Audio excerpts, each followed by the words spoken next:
seems these two teams have become adversaries between each other, as it's once again Virtus.pro up against OneWin.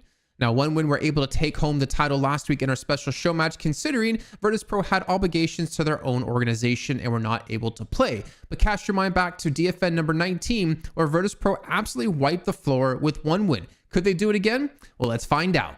As we go into the first map of the series, we see Virtus.pro looking to have a repeat performance on the Mo and Krill plus Holiday combo in the mid lane, with OneWin using generally a similar comp that they've used in the past with very success against VP. The match starts off with a lot of kills being traded in each of the lanes. However, OneWin take the mid tower 8 minutes in, allowing ABL the ability to start invading jungle. VP set up for an earn turn in, while Michaelis tries to defend the left guardian. Even numbers 3v3. All right, Michaelis in the sky right now, looking for a quick assassinate, looking, instead just burned down. Zergy getting them in the corridor, a super high value flame dash. Now they're looking for pocket and turn. That's 3 for nothing. Even with the disadvantage in numbers, OneWin looks to contest the earn turn in. TP, this is looking very hard for OneWin. In fact, is there any way to actually take down this Abrams? That would be a good way to start the fight. He's getting a lot of damage there. Indeed, there is the finishing blow. You've got the Vindicta taking Sanya down to 1%. Picked up by OneWin. After Listic gets parried and killed over to the side, OneWin's able to pick up the earn mid-team fight. Xenon with some clear kills before getting taken on down. Zanya now gonna fall. Trying to get the first flex slot, VP get the catch on overseas and mid. Some sort of response. Now they're gonna be actually the ones to go on the engage here, trying to catch with the paradox. So this should be ideally kill, and hopefully the first flex slot open up for VP. Yeah, and see here, Obakim trying to get out of fire here. Now Yamato coming on in. Listic just immediately getting evaporated. Still without the flex slot, VP set up for the next earn, managing to find 2 kills and the uncontested turn in. Shift over here to Shriek. He'll be forcing out the shadow transformation from Zanya. Zanya though, gonna be able to get away. Moving forward, back over to the side, still under pressure, dodges the snipe from Michaelis, but the follow through still completely there for VP. Gonna turn this into another Guardian takedown. After getting the chase down on 2 VP players, OneWin decides to take the rejuve. VP, knowing they can't contest it, decide to turn their attention towards the walkers. Undermanned, and they're not going to do it, especially with the Yamato able to shadow transform and secure the rejuve. It just would have been a terrible idea, Dan. Yeah. But now, I mean, VP just continues to stay significantly far behind. Yeah, absolutely true. And more pressure on these walkers is going to have to be defended by OneWin, which they'll happily do. This might actually convert into some kills, and that'll be a huge problem if it does for VP. Michaelis will get a walker, but here are those kills coming in response from OneWin, mounting this defense. And VP, they're fighting it all the way, it seems. I don't think they can get out of here, though. That's going to be pretty ambitious indeed. OneWin responds similarly, pushing down the 2 last walkers of the game with the man advantage. Making good advantage of their Rejuvenator so far. VP trying to reinforce on the left. See Demov right now, trying to make a little bit of space. Empty Dreams, though, finding Shriek. And the overall pressure from OneWin, where they can just dive, aided by ABL here. Again, moving on in, this time looking for Zergy. Zergy, though, life leeching pretty well, still looking decent. Rabbit Hex or no, Listic able to pick up another. And VP getting really advantageous trades here to an extent, but they're not able to take down all of OneWin here, Dan. Even though the previous fights ended with a 3-for-3 trade, OneWin still had a 20k lead, which turned into 30k 25 minutes in, and a fight at the earn pickup. To get a good spot, Swap comes in. Is fall through going to be there right now? Looking for Mikhail. Shriek able to get one down early. VP still looking reasonably healthy. Zergy laying the damage here. Overseas though coming on in. Shriek able to get down to Zanya. So VP, this is kind of a good engagement they needed here so far, Dan. They saved the lasso later on for the pocket. They isolate it down. OneWin down 3. VP getting themselves back into the game. With the second rejuve of the game in the hands of OneWin, they struggle to open up the base of VP until Empty Dreams finds his moment. Especially the way Empty Dreams is playing here so far. As I say that, Shriek getting caught. Affliction coming off on cooldown right now. So 6v5, still good resources up for OneWin. OneWin got shrines on the mind right now, moving forward. Zergy backing off. Lasso though, here onto Pocket is the fall through going to bringing Pocket into the fountain. Damage coming in, goes for the cloak.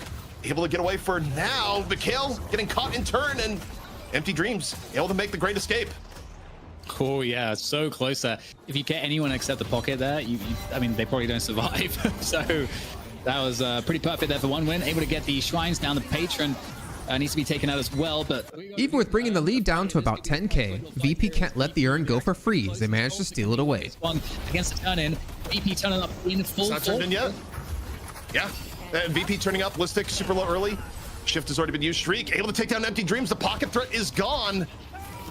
And now they're looking for a little more. Zanya, though, able to take down Zergy. VP down 2, 1 win. Still pretty healthy. Zanya about to get Shadow Transformation on top of it. Could be a Yamato clean sweep towards the very end. The urn turned in by Obakim, so VP getting the urn. That urn cost VP 3 players and eventually the first map of the series. Danger. Bo down. I think that's a signal to go here. 1 win. They decide it is Patron time. VP still so many people down for another 10 seconds. The Patron is getting pummeled, and that is going to be 1 win. Seizing the opportunity, taking down the Patron, and taking map 1. As we head into match 2, VP keep defaulting to the Bebop and Kelvin bans, while 1win decides to start banning Mikhail S's go-to pick of Vindicta.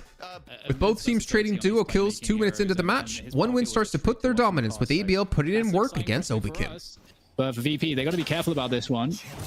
Back on the lane now. There's that barrage. Oh, connects almost all of it. Oh my god, there's so much damage. Oh my god, the damage is crazy. $2,000 on the line. The celebration of DFN 20 and the middle lane has just been a steamroller even after the good start.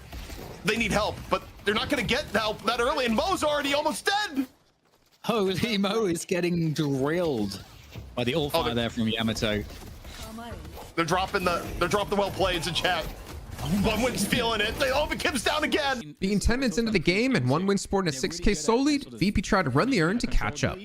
And not losing too heavily, without allowing it to compound too much, but this is, it feels pretty scary right now. Look at the damage coming in. But VP turning up in numbers here to gang up on the Yamato.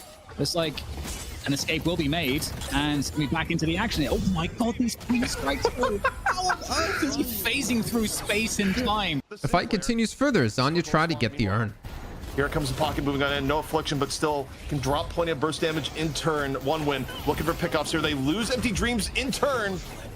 Both teams down 1 here so far. Urn going to get picked up by 1win over. Looking for the turn, and instead the combo comes in. Forces the urn drop. And both teams fighting tooth and nail over the urn. Viscous back over in. Flammable able to take down Listic, though. VP down 2. And I think the more wounded of the 2 teams here. Urn still in play. Flammable dropping the goo ball. What's going to happen here? Mikhail able to take down Flammable. It is so back and forth right now between both sides. Urn still in play. Stormcloud, though, has come back up, and he goes right back down. Taken out of the sky via Power Slash. Perfectly timed Power Slash there. That cloud form, it was on cooldown for so long.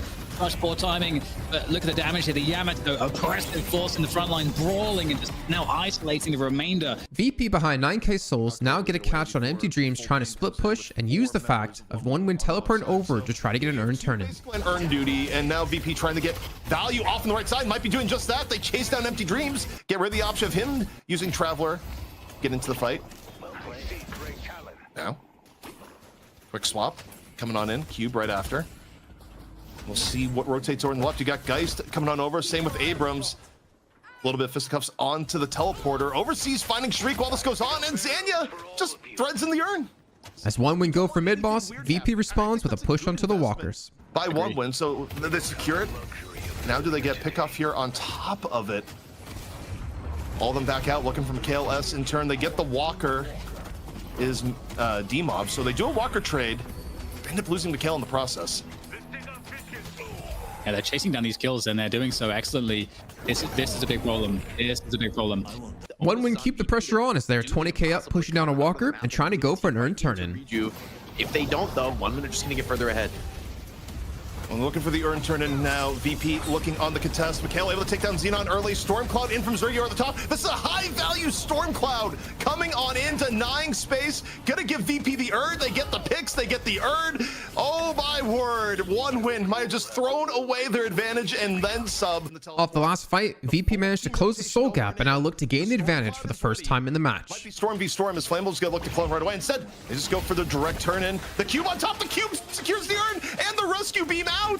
The quick little razzle-dazzle coming in from VP. You love to see it. And now they go for the team fight engage right after. Baby catching 1 win off guard. Flammable super low. Listic got a great in. Yamato trying to turn around. Shadow transformation. Looking for the opportunity, but Listic just decimated the backline with Sharik. What a play from VP. The turn in into the engage. Damn, that is wild. Yeah, and the fight's not done just yet. VP has scored every last member standing, and 1 win are really committed into this fight at the moment. It's going to be very hard for them to get out of this one in one piece. To the remaining players, it's 22. Empty Dreams is critically low, as is Overseas here. Overseas is going to be safe in the base, but can't say the same for Empty Dreams. And the Walker conversion here. With the reju, VP are now the ones to set the pace as both teams are cautious to fight on the right lane Walker. Realizing that their opponents are not biting, going to be pushing into them further, looking to go for the initiation there. Nice one off the combo kills. Tariq opens it up there, takes down the opposing frontliner. Zenon out of it. 3 players now down for 1 win. VP with the rejuve, absolutely cleaning house here. And oh my god, they could roll this into game. At the very least, they're going to get first stage patron. I mean, the entire momentum has been done, and I wonder what Jake brought up, the idea of the mental damage. In typical 1-win style, they try to catch up someone from VP to snowball into a winning fight. A 6th on the way. Oh no, not again. The mole is in danger, Dan. It's OB Kim. Of course. E-shift. Mole abuse is all I'm seeing right now. Is OB Kim able to get away? I think OB Kim is able to get away. They said the owl just to be sure, but in this case, it's not Mo going down another time. And said they use a lot of resources on Mo, and VP says, actually, you did all that. Obakim's still alive. We go. We fight. We get the combo in. We take down ABL. And the full engage now in for VP. Could be the game winner here. On top of it, Dan, you know, the ultimate punching bag is Mo, and sometimes it works in favor of the team with the Mo. You see Zanya running for life right now. Zergi way on top of it, dropping the stun. You know, Zanya doing a decent job of fighting back. Gets a little bit of health towards the end, but 20 HP and down. That is a team wipe coming in from VP, and this could be the end. And that's exactly what we saw here. VP tying the series up here. DFN 20 presented by Intel.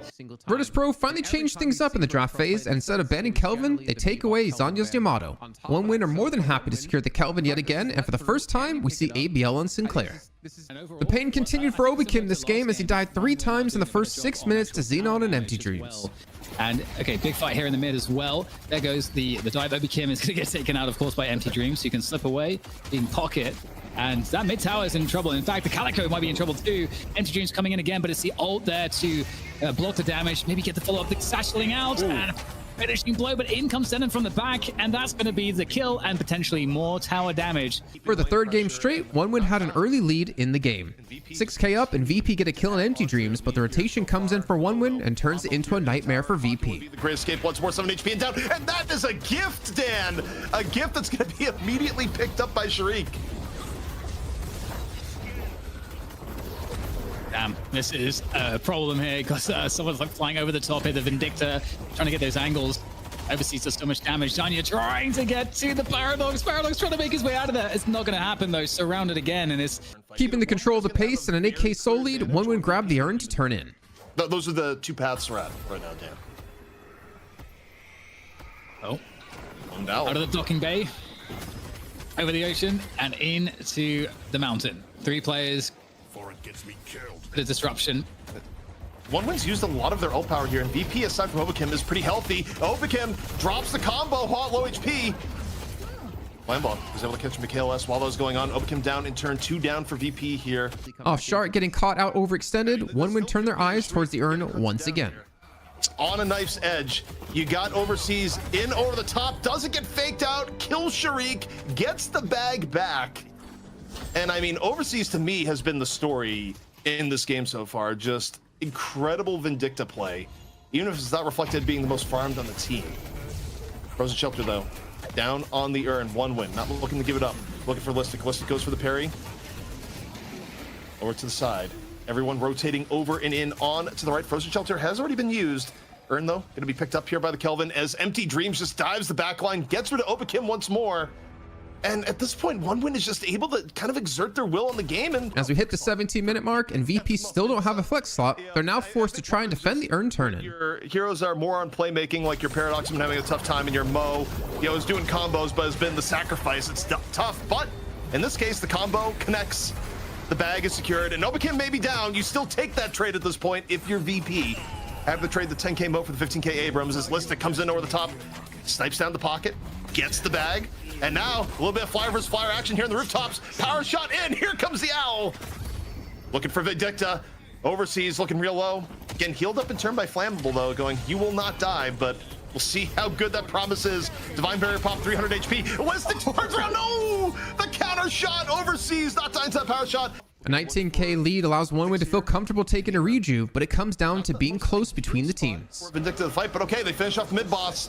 Rejuvenator coming on down. Affliction dropped pretty early here by Empty Dreams on the other side. Empty Dreams under pressure. Frozen Shelter gonna be dropped here, stopping the Rejuvenator for a moment. Both teams all in.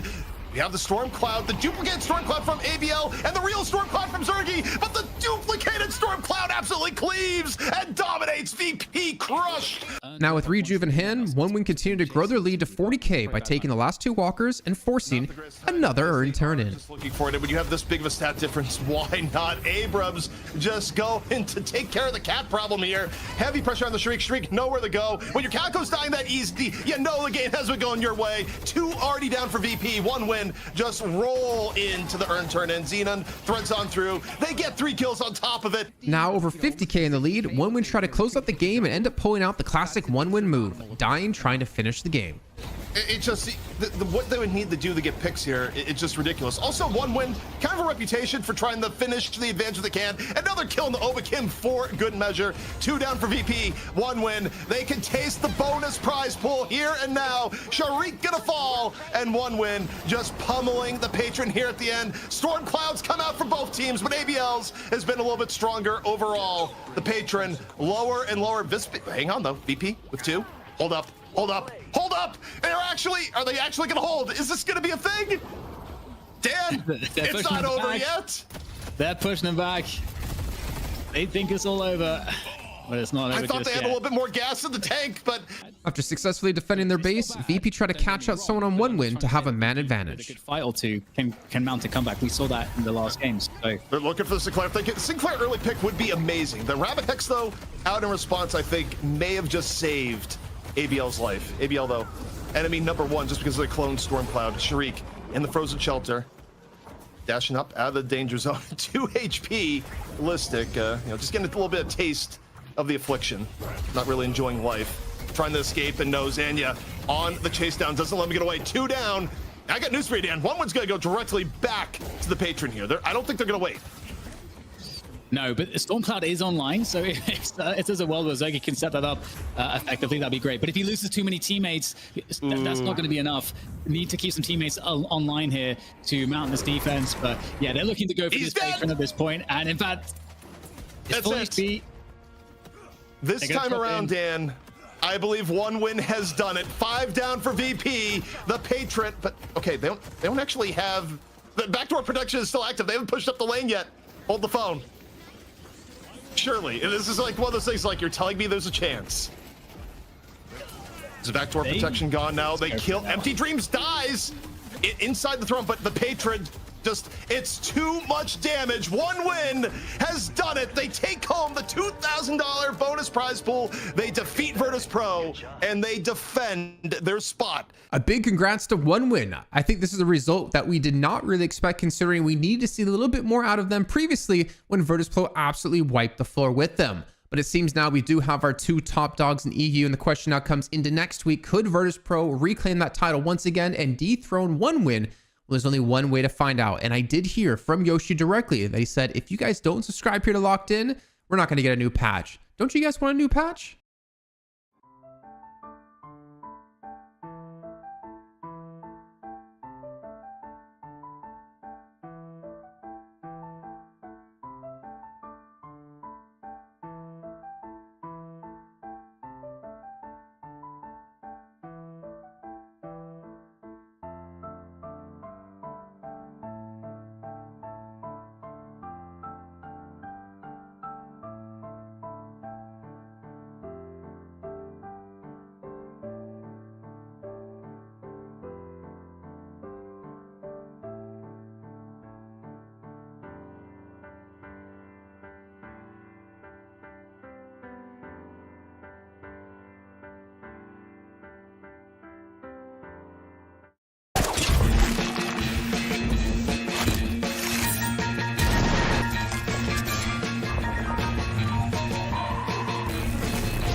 time has come once again. It is Wednesday, and that means it is Deadlock Fight Night time, number 21, presented by Intel. MCP here with Jason Kaplan. And Jason, once more, we got a packed lineup for today as far as matches go, kicking off the day with VP versus Parivision.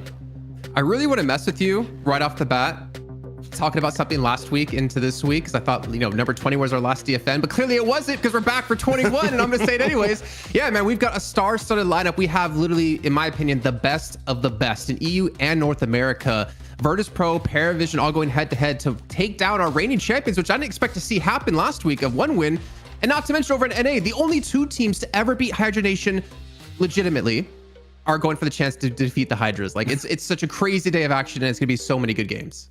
Yeah, I love how you say the last part, legitimately. But also, let's legitimately get into the schedule here for today. Throw a graphic in here to get the format right in. If it is the first time you've tuned in to Deadlock Fight Night, well, our format here is pretty simple. We have two challenging teams face off against each other in a best of one. The winner goes on to the money match to fight our reigning champion in EU. Of course, that is one win who, they dethroned Virtus.pro, Jason, and they've proved it hasn't been a fluke.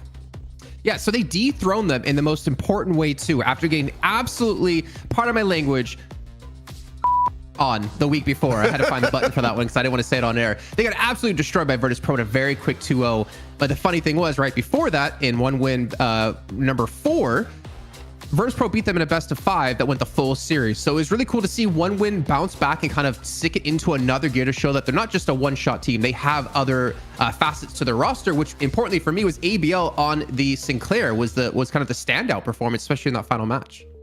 Yeah, I mean, ABL has kind of proven incredible versatility, where at one point the idea behind ABL was, okay, maybe you can ban out ABL, get rid of the Amato, get rid of things like Calico, force ABL into, heroes they might not be as proficient in. Doesn't really seem to be possible. But before we get deeper into this matchup and the rosters, I got to bring in Jake, of course, who'll be our analyst for today. And, Jake, again, EU continues to surprise and innovate as things roll along. Yeah, I think ever since the 3-lane map patch, these teams have been trading places in the top spot, going blow for blow. It felt like VP pulled out to an early lead. Now it'll be one win defending in that championship match. And I really feel like consistently between these three teams, it's anybody's game to win. I think Parivision has made some big strides as well as a team, picking up Wolfie. They look a lot stronger. So I'm just super excited, especially for the challenger match. I think both of these teams are going to have a chip on their shoulder, want to take it to one win. Man, ZP, today, there's like two big storylines I'm looking at outside of the teams. Will we see Mo played as heavily in EU as we saw last week? Because we saw for Obi Kim how it worked and didn't work, most importantly, against one win, but also the teleporter change that we've had happen over in these outside lanes. You can't quickly do what Leffa was doing in the previous weeks of just hopping from lane to lane back and forth, constantly ganking and pulling off pushes. That drastically affects like the way you have to play things out and affect a lot of the rotations. I mean, it really spreads out the map in a way that it really hasn't been done before, because effectively, because of the teleporter in the left and right lane were effectively close together. Now, if you commit to left lane, you're kind of in left lane unless you're Mirage, right, who can teleport to the other side of the map, and of course, vice versa in right lane. So to me, I mean, not only does it change the rotations that we're going to be seeing here, but the big thing to me, Jake, as I look at it, is that Mirage, who is already highly valued, goes up even more in value now that you've effectively made the map larger with the teleporter change. Yeah, I wonder if we're going to go back to like a world of permanent first ban Mirage, because Mirage was already getting first picked almost every time last week. And I think now, as you mentioned with that teleporter change, it may just be like too good of a hero to give to the other team if you aren't first pick. So whoever's getting first pick, maybe the other team just has to ban Mirage. I suspect that could be the case with Hit already being so high prio. And I think this change is really interesting because it's subtle, right? Like if you're just watching the games, you won't even see this, right? It's something that's just no longer there.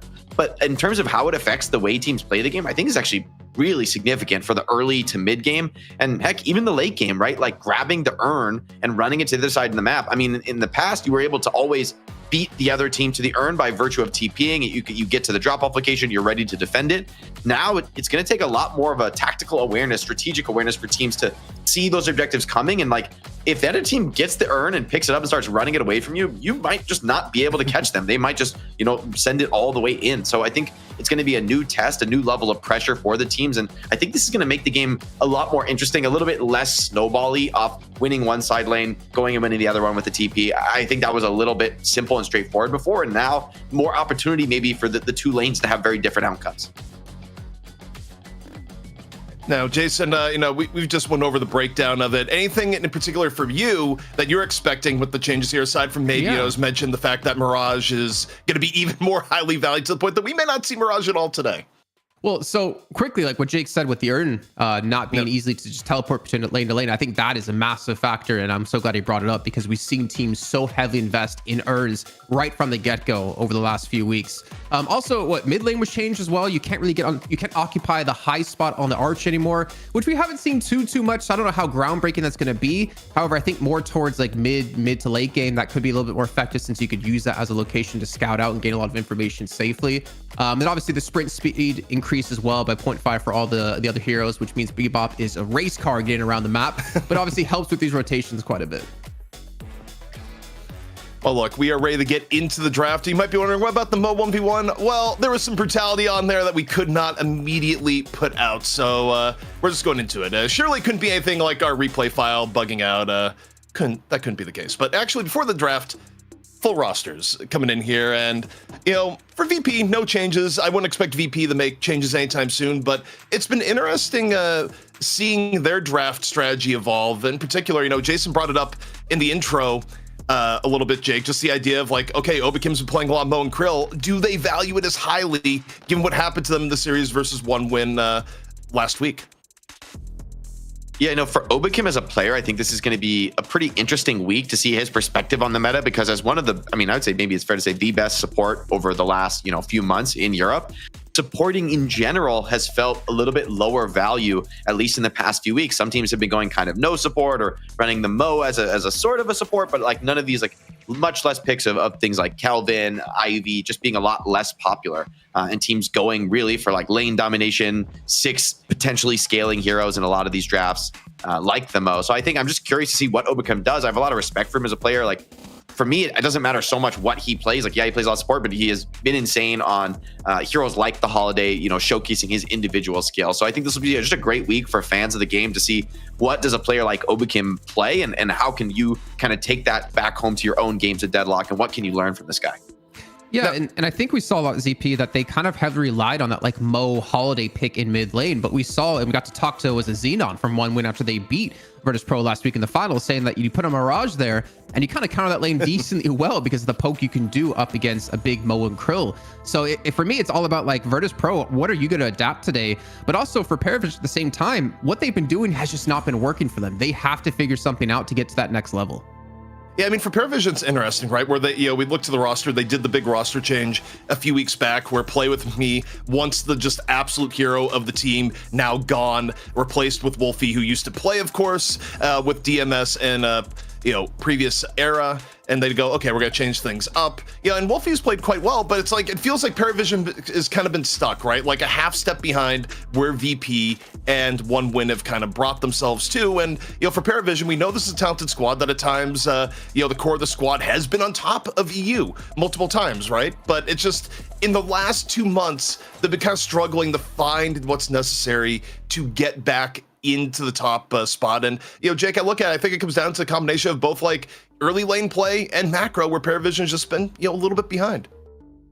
Yeah, I think Tass is a player I have my eye on. The guy has just looked so impressive for the last few weeks. Regardless of the overall results, Tass has looked like one of the best players in Europe, one of the best players in the world, especially on playmakers like Paradox, Holiday as well. But I think the Paradox, here on his preferred hero makes a lot of sense because he just dominates on this character. He has ridiculous stats, sometimes top damaging the lobby, despite Paradox not typically being like a high farm prio hard carry hero. Taz gets it done. I think Wolfie has looked great on the playmakers. He looked fantastic. I think it was 2 weeks ago on a pocket game.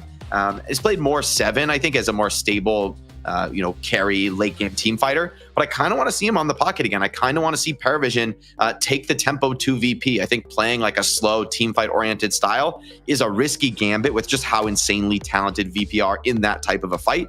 I'm kind of curious to see if Parivision can up the tempo a little bit more and put pressure on VP in that early to mid game.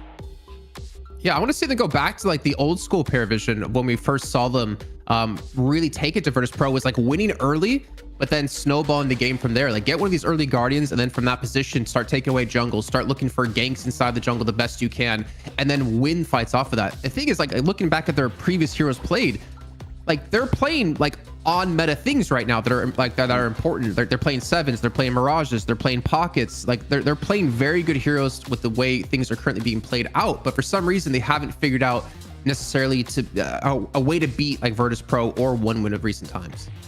Well, the upside for Parivision, there's a lot of game tape to review, and they haven't been the ones in the crosshairs, so we'll see if they've made the adaptations. As we head into the draft, it is going to be VP with first pick, first ban, and again, the question I want to see answered here is, where does Mirage get picked or banned here? Because if VP is first pick, to my idea here, they won't first ban the Mirage, and they'll leave the Parivision to ban it instead if Mirage is at that high level of value. But, Jake, we'll see what this first ban is. Yeah, I'm curious to see if Barrage gets more heavily featured even in the first ban. It's going to be the GT banned out first by VP. Yeah, I can't forget about the soft plays on Great True. Talent. I remember making like clips of him just one-shotting Piggy when they played up against like the Maidong squad. Was insane stuff out of him. But again, I think maybe Virtus.pro as well, trying to position themselves for a Vindicta pick early on, which I don't know if I'm really that much of a fan on anymore after we saw like OneWin be able to beat them up against it. You got my hopes up. Hope you're Well, they go happy. for the holiday first ban, and I mean, Mirage okay, it getting makes through. sense. Yeah, I mean, I just don't know if you get Mirage like this, because for me, based on just historical power level, the fact that nothing got worse, everything got better. If you're VP, you 100% pick the Mirage here. I think anything other than Mirage feels like a misplay. I mean, yeah, Paradox is nice to have a playmaker, but I don't know. I feel like you don't give that up, but we'll see what it is here, Jake. And in that sense, I also like the holiday ban. If it is, let's see the pick. Okay, they're gonna go with the Vin first. This is crazy. I feel like Parivision get Mirage Paradox right now, and that's like ridiculous because not only have you banned holiday, so the Paradox premium is up, but also Mirage. I just theoretically, I mean, this is a pure theory crap, right? But it should be with less effective global teleport. That the hero with the global teleport is now even stronger, while also already being a first pick quality in the last few weeks. Mirage Paradox looks just absurd to me as an opener. Darlings. Calico, okay. Okay. I mean, Calico got nerfed a little bit, but still, I think you look at the nerfs, it doesn't matter because how overwhelming strong she is. I still think here, you got to go with the Mirage. I mean, yeah, you're giving up the Paradox on the other end, but I don't know, Jason. Maybe in our preamble, maybe we've overrated it, but I don't think we have. Maybe VP doesn't value the Paradox as highly because Mikhails is playing Vindicta and he normally would be the Paradox player. It could be somebody else taking it, but it does look a little bit more. Whoa, okay. What? Things have changed hugely over the last week. All bets are off, guys. All theory crafting is wrong. I mean, Mirage untouched, Paradox untouched, Kelvin going second. Maybe I could. Okay, so maybe in my head, I'm looking at this and I'm thinking, with the mobility taken away of no more teleporters on the outside lanes, having heroes with very high mobility and the ability to get around the map quickly, especially when it comes to earn contesting, is maybe valued a lot more highly out of the teams at the moment. Because I mean, even Pocket as well can be extremely quick around the map with his his cloak, and of course the Majestic Leap that you're most likely to be picking up as well. Okay, if Mirage doesn't get picked here, Jake, I'm losing my mind. I'm just letting you know. Because I think Mirage is the quintessential example of exactly that, right? Being able to get around the map. I mean, I guess it's a little bit more like mid to late game. You don't immediately have the TP, but you're not really roaming before ulti on almost anyone anyway. 7 goes as well. Okay. Sure.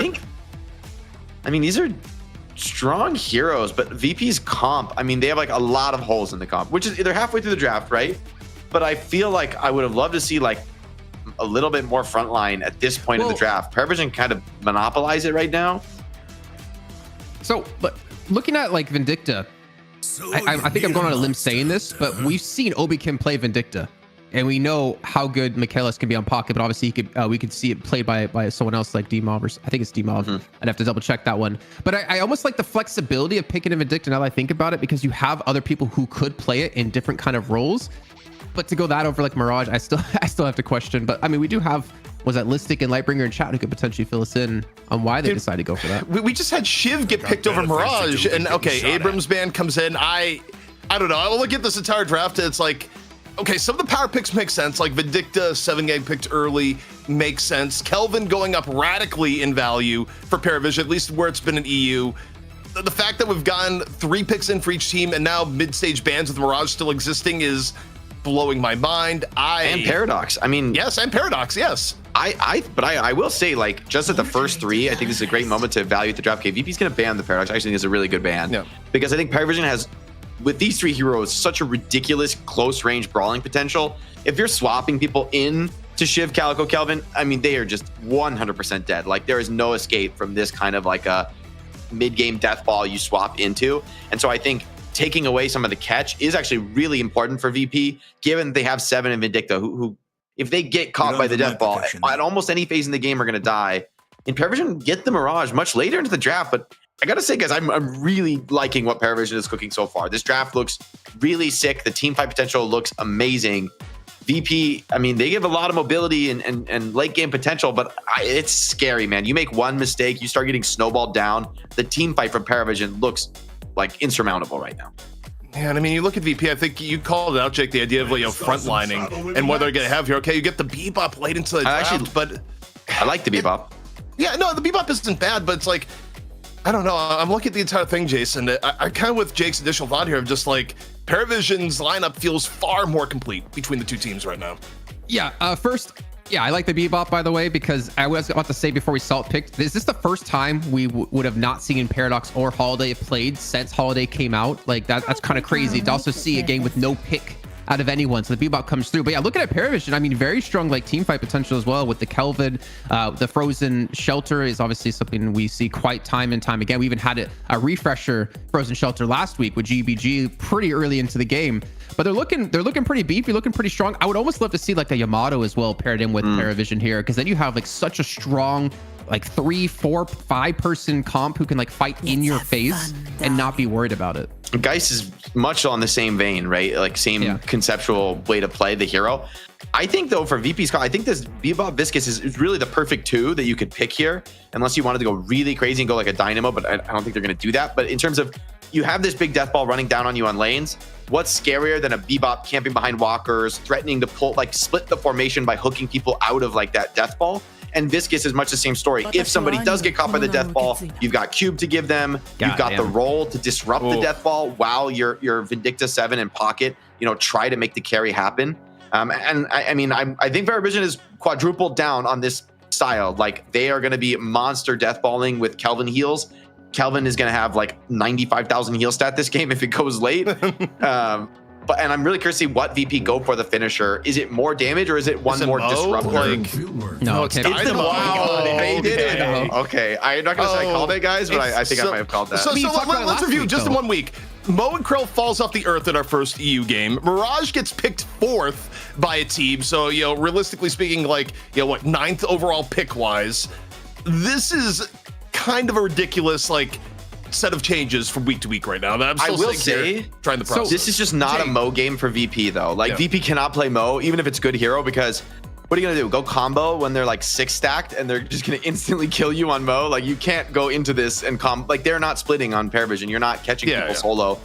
You know, and I think for VP, they've got monster AoE damage in the forms of 7 in pocket. I guess maybe Bebop and Dynamo can contribute a little bit in the damage, but the back half of the draft has all 3 heroes are like anti-death ball control. So like when you go for Parivision, these big dives on walkers, you try to make big 6-man plays. I mean, Dynamo Viscous can really carve up that team fight. Bebop much the same, and then you get overextended into a 7 ult that you don't have like a great cancel for in the whole lineup. I mean, it's just like buying knockdowns, I guess, for 7. You know, I could see a world in this back half draft for VP that they've responded to the overwhelming death ball 3 picks in a row. I can see it just working for Parivision and they just overwhelm anyway. However, I think there is a more clear win con for VP if they can execute this pretty unique draft. So 2 things. So the Dynamo really quickly, Jake. I remember last week we had Hydra Nation, Lark Blowers, game 1. We saw Hydra Nation pick Dynamo, and you were talking about the perfect counter to the Death Volley comp where they had like Infernus, Calico, Kelvin, and Lady Geist. But then we're seeing it yet again here to adapt to what I want to call the 1-win comp, actually, because it's very heavy in your face composition. This is pretty much very similar to what 1-win has been running week in and week out. And they use that comp to get a lot of catches in the jungle to snowball that into a 6v5 fight. They could eventually take objectives. I think we're honestly seeing like the impact that 1-win has kind of had on the meta with the recent success. Here's what I think, though. Look at these comps. I think VP is playing comp where absolutely they have to get ahead in the early to mid game. I don't think there's a whole lot they could do if they get behind something like 20k by about like 15 minutes in, right? I think the comeback potential, especially running the Bebop and being something that I think there's a little bit more early game focus, is actually going to be quite difficult between the two teams, is where I'm looking at right now. Yeah, I agree with you in a sense. I mean, there's like a certain kind of a lead that'll be insurmountable when Parivision can dive you and like, you know, tempo you out after a Dynamo ult. But if VP can win the fights off the Dynamo ult, if they can win off like the Viscous roll, you know, if people like Seven and or even Vindicta, especially if Seven, I don't think if he gets caught, it's going to be really bad. But, you know, I think if there's a world here for VP where the death ball is just really scary to execute, or Bebop is finding pickups, even if they're behind, I think they have some pretty sick tower defense here. Like the for Parivision to 6-stack and do anything is a huge risk when Bebop's looking for hooks. You know, Viscous is looking to bounce people in. Dynamo, there's a lot of disruption and playmaking in the back half of the draft. And if Pocket and Seven have the farm, that's going to be really critical, that they just bring the real damage. Same for Vindicta. Then I can see a world where this is winnable. That being, I think teams have like radically different visions of how to play. It's like the death ball versus the anti-death ball pickoff. And I just think it's going to make for a really interesting match to tell us more about this new meta. I almost wouldn't be surprised that if Virtus.pro are successful with this comp right now, that we could potentially see like a Dynamo ban, or they're going to play it potentially yet again up against 1-win if they get there, because 1-win like to play this exact style, or at least exact comp Parivision are running, though if Parivision play that same style was yet to be seen. I mean, this might be kind of like groundbreaking. It might break the meta yet again. We might have to see those adaptations come further because, you know, as you two were saying, the Bebop Viscous Dynamo, it gives you so much safety, gives you a lot of pick potential as well. But to me, it's really all about if you can hit that damn singularity to really open things up like we saw last week with Hydra Nation. I think no matter what, as we go in here, we're going to see something cool. One way or another. Either VP's setup here is going to redefine a little bit of how we're looking at drafts right now in the current meta, or we're going to look at it and go, oh, dear Lord, you cooked for a little bit too long, and the result was not good. But either way, we'll get a taste of it here. Also get to see what the lane setup is going to be, especially now with the teleporters being changed. And yeah, take a look. Kelvin Shiv, Jake loves that lane, ZP. Okay. That's true, Jake. You love that lane?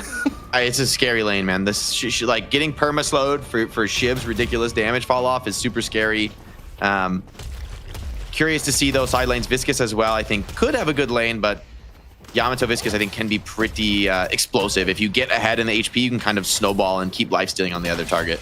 The thing that reaches out to me here, I mean, Bebop is scary in lane, but on the same note, the Mirage Calico lane, that's one of the most devastating lanes I can think of to be putting in middle. I'm really curious how middle shakes up here, Jason. I think about the setup, right? If you get the kinetic pulse, you get a knock up. That's a pretty damn easy hook. And it's a lot easier to hit that kinetic pulse than it is to hit a hook when it comes to that lane. But when it comes to kill potential, I mean, that's going to be the real question. Do you have kill potential on that lane if you aren't pulling someone under the Guardian? And obviously with the way that they're currently playing, a little bit back towards their own Guardian at the moment, letting, I guess, the wave shove into them. And then also at the same time, we already had Shark get extremely low when it came to the Viscous. So he's already having a tough time in that lane. Jake, any final thoughts before we let you go as we get deeper into the setup here? Anything that stood out to you from the early lane matchups here so far? Yeah, I think early lanes, I mean, Viscous having a sort of a weaker start. I'd be curious to see how these progress. But I think really this is going to be two very strong teams. I doubt we're going to see like a massive snowball. And I think this is going to be more on the mid-game team fight execution. So both teams just looking to eke that early lead out. But I think this is a game that will be decided by those big objectives. All right. So far, Jason, relatively quiet between the lanes. Though, taking a look at it, Kelvin getting chunked down a little bit on the left. So, small early pain point perhaps for Parivision. But right now, just waiting to see who is going to get ahead of things. I'm curious, though, how middle lane has been going about. Like, we talked about middle lane a lot before, and for me, I'm really interested to see how the pressure is going to bake out here because, a lot of it is also just avoiding getting hooked, right? Where if you get hooked, the fall through is going to be devastating. But if you're able to, as simple as it sounds, just not get hooked, right? I feel like the raw power of the Calico Mirage is definitely stronger of the two. Yeah. And the dive potential out of this team too could be really dirty. I mean, you have a tornado for a knockup, enter the shadows for Calico on top of that to kind of stay alive when digging in deep. Obviously, it's a singularity. They're gonna have to really worry about when it gets towards that point. But you're kind of already seeing that respect that you mentioned about the Bebop. Once that hook is off cooldown, you can see they're playing very safe. They're playing behind a lot of these walls. And the second the hook's off cooldown, they're more than confident to push up and start putting on some pain. Yeah, and I think it's just kind of this idea where at times the hook is more valuable when it's not thrown out just because of how it makes your opponents react. Whereas, high value if you hit the hook, but, you open yourself up to pain when you go for the hook and it misses. I think that's the question at the end of the day is, do you feel like you need to get kills on this lane in middle, or do you just need to survive middle and wait for a later stage in the game where that pick potential becomes even more greater? And of course, the singularity when we get Parivision grouped up. And I would say it's more the latter of the two than the former, because that's really where the focus of Virtus.pro typically is anyways when it comes to playing out these matches. Yeah, no, actually, that's a really fair point. The idea is that you run Bebop in a lane and you're not even being super aggressive with your hooks. Crime of opportunity if you get it. And you just use the thread of the hook to have a relatively safe lane against what could otherwise be a nightmare to go against. I don't know necessarily you play Bebop with that intent, but it's something that you could theoretically do as it's been a little bit sleepy in middle here so far. Both teams respecting each other, and I mean, the early game laning so far, relatively even. Yeah, I mean, even Divine Barrier picked up there, you saw, and already being used. I mean, they have healing, they have sustain. They do, I have to kind of correct myself. I feel like they do have kill potential actually in this lane because all you need is a hook, and then you have a connect pulse right after that, and you're going to lock someone down. You also have the uppercut. Like, you're going to keep someone impregnated quite heavily in that lane if it does land. There you go, Ab in chat. You got me to say it eventually. So they do have some kill potential here, but I don't know if they're really going to be able to pull it off because of Parivision playing it so cautiously. But at the same time, it's maybe for Parivision, are you playing too cautious? If you take that tower, you free up so much space for your team to play in, especially when it comes to Mirage and the Calico. Pod just opened on right lane, drop the Affliction. Is the immediate fall through going to be there? Meanwhile, on the left side, Obikim was able to take down Litz on Vindicta, so things heating up a little bit across the map. Both teams turning out 1-for-1. Now, Shiv getting into Obikim's face and decides, nope, don't actually want to take this fight too severely. Does not want to get hit with the assassination. Now, in trouble after getting hit with the stake. Just moving back a little bit, not committing. Yeah, no ult reset for him. He's got to be careful to assassinate for Obikim to come through, which he had on cooldown at the time in that fight. And well, we do have Yamato going a little bit deep here as Wolfie. Actually, he's typically not even the Yamato player for the team. This is something we didn't even mention. I think a big change up for them in the team as they go for the dive over on a Shark. He's going to fall. Him and Prestus able to lock down a kill on that right-hand side.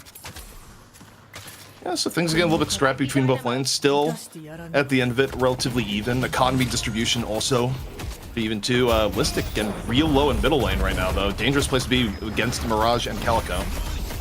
Seeing the pressure, though. Here on to Vindicta. Obikim right now looking for a way out. 100 HP, just nowhere to go. Frozen out. I mean, it's going to be a kill. I feel like when the Frozen Shelter comes in, when you have that Shiv and the Kelvin, you're eventually going to go down, especially once that like guaranteed kill comes through with his ultimate. And now it's just left to Zuri to try to survive here. And I did go and check. Wolfie has played Yamato once, but 0% win rate on it so far. But then again, Parivision have been struggling quite heavily these last few weeks to make it into the mini match. The last time they got there was technically because Virtus.pro couldn't even play it. So they played out a best of 5 up against One Win just a few weeks back. And they did take it the full 5, to be fair, winning the first 2 matches. And look at that. Oh, man. The Ricochet as well off the Serrated Blades can do a lot of chip damage here for him. And he's actually very spirit heavy already. I mean, the pressure being put down in left lane between the Shiv and the Kelvin has been pretty significant here so far. Holding Obikim a bit back, however. Let's see the charge come out.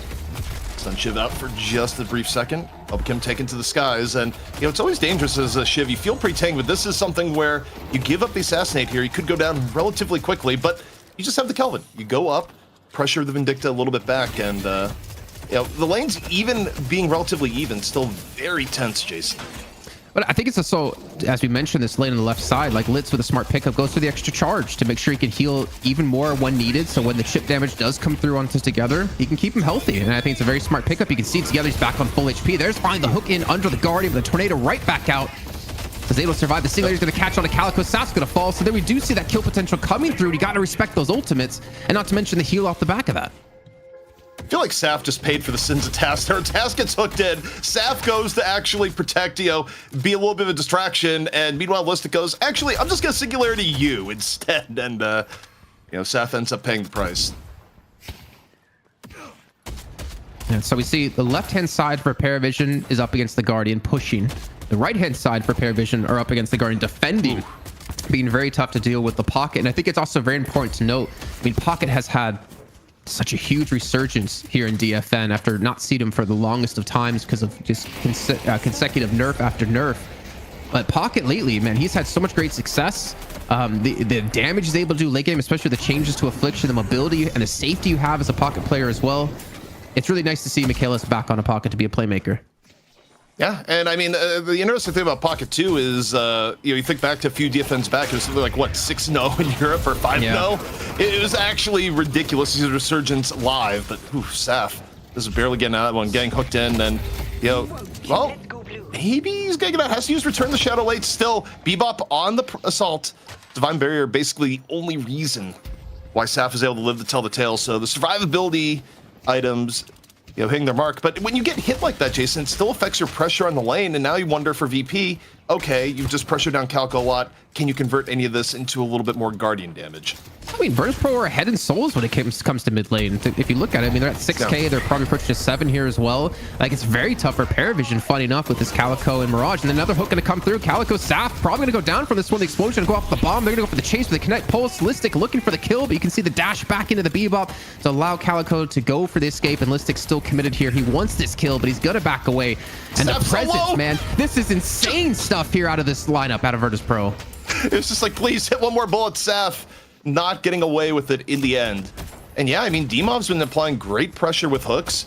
Not a ton, but just when it matters. And, it's limited the impact a little bit of the Mirage here so far. At times we've seen Mirage just completely take over middle lane. In this case, kind of checked by this Bebop Dynamo combination. 42K to 40K. And now first Urn coming up here, Jason. An Urn in a world with no teleporters. This should be interesting. Yeah, if you're going to teleport, if you were to teleport over, you can get back really easily to defend any sort of pressure onto your Guardian. This time, it's not going to be so likely, which means you have to either give up your Guardian for the Urn, or you have to fight it without you being there, which I think actually is going to halt people from going for a lot of these Urns early on, just because of what you potentially can lose. Like for now, for instance, we could see Parivision pick up the Urn, considering they already got the Guardian down, but then you're leaving your own Guardian susceptible, and you already have the advantage. Another hook comes through. What is happening, Demov? He ate his Wheaties today. Well, this time he's gotten powerful enough to blow up Taz in one combo is where we're at. So the middle lane desperately needs some help from Parivision. What that angle of help may be remains to be seen. Is Listic just going in, going, I want the extra Calico damage. I want it. Return the Shadow coming on in. Saf going, whoa, I'm not going to be bullied this much in the moment, but... They got to be careful, ZP, because... now together and Litz are on the rotate. Like they've been freed up from being locked down that left-hand side lane. So we could see like 4-man fights happen on this middle lane where, yeah, you're Bebop and your Dynamo, but I don't know if you can survive a 4-man push directly into you, especially with that frozen shelter on top of Singularity to keep everyone alive that you're being able to pull in. No, the map has definitely opened up as a result. Also, the Urn, thus far untouched, something that I'm not sure you would have seen last patch. So already... people wondering, but Frozen Shelter gonna be dropped here by Litz. Looking for the follow through. Instead, the Singularity inside the shelter. How's this fight gonna turn out right now? Take a little bit of cover into the cubby hole. Saf and Litz looking a little bit low. Meanwhile, Listic, 140 HP now. Run away from Tass and not quite able to get away, Jason. They do trade though. Demov able to take down Saf, and now we're trying to see Tass escape, which he should be relatively fine, but we see Obi can come in, gonna lock him down with the tether. The backup's only gonna be Demov on the Bebop, so most likely not gonna be happening. In the meantime, a smart push. Virtus.pro, they shove the lane up, looking for this Guardian because Zergy has picked up the Urn and immediately ran it towards this right-hand side, but that has allowed Together to sit in that left lane and get some early Walker damage in. All right, kicking off here. Wolfie just immediately opening up here with the Shadow Transformation. Over on the Urn, VP still able to get the Urn turn in and punish Wolfie in turn. They just weren't able to rotate over there in time, Jason. And I mean, obviously Sharik as well, able to help lock it down with the cube coming through. Listic headed over to that left-hand side to make sure to save that walker, which honestly didn't take that much damage this early into the game, to be fair. So Virtus.pro coming out with a big lead off of that. 5k souls in advantage. But we do not have a flex slot unlocked yet for Virtus.pro, where Parivision do have their own. Yeah, I mean, the interesting thing here too, Parivision, that was a little bit tortured dealing with the Bebop in middle. They finally get the middle Guardian down. They actually preserve their middle Guardian in tow. And we've already seen what this can do for a Calico, right? In terms of invading the enemy jungle, getting more done, just stealing enemy farm. Getting the middle Guardian down is one of the most important things you can do. So I actually don't hate the Parivision position here right now. Yeah, and we got to see how Virtus.pro are going to look to defend their jungle. I think OneWin was so adamant and honestly really good at taking away enemy jungle when they had opportunities like this. And that's one way they're able to build up advantages against the likes of Virtus.pro in these last few weeks. You can already see Listic looking to secure a lot of his own jungle on the left-hand side. And even like a 3-man squad potentially towards the right hand, as we do have Prestis a little bit far out of position with the pocket dive in on top of this. Michaelis, he wants blood. The rotations, I don't think they're going to be there in time. Yeah, I mean, it's a 3-man rotation from VP. If Parivision had stayed in on it, it would not have gone well, even while Singularity is on cooldown. But 68k to 63k at the moment. And right now, it's interesting to see the rotations. You got about 4 for VP rotating over to the right. It's just a Mirage right now in the right lane. Kelvin like vaguely nearby. And this feels like a more aggressive push into right, perhaps. Or at least they're hoping to see if something like that happens. Instead, though, it's going to be a bit of a disbursement and just, okay, fall back, deal through jungle. But to begin jungle right now, taking a look at Calico and, Saf just wondering, okay, can I go into the enemy jungle? Nope, for now, just going to go back into the middle. A little bit too dangerous. And looking at like OneWin and how they play this out, I feel like they would have already been kind of grouped at the moment looking for these picks. As we can see, Virtus.pro are looking to farm their own jungle at the same time. It's a little bit of a fight breaking out here. The Gooball going to be coming through to roll over together. Going to look to chase him down and escape off of that. Not really wanting to commit to that fight just yet. But I think you need to take advantage of how strong your comp is for Parivision at the moment and look for these fights and look for these, well, not necessarily fights that you can win because you have a man advantage and you can snowball off of that. I do think, though, to an extent, just thinking about the scaling between the two teams, I think if you're Parivision, if you're keeping even on objective progress, you're actually okay at this. And also look at this rotation. Hit 3, heading over to the left, setting up a clean 3-on-2. Dangerous spot to be in here for the 7. Is chase down going to be enough? Moving on in, stun's going to come in the Calico, drops the Storm Cloud in response. I think they'll burst on down. They do together. Killing blow right over and in. So nice rotation for Parivision to shore up the left-hand side. Smart response though out of Virtus.pro. They went for the middle Guardian to get some damage on top of it. Unluckily for them, they weren't able to really get anything off of that, though. They are able to secure the right-hand side buff, and the left should be going the way of Parivision, as they're already in that position on the map. Next urn is going to be up, though, ZP, and I was really surprised to see Virtus.pro go for it last time. And they do have a Guardian to take over there, so I wouldn't be surprised to see them actually run it over this position. This might be Singularity for a fight. Listic's looking, doesn't even need it. Jason just gets a drop on in, gets the kill on the Saf, and not the kill on the Saf. They're immediately just going to rotate over with this urn. See how effective this is going to be. They have about a 20-second window to get this done. See together right now, trying to contest a little bit here from Parivision, but if you're Sharik, you're just running straight to the turn-in. Especially with that kill out of Zergia onto Tass, it opens things up. We do have Wolfie going to be coming through, but this is going to be a Guardian and an urn turn-in all at once. So they had a 5k lead from the last turn. This time they're up to 11k, though we might see a response out of Prestis on the right-hand side guard to take the final guard of the game for them. But Virtus.pro, with the lead they have, this is going to start to get very slippery for Parivision. They've been in this position time and time again up against Virtus.pro, but they need to figure out one way to stop this. And, well, right now they're struggling for that response. It's probably a good time here where, as we see VP right now, I'll actually hold the phone.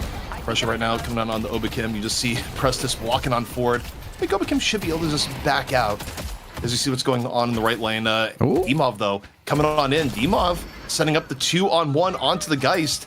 Now you wonder, is Prestis going to be able to get away? Taz getting a kill into the other lane, but now, again, still killing. Look at Dimov looking for the Geist pick into the right, even as Carnage takes place into the mid lane. Parivision, they all collapse in the middle, and even still, Prestis still might get away on the right, Jason.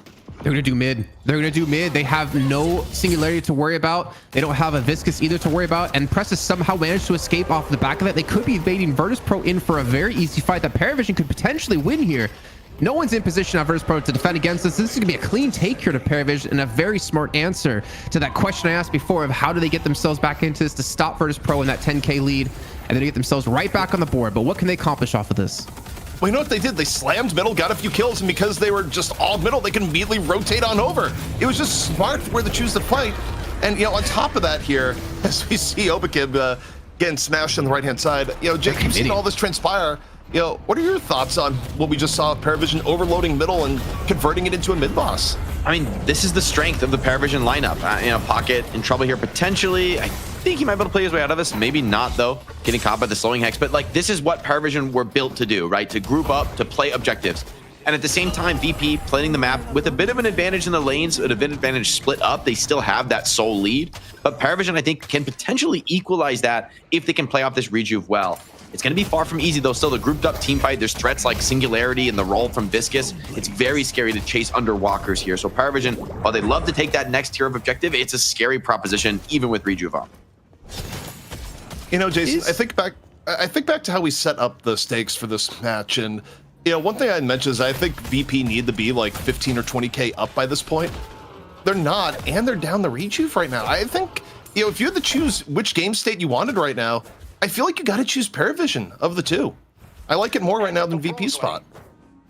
I'm liking the way they're playing it right now. I think the rejuve that they got was more of just we have the ability to take it, so why not take it? Because we're not really seeing them go for any pushes onto any of these objectives. Because again, they don't really want to fight for objectives. They want to fight you in the jungle and then take objectives off the back of that with numbers advantage. And they're kind of split out across the map looking for any extra chip damage they can do. But we saw this happen like time and time again, similar with one win before last week. They take Rejuvenator and then they're just like they run Urn. And that was pretty much the accomplishment of what that Rejuvenator gave them. Though there's no Urn for them to take this time. But at least they get a lot of souls back for themselves, because it was looking very, very bad being down like 11+ souls at that point. So it's a good job by them to bounce back, and together he's at 18k, Press is at 19. Like, you're starting to get some heavy hitters here in the right positions. Parivision's also probably about to completely negate the soul advantage here, because they were over in Virtus.pro's jungle taking some of VP's farm. They left their entire jungle safe. So long as they're able to actually go around their jungle and farm all this, that small lead between the two teams is actually going to completely vanish right now. So in Parivision, they've evened things out. They're getting their own farm, and now it's kind of setting up to a showdown for the next Urn, Jason, where I think things are going to go down. And, I'm glad we have the camera on Listic, because I feel like Listic is going to be the one to watch, where, the one X factor in this game, anytime you do play Dynamo, is can you land a big Singularity? Parivision, they do tend to be a little bit clumped up. So, it might be relying on the Dynamo in this best of one. I mean, he's got the Warp Stone. I'm wondering if we're going to see like a curse come in to prevent that or shut it down in the middle of the fight, because Parivision also do have a lot of ethereal shifts already picked up. It seems like the Wombo combo for items is ethereal shift picked up with Fortitude. It gives you a lot of survivability, as you're seeing here, and obviously a lot of regen, so you have to go back to base to heal up. But with that Urn spawning back in, as we were talking about, ZP, both teams going to be grouping up towards this left-hand side. But I want to see Tasky pushing the right-hand Walker, because no one on Virtus.pro is there to defend against it. VP's going for the big rotation right now over to the Urn, kicking things off here with the Hyper Beam from Dimov, just clearing a little bit of space. Meanwhile, Parivision just able to head off to the left. Not the worst situation. They do give up Urn pickoff, but Parivision right now looking keen to engage to an extent. The Mirage can port in at a point. The Calico working her way on over. Let's see Let where him this keep one it, develops. man. Take objectives. Let him keep it. You don't need to fight this one out. You have a free middle walker to take, giving you a flex slot. You also have a free right walker to take potentially out of Mirage if Task wants to keep pushing that. Let him have the Urn, because they still have to move across the entire map to go for the turn-in. Since you can't teleport over there, you have time to get some damage in, and you have time to defend the Urn at the same time. Yeah, and I think that's the approach they're taking right now, where they went for a little bit of damage. Mirage had to get forced out of right lane. So yeah, okay, VP is in control of the Urn, but Parivision is rotating away that they can contest the Urn turn-in. They're still keeping most of their lanes, Sands left, pushed up. I like where they're at right now, but now the Urn being rotated over by Sharik. This really could be the pivotal fight of the match coming up right now, Jason. Yeah, this is where I kind of worry for Parivision, because they don't want to be the team engaged on.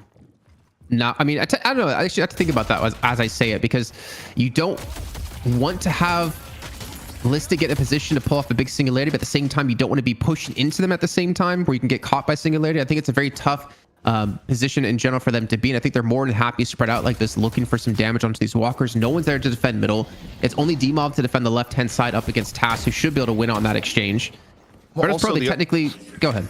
The other thing they win on here is that this is where Mirage teleport. They get a clean 6-on-5. Bebop's not going to be able to get there in time if TAS just teleports in. But here we go. The fight getting teased right now. It's not a full engage. I actually like this for VP. In a way, it almost feels like they're trying to bait TAS into committing on the Traveler right now. And he's not doing it. Like, instead, TAS just goes back over to lane, and it's Bebop that's already swapped on over. So it's a full commit from VP with a full 6, and Parivision, they just go for the split right now, Jason. Yeah, you push mid. You forget about the side lane because they can teleport in the position they're in with where the urn is as well to defend the left-hand side. You push middle, as we do see. It looks like Saf may be getting caught out here. There's just going to be used. Needs some backup from some teammates here. The Connect Pull's going to miss out, and he's actually going to survive this with the help of the Frost Grenade. But the urn's still sitting on the right-hand side. And, I mean, Tassie's still sitting on the left-hand lane to try to push this walker down. But every time he gets a wave there, someone teleports over and defends it. Yeah, the pulse just a little bit tragically timed there. I think it was like a second later and actually hit. That may have been a pick on the Saf. I mean, it was that close when you look at where Saf's HP was at. But things right now hitting a standstill. Parivision just looking to eke out tiny macro advantages where possible, Jason. I mean, the back and forth that we've seen in terms of how this urn has been handled has been very interesting so far. You know, Jay, quick hit before the team fight. What are your thoughts as, we've seen teams play chess here, aided perhaps by the fact that you don't have the teleporters anymore? I mean, on your earlier question, I think VP decisively always want to counter engage. I think Parivision are naturally going to be splitting and farming. However, when they group up, when they try and make kills, that's when they're vulnerable to the Singularity. As we see the team fight already breaking out, Singularity ripped. Yeah, Singularity gonna get dropped. It's huge. It sets up for 3, now 4 kills right after the Storm Cloud fall through. Listic, a patient fisherman, hauls in a big catch, and you gotta think this is gonna go straight to mid boss. It respawns in 2 seconds. That could not have been more perfectly timed, Jason. Maybe that was the play the whole time out of Virtus.pro. Bait them in, then actually go for the push when mid boss was about to spawn in. They're going to defend the left-hand walker. Parivision to get absolutely nothing off of that fight except 4 deaths, and now a team rejuvened up Virtus.pro pushing against them. I mean, it's flawless. You go in. I mean, I think it's one thing we forget about for VP. They can send the person with the urn to go turn in while being cubed. They're going to get the guaranteed turn in, I'd say like 90 times out of 100, unless someone's going to punch it from Parivision away. But that means if Parivision to contest it, you have that Singularity option to come through out of Listic. So really well played by Virtus.pro, really playing chess there when Parivision were playing checkers at that final moment. It was that one little mistake. Parivision were playing so well up until that point, and now it's a big switch up in souls, almost 20k lead for Virtus.pro. And yeah, Jake, you're in the middle of an analysis point as everything just exploded there, but in a brief blink of an eye, you get the big Singularity, you get the mid boss, you get urn. Everything just went the way of VP off the play from Listic. I feel like I've seen enough here, guys. Like, I think this, having the threat of Vindicta and Bebop, to tether you, to hook you when you're trying to push towers, and then when you do group up, when you do make a committed play, there's the threat of Singularity, there's the threat of the Viscous roll. I think this VP draft is really well put together, and with Mikhails and Zergy having big games, they have no damage problems from all that AoE setup the rest of the team provides. This Parivision draft would have been called like top tier meta in the last few weeks, but I feel like VP have unlocked something here in terms of the way they're approaching this. I think what Parivision have to do is fight when Singularity is down, but so difficult to actually achieve that when you're up against the Rejuve. Yes, you have no Singularity, but can you even take the fight? The other thing too, Jason, when you look at economy allocation here, Zergy is starting to get ahead of the game too, where we've seen Stormcloud itself just be a massive factor, especially where it's not even the main team ult to look out for, right? Singularity is kind of probably going to be #1. However, quick engagement coming over here. Litz in very, very low along with Saf. VP is fighting the corner, still looking very healthy. Get the urn. And Zergy and Listic just get clean up on the Parivision. Get a little bit caught out here between left and middle. No, man, this is going to be a big switch up here. Virtus.pro already with the 20k lead. Going to look to extend it even further as they continue to catch up player after player. Wolfie and Presses the last 2 alive, and it's just on Wolfie, who's pretty much back at his own base. We're going to see Virtus.pro start to push some objectives. They're going to have another flex off. They're going to get both walkers here simultaneously. As you can see, already 3 players breaking up between 2 of these different lanes. This is a snowball. I don't think they're going to be stopping anymore here for Parivision. This is tough. I don't know how you come back from this when Zerg is able to just run down your Shiv.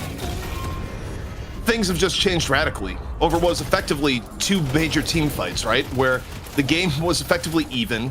You get the massive Dynamo play, and then you just win in the neutral here. You don't even have to use Singularity to win a big team fight. You completely reject Parivision, and now you move in, and what's about to be is a 40,000 soul lead. I mean, this game just got out of hand real fast. They can stay too. They have Singularity ready to go, so they're going to guarantee commit to take down the Patron and going to head back now with a ton of souls to spend. I mean, Zergi's... And Jason, you just cut out for a second, but you know, okay. As we mourn the Italian Wi-Fi that keeps Jason I don't talk about it. tethered. Yeah, I mean, it's just a real tough position where you get so many souls so quickly. It's just the compounding impact of you got Rejuve, you got Erd, you got multiple walkers down into Guardians, into map control and farm, and you know now you're just at that point where what was once an even game, you're gonna get stat checked the entire way through, and now VP being more aggressive. They looking to seize another opportunity, force out the ethereal shift. It's gonna be enough to put Saf into the ground once more. Saf right now just going, please, dear God, it'll get me out of this pressure. It might be able to do it because Calco is still Calco, as it turns out. I was gonna say they might be able to finish the game off that if they're able to get it, because they feint the retreat just to turn right back around to catch out Saf. And they still have a lot of big ultimates up and ready to go here, but we're gonna have an Urn in the next 2 minutes. If we're gonna make it to that next turn, I don't really know, because Virtus.pro are still sticking around outside the base, looking for a hook, looking for some sort of catch here to open things up, and maybe an overcommitment out of Parivision. I mean, Parivision at this point, they just have to hope that VP messes up. Their destiny is not in their own hands right now. Wolfie has to pop Shout Transformation so incredibly early just because of the damage that Zergi is putting out, and it is just rare to see a Yamato getting bullied this hard. When you have the soul differences high, that's all it could be. Storm Cloud in over the top. The damage comes flooding on in, and VP methodically setting the tone here in our best of one challenging match. Looking to end it here, and now they get the kill on the Prestus. The damage coming in hot and heavy onto the Patron, and this is gonna be it here, Jason. VP showing that it might be unconventional, but it may be the new meta as they take down Parivision in our best of one. You know, questionable at some points in the beginning. We had a lot of questions around the Bebop Dynamo lane, a lot of questions around like kill potential. Obviously that did shift up quite heavily once we had ultimates online for them, able to just lock down kill after kill and apply that pressure. But again, those Urns, man, for Virtus.pro, I think they had 3 turn-ins over the course of that game, proving to be still a very pivotal point of how these matches develop. Obviously not so easy to get turned in, not so easy to bounce back and forth. But one thing we have to respect is how smart Virtus.pro were about that second Urn. They did not lose the left-hand side walker because they made sure to teleport someone over there to defend it. They didn't really lose too much damage on the mid lane walker either. They were being so smart about how they put that position out, and it paid off because Listic opened things up with a great Singularity into a Stormcloud out of Zergi, and eventually a win. Yeah, and I mean, you know, we got to bring Jake back in, but Jake, you know, we take a look at this, that one Urn fight, you know, we kind of set it up too. It's around 19 minutes. I said, look, this Urn fight could decide the course of the game. And it was really went back and forth for a long time. I mean, Parivision was trying to eke out macro advantage after macro advantage. At one point, they got the Bebop to full commit while they got the free farm from the Mirage on the left-hand side. But all that just seemingly doesn't matter if you get 4 people caught in a Singularity from Listic.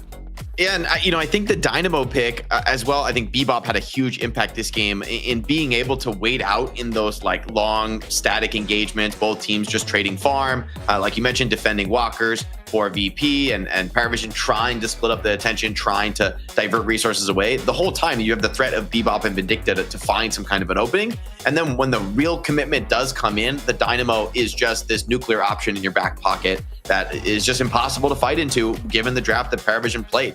They don't really have any answers. They have to just not do exactly what their comp is designed to do, which is stack up, fight together, or, you know, try to get big AoE Kelvin heals. They couldn't really execute on that vision because of that back 3 picks from VP. And I was doubting the VP draft when it came to the first 3, but they got exactly the tools they needed. They got the 7 in the pocket for that AoE damage follow-up. And crucially, I think it was also Obakim's Vindicta being played in a support role, which when we saw the pick, I thought immediately, oh, it's going to be Mikhail's, it's going to be carry. But no, playing it more of the support, the control, the mobility, the scouting.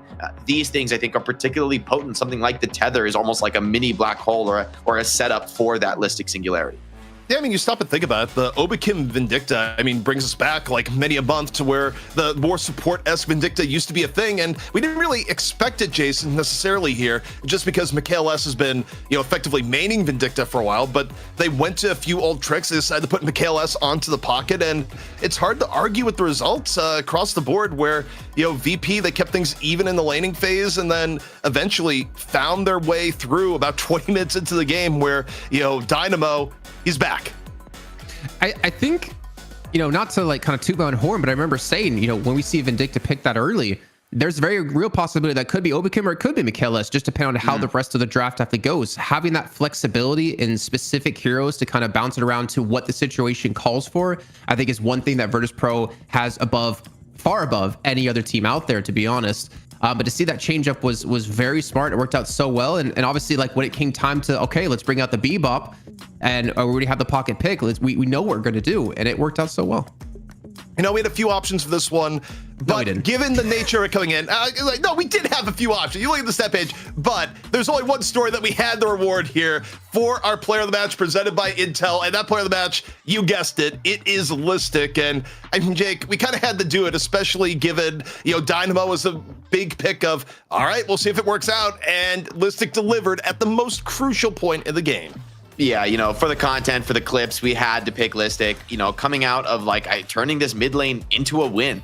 I think you got to give a lot of honorable mention to Dmov on the Bebop. I think he was definitely my runner up for the MVP, but Listic, in these big team fights, the Warp Stone, this ridiculous impact. I mean, this was the moment where the game looked winnable for Parivision, maybe difficult, but this was the back-breaking moment, is all Listic, and then snowballing it into yet more team fights, having a lot of clutch saves with the quantum entanglement and managing to slip out of a lot of these scenarios surprisingly unscathed. So really well executed for him, for an unconventional hero. And I wonder, I mean, Bebop hasn't been picked very much, but when it has been played over the past month or so, it's been really good. Like different teams, Hydra Nation has played it. Other squads have used it to really punish this overwhelming deathball style. And I think we have to start seriously considering Bebop's relevance in the meta. I don't think this is a pure meme hero anymore. I think the tide has turned. It's funny that you mentioned that, because if we think back to almost every draft out of VP up against one win, they always banned Bebop and Kelvin. So now the question for me is, do they let Bebop get through so they could potentially pick it, or do they switch things up and potentially take away like a Mirage that does not allow one win to use that to punish them like they did so heavily last week? Well, in any case, VP, they have earned their right into the money match to face off against one win another time. And the thing that's really interesting to me, guys, as we get ready to head into the break and head into the money match, is that VP, they have learned lessons. They have come in with a new meta, a new look at the game. Will this be the week that they take the throne back from one win, or has one win evolved even more? We'll find out the answer to all that and more in just a few minutes.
It's Deadlock Fight Night number 21 here in Europe, presented by Intel. ZP back here with Jason Kaplan once more. And Jason, VP showing that they do not rest on their laurels. They have improved. They have innovated. They've come back with a new look. The take on one win in our money match here this week. And Jason, the challenging match, really exciting stuff to watch where we doubted a little bit, but clearly VP did their prep. Yeah, I think VP have been one of the most successful teams that when they lose in a week, they come back so damn strong and so prepared and ready to change things up because they don't lose often. And when they do, they always come back with a lot of tape and always figure out what they did wrong and to look to improve on. But going into this match versus one win, obviously seeing Parivision playing more of like a one win-esque composition was fantastic to see because they had their own kind of level up in terms of their play style. They still had that counter ready. Is that counter, though, going to be something they're going to rely on when it comes to one win? That's still yet to be seen. Yeah, but of course, speaking of changing things up, we change things up here between games here where, our analyst will swap in and out. Jake may be out for a set, but we got DDK coming on in. And Dan, I mean, look, I know you're a fan of seeing change-ups to the meta, and we got that in spades in our first map. Yeah, I love this about Deadlock because you have these options. I wondered for a while whether someone would work out like Dynamo because on the face of it, Dynamo has great kit. It's just about application. And so it's so cool that the teams have so much to play with and to see the look around the Dynamo too. And now obviously, we don't know the answer to this question, but is this something that is being proliferated in the scrims, or is this something that's being kind of up the sleeves of VP? And are they going to be a one win going to go blind against this? That's going to be an interesting question for me. Well, blind as Jason also just gets taken out internet-wise. He's gone, but this is a good time while Jason's gone and people are none the wiser to take a look at the one-win roster. That's right. You won't have to know that Jason's missing if we don't see Jason on screen. And, Dan, as we take a look at the one-win roster, I mean, a lot of these players have really come into their own over the last few weeks as one win is taking the throne here in Europe. But, perhaps none more than ABL just proving to be one of the most devastating carry threats in all of Europe, and really Deadlock in general. Yeah, ABL's definitely done a lot to really improve the hero pool and really stay true to the identity and strategy that this team loves, which is playmakers galore and just not really a support in sight. Again, we don't know necessarily if that's going to stay the same this week, but it has been pretty consistent for them. And ABL, as you say, is the central figure in that. And I think Calico's been, the most devastating pick if he's been able to secure that. And the way that his team's able to play around it as well. Again, it's a whole strategy that works off of all these playmakers. And I think I just have to throw in Empty Dreams there as well as another player that's been absolutely excellent from that capacity, especially on the pocket. I feel like the best pocket performances have come largely from Empty Dreams, and then a player like Overseas that can provide that really aggressive Grey Talon assist using those birds in the early game, and then having that longer range to provide more of a positional issue for teams that maybe trying to deal with all the playmakers and brawlers in their face, but then you've got Overseas doing crazy damage from the back. So there's just so much to say with regards to how one win have refined this strategy that is central to a star like ABL and that playmaking bias that they have. Who also may have some stuff to say is Jason, where I think we've pulled Jason back from the brink. I hate the Italy, black man. hole that is his Italian internet, where, by the way, people are asking, Jason is Italian? No, Jason is not. Jason just lives in Italy right now. There is a difference. I hate this internet, man. I swear it is like the worst thing on the earth, just like the pizza here. No, I think one win, man, like as Dan pointed out, like Empty Dreams. We talked about him a lot before. It was before ABL came into the roster. He was one of the heavy hitters for this team, but the thing was they didn't have the depth of that second player on the team who could be a standout like ABL became for the roster. So there's a lot of pressure put on him specifically as a player that eventually became alleviated when ABL joined the roster and he showed he could play a lot of similar heroes, but also have a higher level of impact as well for the team. And not to mention Overseas. I think you guys touched on him a little bit there. I don't know, my internet was a little bit spotty. He was definitely a contender for MVP when it came to last week. He's also been very flexible in what he's been playing. We've seen him a lot on Grey Talon. But this team, I mean, looking at these two rosters, I feel like Pocket might become a very highly contested pick between the two. But then again, there's still so many other highly contested picks that I don't really know how this draft's going to play out. Well, also, I mean, not only is the draft going to be interesting, before we get into it too, we do have our history graphic here. The kind of show like how the balance of power has changed in Europe overall. And, you look for a long time and it's just, champions, Virtus.pro, and then, you know, things change up a little bit where Virtus.pro, you know, they abdicate and 1win comes in, they beat Parivision in the special match, and then they hold serve the next week and take down Virtus.pro again. So, really, 1win going is like, yeah, you might have left the throne voluntarily, but you're not getting it back without a fight.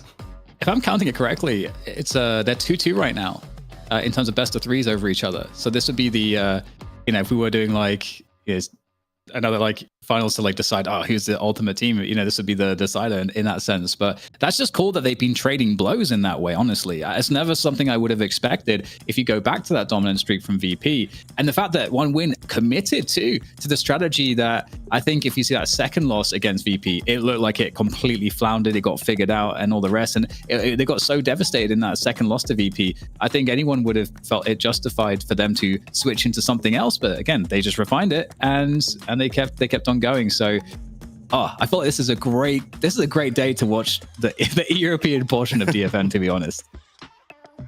100% agree, man. Like I want to see.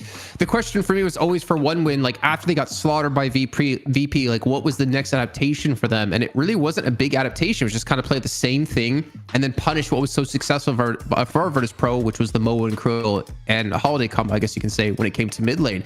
But now again, for me, like VP has shown they have another gear. They've been able to show that they can play Dynamo, Bebop together like this. Can 1win be prepared when it comes to the draft to handle that and deal with it now in this series? Well, the good news is we don't have to wait to find out. We're going to head straight into the draft now and see what the teams have been cooking and what will be different in the draft. Is going to be 1win on the first ban, first pick. And to me, my question here is, do they get rid of the Bebop, get rid of the X Factor, and instead they say, no Vindicta. We don't care if it's Michaelis playing it. We don't care if it's Obakim playing it.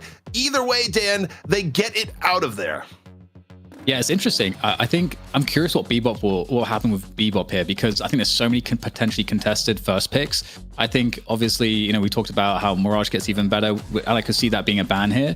I think that's probably the ban I would like to see out of VP. But that first pick Pocket, I feel like could be kind of an interesting contest. I was actually Holiday that gets picked up instead, which makes sense because 1win, a Holiday for 1win strat for the initiations into jungles is really strong. So it's certainly a core part. And that also puts the question, do they want to pick up the Paradox now, or do they risk losing the Paradox and then not having that play? But then that opens up all these picks for VP that gives them the edge. So this is a super interesting opening. I'm just watching the countdown. I'm waiting to see what we see picked up here. Great talent. Okay. I love that. Overseas on the Great Talon is so fun. Watching the ganks that he does with the birds, there's no one better, I feel like, in this region. So Jason, we're taking a look at VP on their first pick here, and the question is, do they go back to what they did last map, or do they get Pocket in the intro here? They're not gonna be able to open with Vindicta again, so maybe this is a case that they decide, okay, you Pocket Paradox instead. Kelvin! Oh yeah. The Kelvin priority, Jason, is unreal, because last time it was Parivision that prioritized, and now it's VP that change up and go, no, we want the first pick Kelvin. And I wonder if that's just to give Obakim a hero now that Vindicta is out of it, and now it means they're going to do Pocket from Michaelis, maybe? So normally they ban Bebop first, and then they ban Kelvin the second roundabout. So for them to pick it this early, I think very smart. Like Obakim can play so many different heroes that we've seen already. But to take the Kelvin right off the bat for the extra sustain, he does obviously extra survivability when it comes to fighting the jungle too. If you can get a nice frozen shelter or just the raw healing he can put out, but also can give you quite a safe lane. Maybe something we can see when it comes to the side lanes like we had with the Kelvin Shiv combo in the last match. And they've taken the Calico pick away. I think this is definitely the smartest choice because you have to deal with that. If you don't take it, then obviously that's going to be on ABL. And that is from what we've seen, ABL's strongest pickup.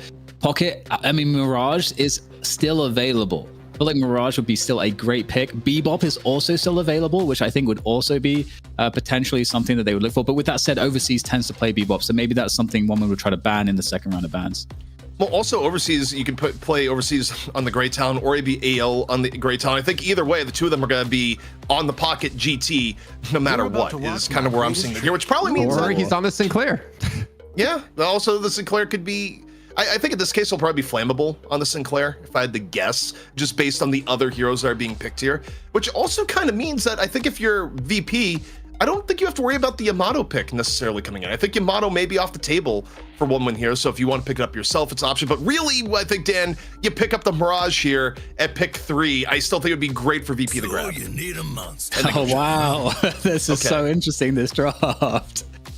Whoa, okay, so, wow, I got to wrap my head around this. The Sinclair pick does make sense for 1-win, because last week it was ended up being, I think, the pick in the 6th position for them, and it ended up being very, very good with their play style. It gave them a lot of good early laning strength too. But in terms of these bans, I think a Bebop ban is not something I think they'd consider VP. They're going to go for the 7 instead.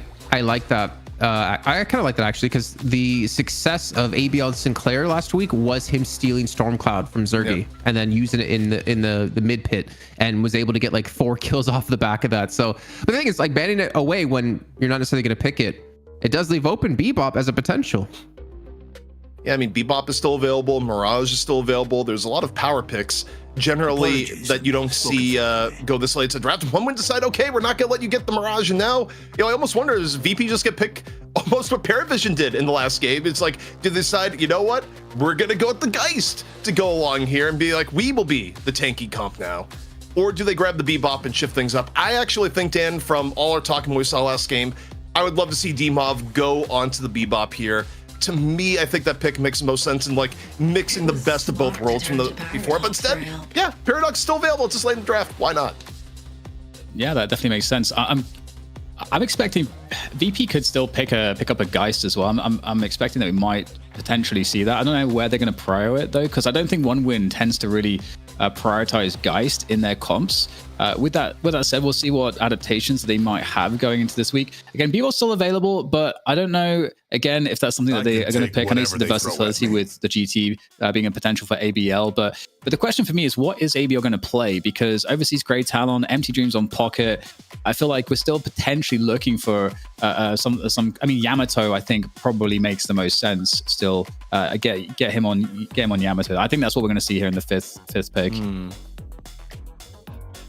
mean, similar to what we mentioned with the Vindicta, like the flexibility of Empty Dreams, Overseas, and ABL, that they could swap things around based on like what the other team picks.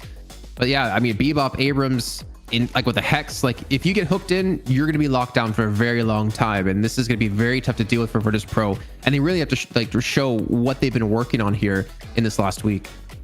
I feel like Geist does speak to. Sorry, go ahead. Maybe they go for the. I don't think Yamato's gonna get picked by 1-win. I may be wrong. I just think hero pool wise, the fact that they went Grey Town Pocket might take them out of the Yamato running. I got you. Inferno is gonna come in for VP, so that's what Zergy is gonna play. Now, okay, what do they go for the final pick here? And man, you think about options. Previous weeks would say, what about something like a Moan Krill? Probably not going to be the Moan Krill coming out here. I mean, look, at this point, I'm willing to be surprised by anything we'll have seen here. Aside from McGinnis. If I see McGinnis, I'm just, I'm off the show. You're out. It's just like, no. That's the one thing. And okay, guys, that's what we kind of thought would come in. Makes sense. I mean, again, it's VP changing gears a lot though, Dan, because they went from, far more playmaker focused last draft to, basically a more, a slightly differently balanced Parivision draft, effectively. Yeah, and it's I think VP is so good at drafts like this. It's got basically every tool they need. I like the Bebop because there's no other initiation really that's easy to get those picks that they like. But yeah, there's a Yamato to finish it off. Again, I think this does make sense just because I think that's the ABL pick here.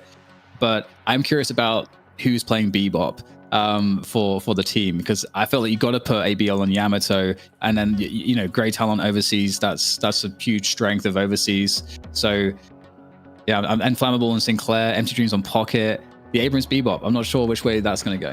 I'll be honest, I don't even think they're going to put ABL on the Yamato here. I think it's probably going to be Zanya. I think they put Zanya on the Yamato, and then ABL probably Pocket and Overseas onto Grey Talon. I think ABL might be Sinclair, actually, in this one. And I think they're going to put Xenon on Abrams, and then that leaves... Flammable. I don't know. Flammable's going to be Sinclair. I think Flammable absolutely is going to be Sinclair with this setup here, because I'm trying to see who's the Bebop player between them, because for some reason, like, I'm not seeing it really quickly, because Empty Dreams obviously doesn't play it. Flammable hasn't played it. Overseas has played it 5 times actually, so we could see ABL on Gray Talent, actually, and Overseas on Bebop. Oh, you know, we don't have to wait much longer here. We're going to find out in a second. This is a ridiculous draft. We're sitting here, it's like, wait, we're just trying to, see the equations going up is like, wait, who in the world is playing what? Which is a good side, Dan. I think anytime you have this draft where it's like, it's not predictable, because we've had weeks where we've basically predicted everything down to a T and, no one was surprised. But here, I mean, it's just interesting as both teams throw different looks at each other. ABL Great Town. Yeah. And Overseas Bebop. Okay. Flammable on the Sinclair. But it is Zanya on the Yamato, so yeah, it makes sense. Okay, yeah. Cool. This is gonna be super fun. Michaelis is on Shiv? Okay. D-Mob's on Paradox, is that right? Wait. I believe that's right. Which is weird because, I mean, okay, Michaelis has played Shiv in the past, but also so has D-Mob. And that. Yeah, but has D-Mob played Paradox? Not with Michaelis on the team? I don't think that's happened. That combination's happened before. No, that's ridiculous. But Dan, any final words on the lane systems that's set up here before we let you go for a bit? Yeah, I think the Bebop Yamato lane, I think it's obviously going to be a nice focus for OneWin. We know that OneWin with their strategy, they want to get ahead on the early game first. They tend to prioritize that. That's I think, a big core of their strategy and their picks in the draft. So we'll have to see how well they approach that. I'm just really, I think both teams have great drafts. So I think this is going to be super exciting match. All right, well, Jason, we're getting into it. And, again, for me, my attention always drawn the middle lane where teams have been putting some of their best picks into it. A Calico Paradox lane, nothing to seize that, but neither is Bebop Yamato.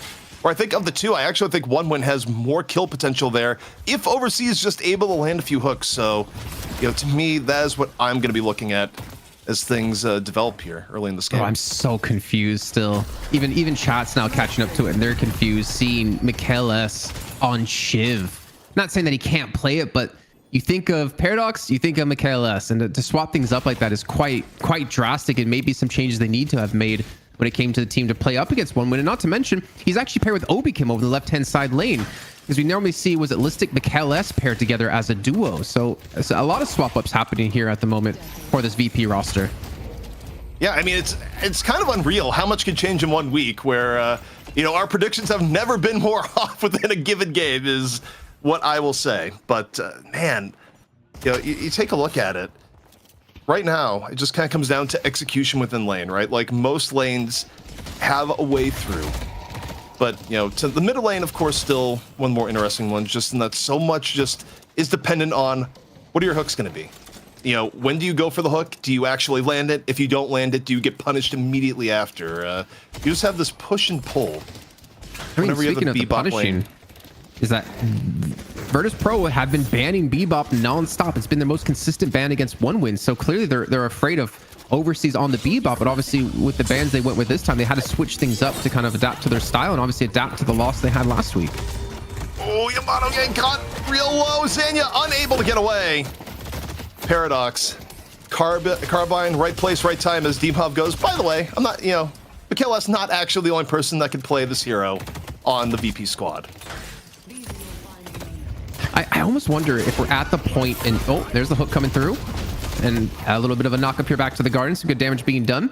I wonder if we're at the point where you can kind of tell the differences of like a D-Mob on Paradox versus Michaelis on Paradox. Like if OneWin can kind of feel that difference and can play around that difference. But I don't know if we're at that point yet in the game to have really such a strong identity in different play styles or builds when it comes to specific heroes. And well, Michaelis, speaking of him, able to get a kill on his Xenon over in the left-hand lane. Yeah, feel his identity right now on Shiv. Feels pretty good if you're VP at the moment. But Listic also falling turn right lane. Getting a little bit spicy for VP. There you just need to take a moment to back on out. But you got reinforcements coming back in. Xenon back in onto the left, middle lane. Essentially stabilized between both teams. Even with a few picks here and there, relatively even so far, Jason. 14K to 15K, the most mild of margins right now for VP. But D-Mob, swap up, ready to go. Pressure right now going in. You just see Zanya right now taking a step back as ultimates come into play for Virtus.pro.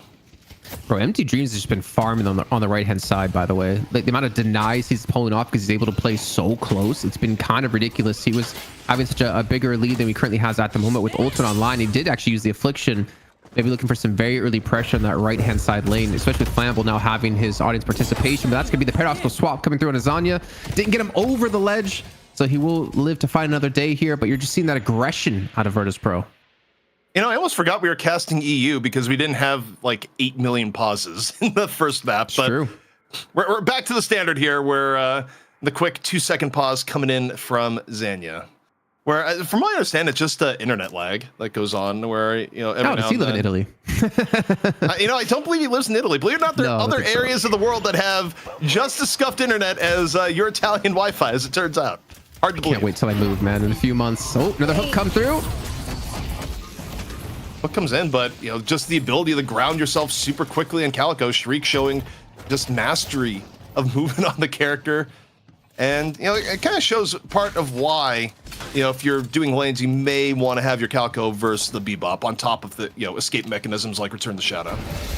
Yeah, I mean, playing safe, right? When we looked at the last match, it was being used very aggressively to actually go in and get some damage in onto Listic and to Demov with that Dynamo Bebop lane. But Shark's keeping it available to be used as an escape mechanism, like a flame dash out of Infernus. And Zerg was able to pick up a kill on the right-hand side. Again, very important for Virtus.pro, especially Infernus, which we've kind of seen like Zergy fall back to. If it's not going to be his 7, it's going to be most likely his Infernus.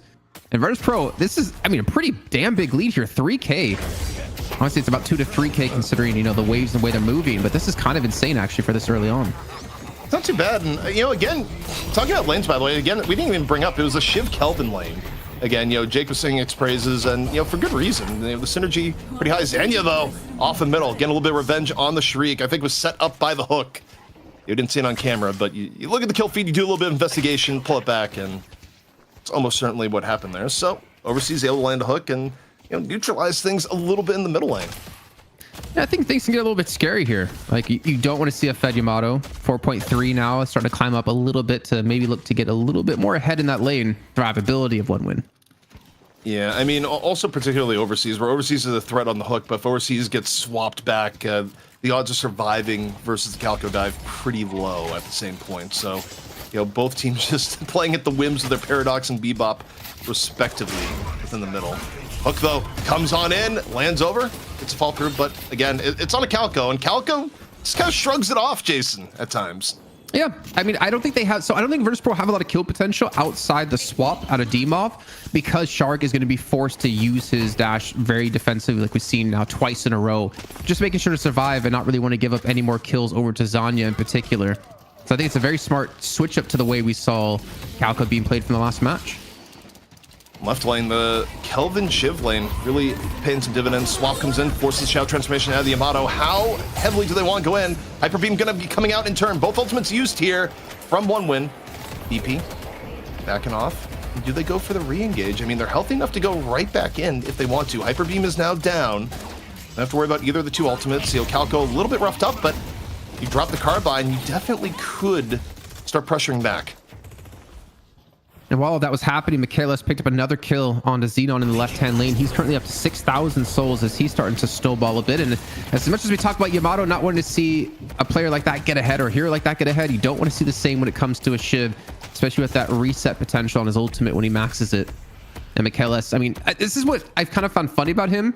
When I watch him play it, he's always generally played like the playmaker heroes like Paradox, right? Force a swap and look for a kill. But I feel like he would be so good on like a carry hero. Like Shiv can be when you get to that point. Like we talked about with Young Calc, when he was being forced to play Abrams, he played Shiv, and then he just completely carried that series up against Hydra Nation. Young Calc, you mean the Ivy main?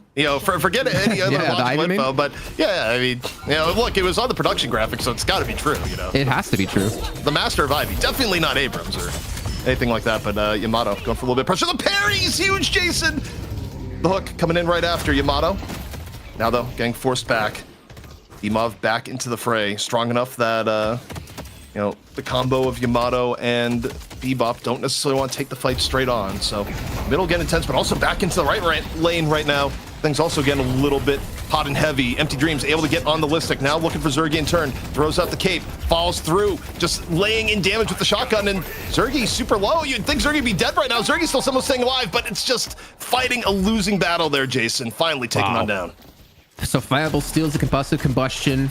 is able to help pick up that first kill. He gets down to 1 HP, and because of the presence of Empty Dreams, Flammable's able to escape and then eventually pick up the second kill. As you see a swap back under the Guardian. Overseas trying to run away from this one. And he will survive, at least for now, being chased down by Shark. But Shark's been forced to disengage because, well, it's going to be Zanya there, and Zanya's going to be very strong and very difficult to deal with here. I mean, Zanya just walk out forward, not intimidated at all by the Calico. Lands some high-value right clicks, but now Shadow Transformation forced out. Grapple coming on in. Yamato in for the kill, takes down Sharik.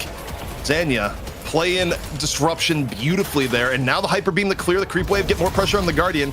Should be mid-Guardian going the way of 1win. All right, so as I talk about the aggression, they actually end up picking up the first Guardian here and actually getting the second Guardian on the right-hand side lane, meaning they get their flex slide. This is a very unexpected turn of events here, I would say, for 1win. But we see Virtus.pro already fighting back as quick as they can as Opikim. He's going to fall on the left-hand side of the jungle, and they're going to look maybe to chase down Michaelis, but he will escape. And now the urn is on the cards here. And again, you know, it's an urn in a world without teleporters, so how you have to position on the map, very different than how it used to be. Well, secret chat battle right now. Sinclair, a little bit of Rabbit Hex on the Calico, not enough to save his life. Especially not with Zergy coming in for the assist. But 51k to 47k, VP in a bit of a hole. 1win looking to dig that hole even deeper as we see Abrams right now in transition, moving forward to the urn turn. And as Listic, though, getting very low, just caught by Empty Dreams. No mind game one there. Oh, and not to mention Virtus.pro having so many players on the left-hand side Guardian. I don't think they're going to contest this one. They cannot really afford to contest it. Though I do see Shark going for the chase. Instead, Virtus.pro going to be taking the left-hand Guardian. Shark's going to fall. This should be a relatively free urn turn-in. Well, VP still, they're trying to contest. The question is, how much can they do with only 2 people there? They're outnumbered. They're not able to stay on the Abrams. They lose Zergy, and 1win gets a turn in. And just like that, I mean, 1win with a combination of lane control, nice rotations, and good picks. They've now put themselves nearly 10k ahead.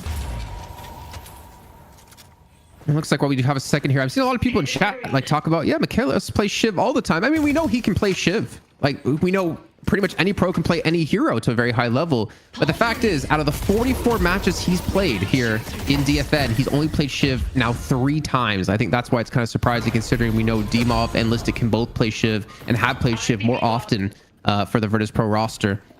As we are at that 10k difference currently for 1win, 12 minutes in, it's looking very reminiscent of what we had happen last week here, ZP. Yeah, I mean, 1win, you know, the methods may have changed, but the result is very much the same. 1win gets out of the early to mid game with a bit of an edge, and now VP find themselves again in the stance of, okay, how do we bring it back? I think their overall comp is really good at late game team fighting. I think they have a lot of options, but you also have to be worried that both the Pak and Yamato don't get out of control in terms of economy allocation. The one thing that does look really nice for them still is that, you know, Michaelis has gotten a bigger piece of the pie than expected. Yeah, but ZP, or maybe we can bring in Dan here to talk about it. Do we think a Shiv can carry up against a Pocket and a Yamato on the other team who have just as much farm and actually more farm than that Shiv has? I definitely think it's a problem because the amount of burst damage you have for 1win, I think it especially when the Shiv is a bit behind, I think it can really be overwhelming because obviously Shiv can like sustain, but the burst damage is like, it was one of the best ways to respond against that and just completely take that out of the picture. And right now 1win, I mean, they're doing a great job controlling the whole map. Good response from VP right now because this is the first time we got VP forcing 1win to respect them a little bit with the right side lane push. But overall, 1win, they've been like steadily advancing their lead with good pressure off of those 2 initial Guardian takedowns. Well, looking back at middle lane, VP looking to allocate a little bit more resources here. 4 people in the mid. You wonder if they just stay till Guardian is crunched here. Only 2 left here for 1win. So for 1win, the question is, do you go for a bigger defense or you just try and get stuff elsewhere on the map? Michaelis able to take down ABL real quick. Hyper Beam trying to be used for defense. Bebop, though, under pressure as VP, they don't really care. They allocated this many people here, Jason, and they're going to walk away with the Guardian. Now let's see if they walk away with a little bit more. Obikim going to drop the Frozen Shelter. Right now, Xenon in trouble.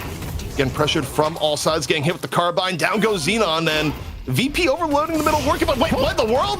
Grabs the cat. Looking like Trump right there. You can't be doing that. Not in here in Deadlock.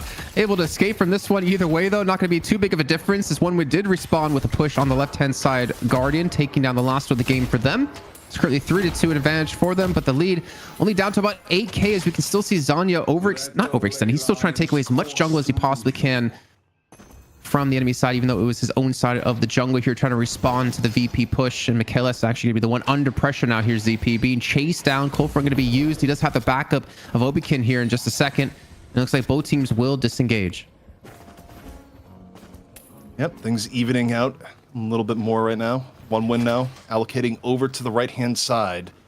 Right now, just waiting for the buff. It's going to be a gun buff, and Yamato says, no, I don't want the gun buff. Someone else can have it. That's fine. But now, see how this Urn setup goes. The Urn pickup getting more contested than the norm. Both teams wanting a piece of it here. We'll see how the opening works. Obikim getting picked off early. However, in the sacrifice, Listic able to grab the Urn. Listic on the full retreat. So is the rest of VP right now. They just want to control their own destiny. We saw the Alchemist from ABL did not hit Listic. And in fact, Zanya getting caught in the middle by Michaelis. So VP, they just back off. 1win, overextending a little bit. And it's VP walking with the Urn and an extra pickoff on top. Are they able to run the Urn there in time? Are they going to commit to it? They're leaving no one on that right-hand side. I'm imagining Shark going to go clear out the wave, so Flamble's not going to commit to the push. And I mean, 1win, they're here. They're all ready to go. Like, they're ready to contest this. Whether or not it's going to work out for them is going to be another question. As you can even see Xenon here trying to steal away the Gamba just in the last second. Are they going to actually just rush straight through? They're actually going to go straight for the push into this with the Frozen Shelter. They're going to catch out Xenon all by himself. The Urn has yet to be turned in, as that's going to be the seismic slam going to be coming through. Well, they're fighting over the Urn, the Frozen Shelter, the results of no kill. Xenon still able to stay alive, but for how much longer? Finally, taken down by D-Mob, drops a bag. Michaelis picking up the Urn in the melee. Is it turning gonna happen? It does! Zergy falling in tow. Zanya, super low at the same point, 186 HP, taking a little bit cover, 2 HP, and no, not gonna find a way out. Sharik able to come in from the outskirts, and VP, just like that, Jason, between the Urn turn and getting themselves back in the game, and debuff remover from Michaelis, somehow getting out of the line of fire here, off the hook. Michaelis survives. This is gonna be the great escape, but the pressure on him overwhelming, and gonna drop a small bag for his troubles. I mean, still, they were able to take the lead down from 8k to just about 3 to 2k right now. Obikin, there's no teleporter there anymore. You got to run away from this one. He's going to chase. He's most certainly to come through. Shark's not going to be able to save him. And actually, if anything, Shark's going to be the one to go down from this. Flammable, he's low on HP. And Shark will back away to safety. So lane going to be cleared yet again for 1win. Still, all in all, not a bad trade here for Virtus.pro. If they don't lose out on too much more, that's the real part. All right, so, I mean, this turning into a very close match once again. And, good time to bring in Dan here. Dan, we just saw it happen at the Urn, and, VP finding a way to make it work between the Frozen Shelter and, Michaelis, right place, right time. Also, by the way, getting the turn in and getting even further ahead on his own individual allocation. Yeah, it was a really interesting passage, because from the Urn pickup at 15 minutes, that was actually kind of a steal from VP. I feel like 1win were in a better spot to get it, and then VP turned it into a must fight for both teams, and then equalized off of it. So VP coming in from behind with some of these great plays in these team fights, that's what we know the best. And speaking of team fights, yeah, the team fight again, hot and heavy once more. ABL taken out early. Obikim dropped the Frozen Shelter to secure. VP all in.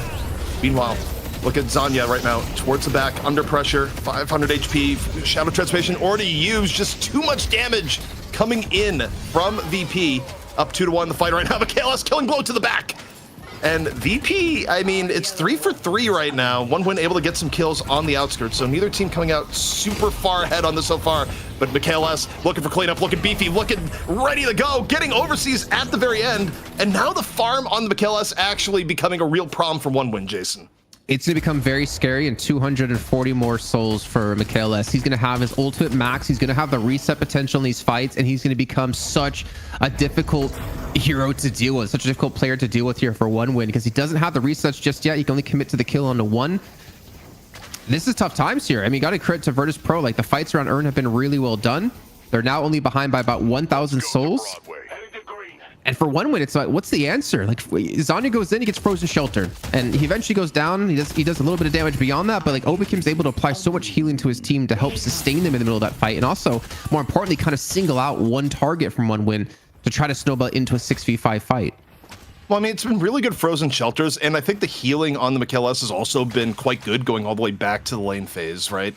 So it's definitely I think for one win, their ideal condition right now is find a way to either take down Obakim early in the fight, or at a bare minimum pressure Obakim enough that he doesn't get a high value frozen shelter. They can't have the dynamic that's been happening where other people engage and Obakim comes in and just gets a super high value frozen shelter. I think that's what has been the backbreaker for one win here so far. He also maxed it too to make sure to have that extra healing. Xenon's going to be getting caught out here, giving Virtus.pro now a man advantage, giving one win a taste of their own money here. Able to just apply this pressure and catch him out in the jungle. Have a taste of your own money. Taste of their own medicine, I guess. I mean, we're playing for money here. $1,000. They lost out the 2K last week. Well, the earn is up, so you get the early pickoff. It gives you full advantage to grab earn, which is quite nice, especially given I feel like with the change to teleporters, the actual earn pickup is way more valuable than it's ever been, just based on the virtue of the fact that we're seeing teams contest for it more. So VP, they're not really waiting a whole lot. They're using Kelvin to speed the way, perhaps another reason for Kelvin's increased value. No teleporter. Everyone gets on the ice path, Jason. Yeah, it's actually, as we talked about before, the mobility of Kelvin, even in the first match with the pathway, as we see a big fight break out here. Zanya's able to get the first kill. Where's going to be Michaelis, though? The resets is what I'm going to be eyeing out on. That's absolutely ridiculous. They get the owl, they drop the earn, they get the copied frozen shelter, use it against VP in turn. That's ideal engagement here from Win-Win. Zanya able to get Listic off the backside. What a play overall, the early pick, but they'll pick him off so early that they can't steal the frozen shelter. Unbelievable from one win.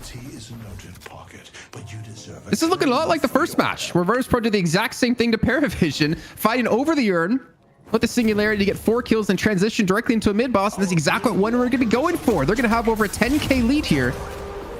And Virtus.pro, can you realistically contest this with 2? I would say no. They're actually going to be instead trying to push the mid lane Walker to try to get something out of this, but John is going to be there to defend. Oh man, what a turnaround. Okay, Obakim is wait, is Obakim going for a steal at frozen shelter? There's no way, right? Obakim is just gonna be like, I hope they didn't notice me drop on in because I was late to the party. One win does get the rejuvenator, and wait, is Obakim actually getting away? Looks like it. But Obakim is after popping in on the top side for a split second, but the turnaround, ridiculous. You know, good chance here to tap in Dan. I mean, Dan, you saw that earn fight where Obakim got blown up, but not before his ult got stolen. I mean, what more can you ask for if you're one win? Yeah, and I think that's what Sinclair brings to the picture. In addition, in those team fights, the Hex as well is another element that creates that level of disruption opportunity for a massive playmaking team like this. So a couple poor fights for one win, but you win the most important one leading into the mid boss. And look at the swing in value. I mean, this might be another 10k. This might be a 30k difference that VP are going to have to contest with. They are good from playing from behind, but look at the map control, and there's so much value out on the map at the moment as well. This is the hugest thing that we've seen, and it could be potentially leading to a game-ending scenario for VP. It just depends on if one win have tightened up their macro from when they're ahead like this. CP, I think Jake might be happy. He was worried about losing his house here. That swing is going to help him maybe pull off an expansion on his house, have a nice little guest house that maybe Virtus.pro can kind of stay in on holidays here. It's getting tough, but VP can always bounce back. The channel point wagers go crazy. That's all I have to know there. People just like, I put my channel points on this. Honey, I lost the house. But yeah, I mean, VP, they're a team that truthfully has had more comebacks from bad situations than really any other team in Deadlock, but this would be a test right now. I mean, 22k, not impossible, and they have tools for pickoffs here, right? Like, they have the ability to do good swaps. They have Michaelis, who's still relatively decent farm relative to the rest of the game. If they're able to burst someone down, you can get killing blow chains. So, I mean, VP has options, but it's still not ideal for where they'd like to be at this point in the game, especially not when the one person that can get pickoffs just goes down. Dimov. Run afoul of Zanya there towards the right. And what I'm worried about is that we kind of touched on it earlier with Michaelis. He was able to keep like on par and slightly ahead of Empty Dreams and Zanya, and now he's falling 3 to 4k behind because of the swing in souls that we had happen. I mean, Obakim, he's quite far behind quite a few players on the other side as well. It's going to get very difficult. It pretty much comes down to almost like the next fight here for Virtus.pro. I'd almost say that if you lose this next team fight, you're pretty much going to be losing this first map in the best of 3. Yeah, especially the next urn. But I mean, the problem is that you think about the fights that VP can win, you know, realistically, they don't want a full knockdown drag out at the urn. It's a fight that they're very unlikely to win at this point, especially with how the economy allocation is right now. What they want is to be kind of in the jungle phase, Demov to get a paradoxical swap, and then just have people there immediately for a pickoff, ideally, you know, aided by Mikhail S, right? Like, that's what VP is trying to look for right now, and I just don't know if they're going to get that opportunity. Yeah, it comes down to, like, I guess who could kill the backline quicker. But I feel like one would have a much stronger front line with Empty Dream, Zanya, and Xenon, just in the raw damage that's going to be output from them. But now the next urn going to be spawning in here, and of course both teams going to be going straight towards this direction, though we can see Demov still going to be back at base for Virtus.pro. And not to mention Shark, he's falling back to the mid lane too. They cannot afford to contest this anymore. They realize it's going to be very bad for us if we lose out in a fight. And instead they're just going to go towards the turn-in while pushing out the lanes, and maybe even getting a left-hand side buff here for Shark. Yeah, he gets gun buff.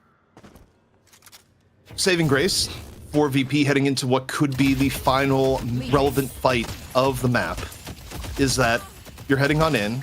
The turn-in point is your terrain favored. You have more opportunities here for Demov to get a swap. But can Demov find that? Also, Zergy isn't with them right now, and one win is just going to stack the paint with a full 6. So there's an opportunity here. They can just go 6v5 and run at VP for the win. We'll see if that's the case right now. Sinclair over in melee range. Meanwhile, we got Bebop, Hyper Beam in or this top here from 1-1. 1-1 right now, just looking to poke down Virtus.pro. VP already very, very low right now. Look at the HP bars right now. VP is getting pummeled across the board for this turn-in fight. ABL able to hit the pay dirt on to Listic. The turn-in is had. Overseas gets the urn in, and 2 extra kills on the VP. VP not able to find anything on the urn defense. That's a double hex coming through. It looked like able to catch out with the help of the owl out of ABO. And that is 3 kills coming through and 1 win. This should be them cracking open the base. They have the mid lane they can shove up. Yes, left and right lane are shoved up against them, but they should be able to get a shrine and their next flex slot unlocked after this. I mean, Demov, you still have swap available. Mikhail S still on 24,000 souls. He hasn't got... I literally, just this last time I talked about him, was on 24k. He has not gone up at all really in souls, and now he's 6 to 7k, if not 8k behind some of these carries on 1 win. I don't see how Virtus.pro come back from this unless there's a massive mistake by 1 win.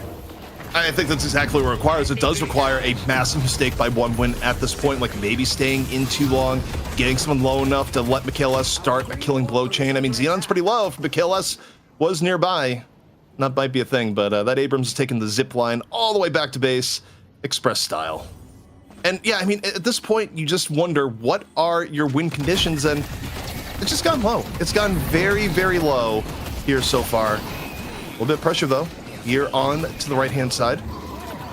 Frozen Shelter out. Of course, it's a copy. Or no, it's not copied. It was Oakham's Frozen Shelter. They're able to get anything off of it here so far. They're still looking, and 1 win right now just buying time. They're able to get Zanya. Mikhail S finding 1. It was a full team effort, but hey, if you're going to dig yourself out of a hole, that might be the first strike. I don't know why they overcommitted to staying around. I mean, I obviously they wanted that walker, get another flex set unlocked, but considering they had players already leaving back towards base and they have so much jungle to farm up here before the next mid boss spawns in about 40 seconds time, you're not going to have the next urn for another 2 minutes, and they're just getting picked off. Like, Demov gets a nice little stone to connect Carbine over on a Xenon, but Xenon's got to get away from this one. They're just going to be overwhelmed by forces, and Mikhail S, he's ready with those resets. Mikhail S would love to be fed right now. You take a look, the swap comes in, Abrams is low. Where is the fall through going to come here? You just take a look at Xenon, Xenon's like, wait, do I live? Do I live? 200 HP? And the answer right now, maybe yes. Meanwhile, deeper into the fray, Mikhail S able to get one on the Empty Dreams. Reset still good to go. Going for the shift, flammable on the Shriek. Virtus.pro still getting chunked down across the side. Owl comes in right now on the Mikhail S. Mikhail S looking for anything, not gonna find it. ABL finishes on off. And mid boss is back up, Jason. This could be 1 win, taking mid boss and on the victory run. Interesting. So flammable, I mean, he had Echo Shard, as I pointed out before, but Mikhail S is going to be going for Curse. So he can confirm one of these kills, maybe take down Zanya as he dives in, or maybe stop out Empty Dreams as well. Yeah, Virtus.pro, you can't defend this. I feel like this is the exact same 2 we had alive last time mid-boss was being taken. And for 1 win, I think it's just about being cool, calm, and collected here. They know they have a massive lead of over 40k. They have so much jungle to farm on the map. and they're going to have a rejuve to push back into the base with to look for their final flex slot here to really fill out their items. This is tough. I mean, Virtus.pro, if you can come back from this, it would definitely be one of the greatest comebacks we've ever had, because it is looking like one winner ready to take another DFN victory for themselves. You know, Dan, bring you in to basically be the Grim Reaper here in map 1 of this best of 3. But yeah, what are you seeing right now? What in the world would VP have to do to bring this one back? Because I'm not seeing a whole lot of opportunities at this point. Yeah, and it's ultimately just a test of one win, playing disciplines and just doing the right things, compounding the advantages. And with VP, obviously they've got to find. They have to take a big risk, obviously, and they're looking to try to take a team fight here. You've got to find something. You've got to catch them out of position. You can't let the other team group up and do something together. This is a great spot to find a catch. They're buying items, they're spread out, and they're going to see if they can get some kills. Well, just like that, though, Xenon might have gone away. One win saying, we're totally fine taking the fight into the subway. Everyone pile on in.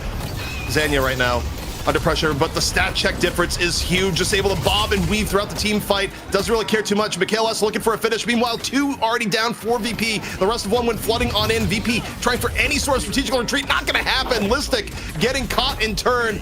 So far, a clean fight for one win, 4-0. And that very well could be the game, as the would-be pick on the Xenon turns into a no pick.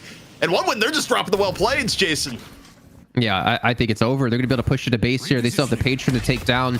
But what was so important in that fight, Xenon survives. They execute out of Michaelis. I don't know how he did it.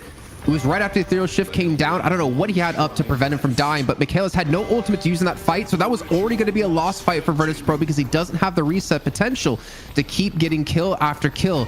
And well, one win, it looks like they might not stick around here for the finish, since Virtus.pro will be back in time, or maybe they will stick around here. I was actually wondering if they would commit for it, because they still have some time. The Patron's going to fall down here. We could be looking at a 1-0 lead yet again here for one win.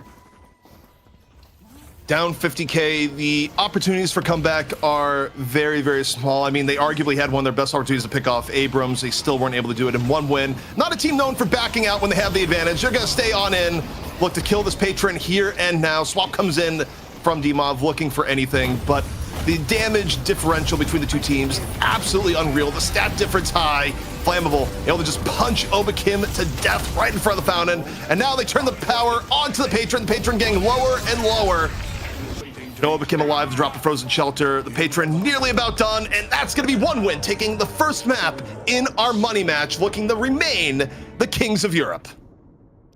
Damn, a really good bounce back by one win. They were behind over 10k souls at one point, but it came down to that one earn fight where they turned things around for themselves and got a foot back in the game. And then from there on, as you know, DDK was talking about, it's not necessarily about the lead that one win has, it's about how quickly or how easily and how well they keep things together to close out the map. And they were able to do so in a very dominating fashion. And one win, man, they're looking pretty strong. They're not looking so one-dimensional that I kind of called them 2-3 weeks ago.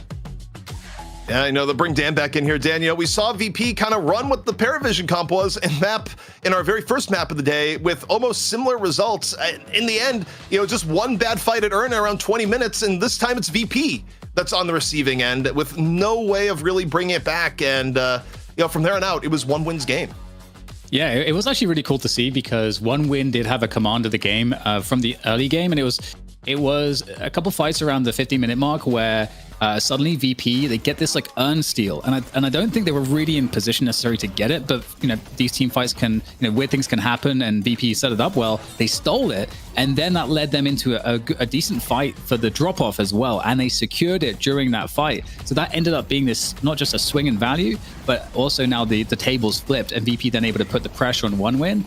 And then obviously, you know, I guess my MVP moment is going to be the following earn fight, where we get Flammable stealing that frozen shelter. That is the difference to allow one win to clean up in that fight, leading into the mid boss, and then just a swing of souls and just positioning on the map because of the rejuve, that it was just unrecoverable for VP, or at least one win just played that advantage correctly, which is not always something. I feel like one win hasn't been as tight as VP on those macro plays when we're looking at the kind of, you know, the bigger stuff as we get those bigger advantages into the mid-late game. I feel like usually VP is a better team for that, but one win have clearly been working on it, not throwing away those advantages, and we could see that they took control of the game from that point, played it out really, really well. But I think if you're VP, that Sinclair pick actually does feel somewhat threatening because it gives a lot of early lane strength. It gives a lot in the way of the Hex in these bigger team fights, a huge disruption, especially if you've got a comp that's a bit more brawly and you've got players that are stuck together. You get multiple Hexed opponent teammates there.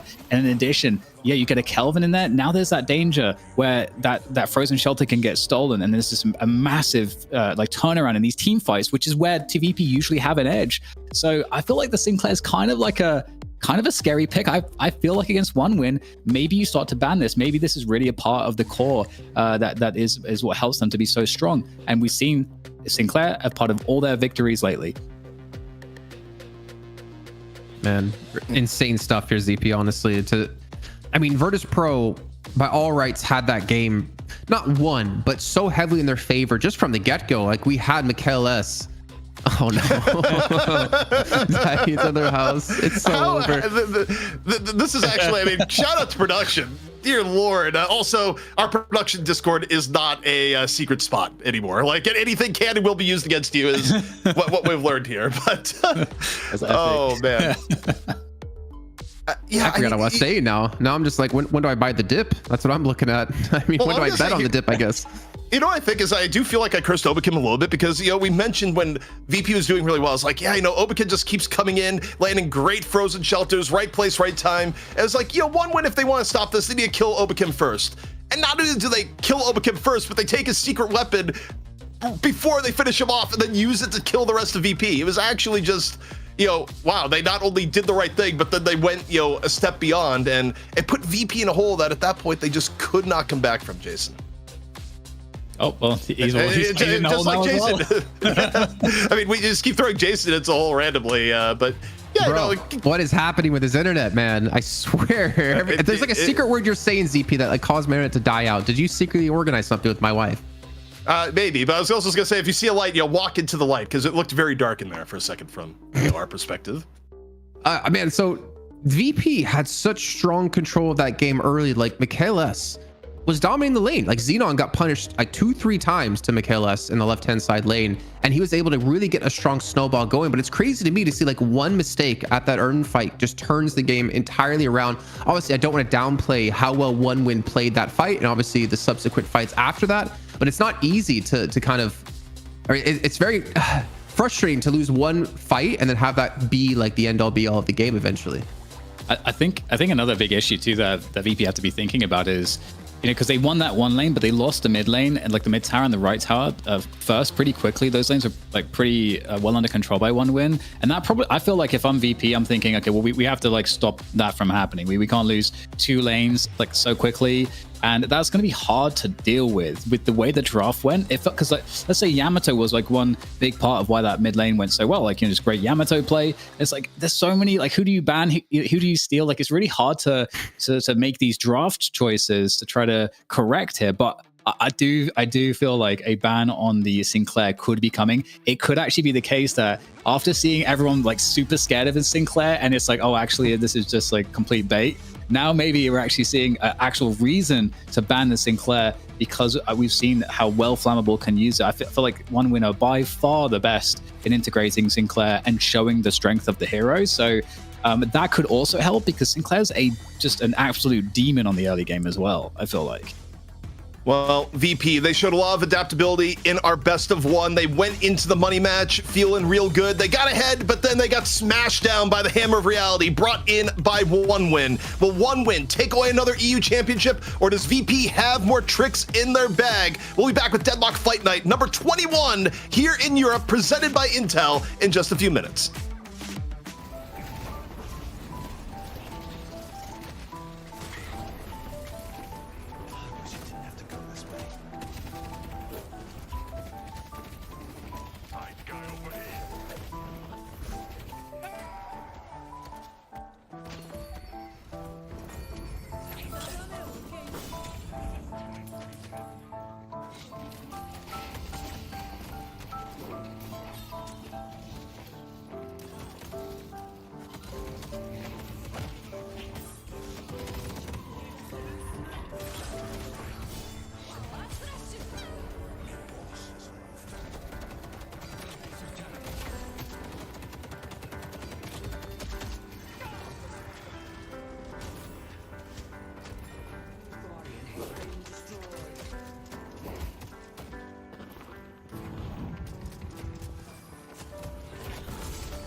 We are back here at Deadlock Fight Night, Europe number 21, where one win continuing to improve and impress even as Virtus.pro has been making adjustments. Jason, sometimes they're just not enough. And once more, we got VP on the brink.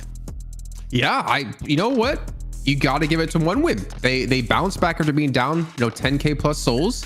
They're able to close out the game with relative, not ease necessarily, but they did it very cleanly, I think is the important part. There weren't a lot of mistakes made other than after the rejuve, they lost a couple players on the right-hand side lane. And then, obviously they did eventually finish the game a couple pushes after that. But really surprised by one win. What's up? No, it's just like, I know actually the secret to one win success. And I didn't, production actually just told me about this, but that's right. They went to the Deadlock Fight Night merch store. They powered up, they got in the spirit. And look, that is what is actually driving their success. No one can really say otherwise. And, usually we have the merch going up at the same time. But, the reality is... What do they pick up, CP, from the merch store? What do they get to really unlock their potential? Well, for starters, you think about how they've been dominating the earn play. Clearly, someone is just wearing an earn t-shirt. That, I think, to me, is a must-have within all this. And, they're able to not get me outed in all of it, even with the other team playing Calico. So they kind of took it as anti-inspiration. Anti-inspiration. You know what? The Meowder, I think, looks fantastic. I know we have a couple of other things as well on the back end. I don't think we put up yet on the merch shop. You can have a deadlockfightnight.com and pick it up for yourselves. I know some people out there were still looking for the mouse pads. I don't know if we have an update on those just yet. I think when they're back in stock, we'll definitely let you guys know, but we are pushing quite heavily to make sure we have those for you guys, because a lot of you out there want to pick one up to support DFN. And obviously all the money that does get actually put into this goes right back into the show. It doesn't go into our pockets, or at least I'm told, right, ZP? It doesn't go in our pockets? No, it does not. But you know what? Okay. We got to bring Jake in right now, because I hear he's like struggling to not to laugh at other things going on right now. So it's like, no, buddy, you're getting brought on in. Like, you can't suppress it any longer, man. It's an exciting series so far. I mean, I just won a couple houses on the back of a great map win from One Win team. So shout out One Win. I felt it was interesting to see like the team fight focus kind of swap from the last match, the last series, where VP was the team to go for it. But similarly, I felt One Win, they just got a lot of the heroes that they really like to play in matching up against the death ball spot style. I think the Pocket is a huge part of that too, with Pocket having a great game, very low deaths, just like getting super farmed and, hitting this late game stride where, yes, you can be super grouped up and you can like heal each other and play really well around that, but Pocket is going to just kind of dance on you in those kinds of team fights. And Yamato, similar story, not as evasive, but just being able to tank through everything and block all those stuns with the ulti. I think tanking through everything for me was the important part, because he had debuff remover and he also had a rejuvenate locket, so he could debuff remover, clear off like any anti-healing and heal himself, and then restorative locket to heal himself even more. Like, he absorbs so much damage. I almost wish there was a player or damage taken stat to use to kind of indicate like how much he actually absorbed from the other team in these fights. Well, we're going to have a quick look and see if things have changed here as we get into our second draft of the series. Could be the last one for VP if they're not able to turn things around. And first pick coming on out. This is going to be interesting, Jake, because we'll see if there's any change in strategy where before they were taking out the Holiday, but that was also, I think, when One Win was first pick. So now... Dude, I want to see them ban Pocket. I actually think Empty Dreams is crushing on Pocket like every single game we see him play. It's going to be the GT they focus out this game, which I also don't hate as a ban. I want to see VP like first pick Pocket if they don't ban it. Maybe that's crazy, but I just feel like One Win is so insane at the playstyle of like individual playmaking that Pocket is so perfect as you pit the infliction on people and it kind of lets everybody else go in and start making their plays with a lot of confidence that they're going to be able to edge out the team fight. And on top of that, he just always has such low deaths. I hope you're happy. Well, here's what's happening is that Holiday has been feared by everyone here as a first pick period, and VP has been valuing Kelvin. My question is, I'm with you. I think if you take the Pocket, that is actually the pick here. I'm fully on board and sold by it. However, Jason, based on what we've seen here with teams valuing mobility in all the maps here so far at EU with the teleporter change, it very well could be the Kelvin first pick once more. I wouldn't. Vindicta, okay. I was gonna say I really like the Kelvin. What we saw when they fought over the urn, they took the urn and then they used the ice path to get across the map as a team really quickly. I really enjoyed seeing that, actually, considering we're seeing such more heavy focus on fighting for the urn rather than the turn in. But the Vindicta pick, I still maybe, you know, if Virtus.pro come back and win, we could ask them, like, why are they so heavily invested in picking Vindicta first almost every single time they possibly can? I mean, it is a flex pick in the sense that it can be played in sort of the carry or semi-support role for somebody like Obikim. So I think I'd honestly rather see it as a support, to your point, though. I agree. Like, I think it's very likely going this early that one win team are going to get strong answers. Although the GT is banned, so that does maybe open it up a little bit for Vindicta to be a bit more of a carry and to get a little bit more resource. No more. But I think one win, Calico Pocket, these are just like dream picks for them. I think they just love this type of hit and run play style, all the individual challenge that presents. You know, these players are just more than up to the task. And I think that's what we've seen time and time again from one win, that their individual players are just so insanely good on these high skill escapist heroes. I wonder if they value the Kelvin Shiv lane again, because when they've been getting picked, they've also been getting picked together, right? And it actually was one part of the last game that went really well for VP. So they go the Kelvin again. And now I just feel like they probably go for the Shiv here, because in all the games we've seen today, Kelvin and Shiv have been laned together in every single game. The lane has usually worked out quite well. And I think if they don't pick the Shiv here, one win is going to ban it on the turn regardless. So the question is, what do they value more here? The Kelvin lane or Kelvin in general? And, you know, Jason, we're about to see. I don't want to say like Paradox. Shiv. I mean, I think, okay, Abrams, okay. I think they need hard catch and control for the heroes that one win team have picked. I think that's like the most important thing for their draft right now. And Abrams is that, especially when you have Phantom Strike, but something like the stake setting up for Abrams. I mean, Vindicta Abrams is kind of a classic lane. I don't know if they're actually going to go that direction as far as the laning phase, but I think it's definitely a strong option. And I think Kelvin, while he's great at supporting the Shiv, can also support other, you know, aggressive frontliners. Shiv's probably the best, but a Shiv ban also doesn't, you know, feel the most impactful. It's not like some unique bit of utility that you can't really replace. I've always been a big fan of like Abrams Kelvin together too, because Abrams is already really hard to kill because of his passive on his 3, but also you give him some healing and you give him the slow. Like, it's really easy to hit a lot of these charges, and then you can lock someone in. You're not going to escape the Abrams. You're just going to melee you down or just point blank shotgun you in the face. But I don't know if Virtus.pro typically like to go for the Abrams Kelvin as like a combo. There it is. Yeah, they are going to ban the Shiv. Yeah, I think they legitimately do not want to deal with that lane, because you think about who's playing what, right? For VP, that you could put Michaelis on the Vindicta, but I feel like they're more in the road where they would rather have done the Shiv again. Now, though, in terms of pickups, at the very least, they can open back up here at the Mirage, which was banned the last time around.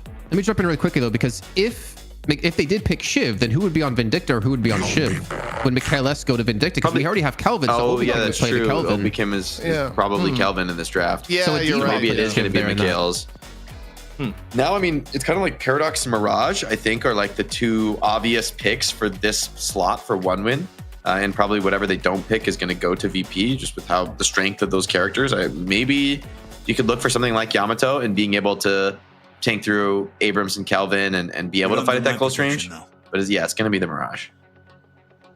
Yeah, and on the flip here, I think this makes the Paradox pick almost automatic, you would think, especially given what we've seen where, you know, they do have the depth to put Dmov onto the Paradox, and, you know, you can leave Michaelis on the Vindicta, Obikim onto the Kelvin in this sort of situation.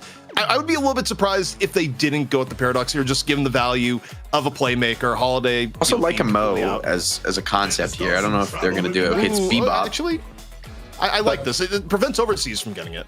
I mean, the weird thing about Paradox now is it's like it's going to be Dmov on the Paradox, right? I guess. I mean, that's fine, maybe, but it just feels like this team, you know, putting Mikhails on Vindicta worked really well for them, in fairness, for a couple weeks, but with how strong Paradox is right now, it feels like you kind of would want him to be playing that too. So it just introduces some challenge, I think, for VP and their roster, how they're managing it. They're going to go back with this Viscous Bebop. I think this is like a potentially really strong at saving and finding pickoffs for VP, but the rest of the team around them still leaves a little something to be desired right now. I think one men are kind of getting the pieces they want. Like Virtus.pro missing damage, I feel like. Yeah, you do have like the kill potential of Assassinate, but like where's your damage coming from right now? And I feel like they need a really hard carry as their last pick. Well, I mean, like Abrams to end up carrying and. Look, I don't think it's ideal, but based on the history and everything out here, it probably won't be a Paradox. Well, obviously, because we just got picked. But beyond that, I think it's going to be Infernus. Like, because you look at what they have here. What does Zergy play? What is left for Zergy to play? I mean, unless you want to have the grand return of Wraith, which is really fallen out of favor, the only thing left for VP to pick right now would be the Infernus. Because I don't think, based on one win's draft, that they would pick it. No, they're just going to go the Yamato again. So It's Haze. No, he's played four heroes. So Zergy's played 44 matches, I think it is. He has 2 on Haze, 15 on Infernus, 16 on 7, 11 on Wraith. That's it. He's played 4 heroes the entire 21 weeks Tracking now. God. Infernus would be the most meta pick. You guess you could go Wraith. I mean, in fairness, I kind of think Wraith is a little bit good here in catching something like Pocket or Calico, but you can also get all your stuff dodged. Who's Zergy on, bro? Is this a Zergy Vindicta? I mean, then who's Michaelis? I mean, Michaelis can play Geist. Can play Geist, yeah. Or I think it's like one or the other for those 2 players, like which hero they're on. Dima, Bebop, Sharik, Viscus. It's definitely a weird draft for VP. It's definitely out of VP's wheelhouse from like a hero comfort perspective, and I feel like One Win got everything they wanted. I mean, it's very one-win draft. It just feels like these are all heroes that they're really happy to be on, really comfortable to play, and it's an overall style that I think One Win is really strong at. That being said, I mean, VP has way more like utility, I would say. I'm just worried, how much is that going to matter? I think this is an actual draft for VP where they kind of need to be ahead. I think if you start falling behind in this draft and you are forced to get active in a difficult scenario, I think it's going to be really, really hard. But I think if you can get into a lead on VP and kind of snowball, maybe it's doable. I mean, what? I think Zergy has played like He's not in DFN, but like, I mean, he had to play something new, right? The 4 heroes he's played are not on the draft, so I mean, Geist is not the craziest hero to pilot, I think, for somebody who's comfortable aiming. Yeah, I mean, Geist does scale well with aim, but man, oh man, look, the last time VP surprised us early in the day, they ran away with it relatively easily. But this, I do think this is just a draft, Jake, where so much is going to depend on what Dmov does on the Bebop. And you're kind of reliant on the Bebop to give you a ramp into the mid and late game. And if you don't get it, you're done. Because, I mean, the One Win overall team power is just ridiculous to me on paper when you compare the 2 teams right now. Jake's trying to bet on another house right now. I'm betting. He's not I happy. bet my house on 1 win, guys. I bet my house on 1 win again. I'm going to have 10 houses or none. I'm going to be homeless, or I'm going to be a property owner, a capitalist, a landlord. Yeah. Well, Jake, give us your quick thoughts here on the lane setup before we let you go for a little bit as the game gets underway. I think pure laning perspective, VP should be just fine. And I think the scary thing for them is that it needs to be maybe more than fine. I think they need to get off to a pretty good start. And for One Win team, as much as they've got a lot of the really strong late game scaling potential that their players are going to do really well on, the worry for them is, are you going to get bullied in these lanes? Are you going to struggle in terms of like tempo on getting the ultis off? I think that's the hope here for VP's draft. And I think One Win just need to weather the storm. Even if they're at a small disadvantage, maybe defending some objectives, if they can win some mid-game team fights, I think they can absolutely turn the game around.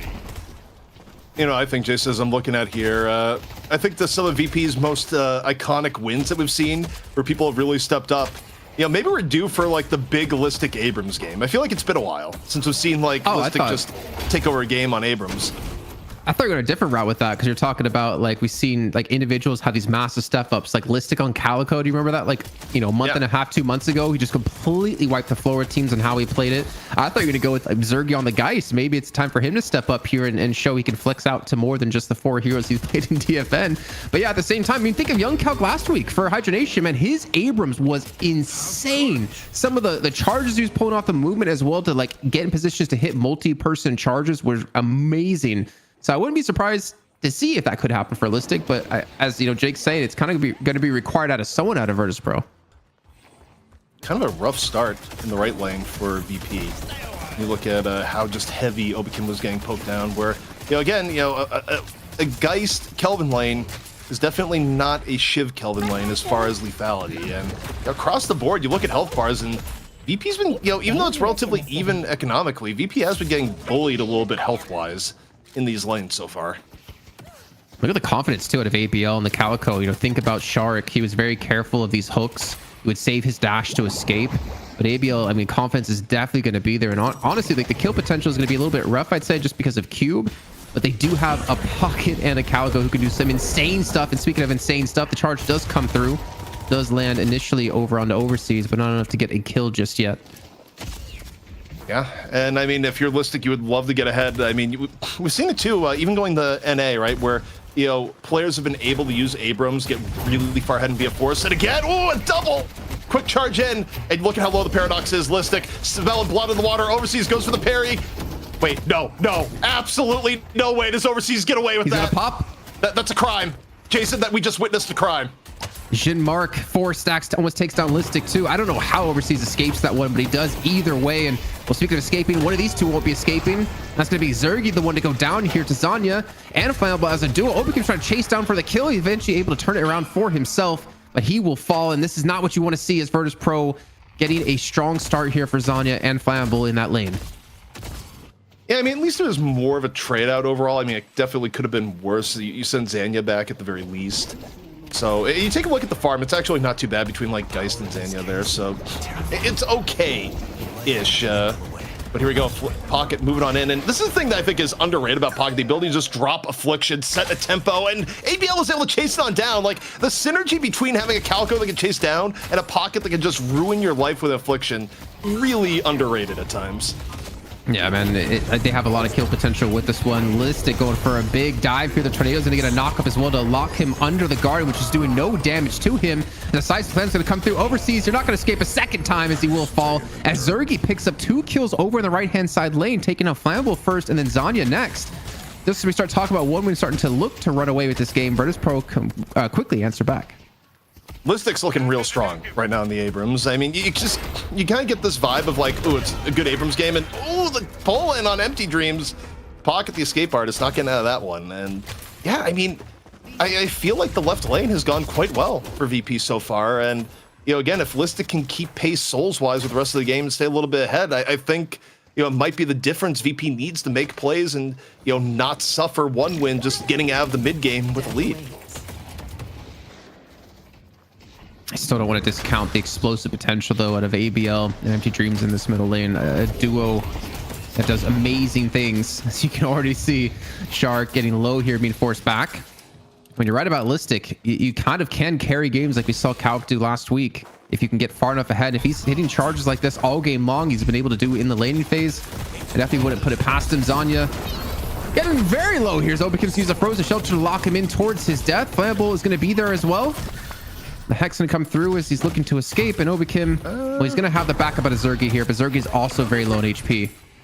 Yeah, I mean, this is kind of one of those things where you're not guaranteed to get out. You don't want to give up 2 kills in return, but I think they thread the needle just fine. And, you know, the only thing I'll say about the Calc play last week is that I just can't believe he did all that on Ivy. But hang on, the hook coming on in, the kill on the ABL. ABL not getting a runaway start in middle, instead Dimov being the glue that VP needs to, you know, stop the ABL train from leaving the station. Yeah. It's like in Germany, it's always going to be a delayed train, unfortunately, for him. And Dimov is the conductor, I guess, of that train, keeping it on the tracks, keeping it delayed for later on, because these hooks are just going to keep coming. This time on Empty Dreams, it's going to be a lot harder to do damage to this Pocket, though.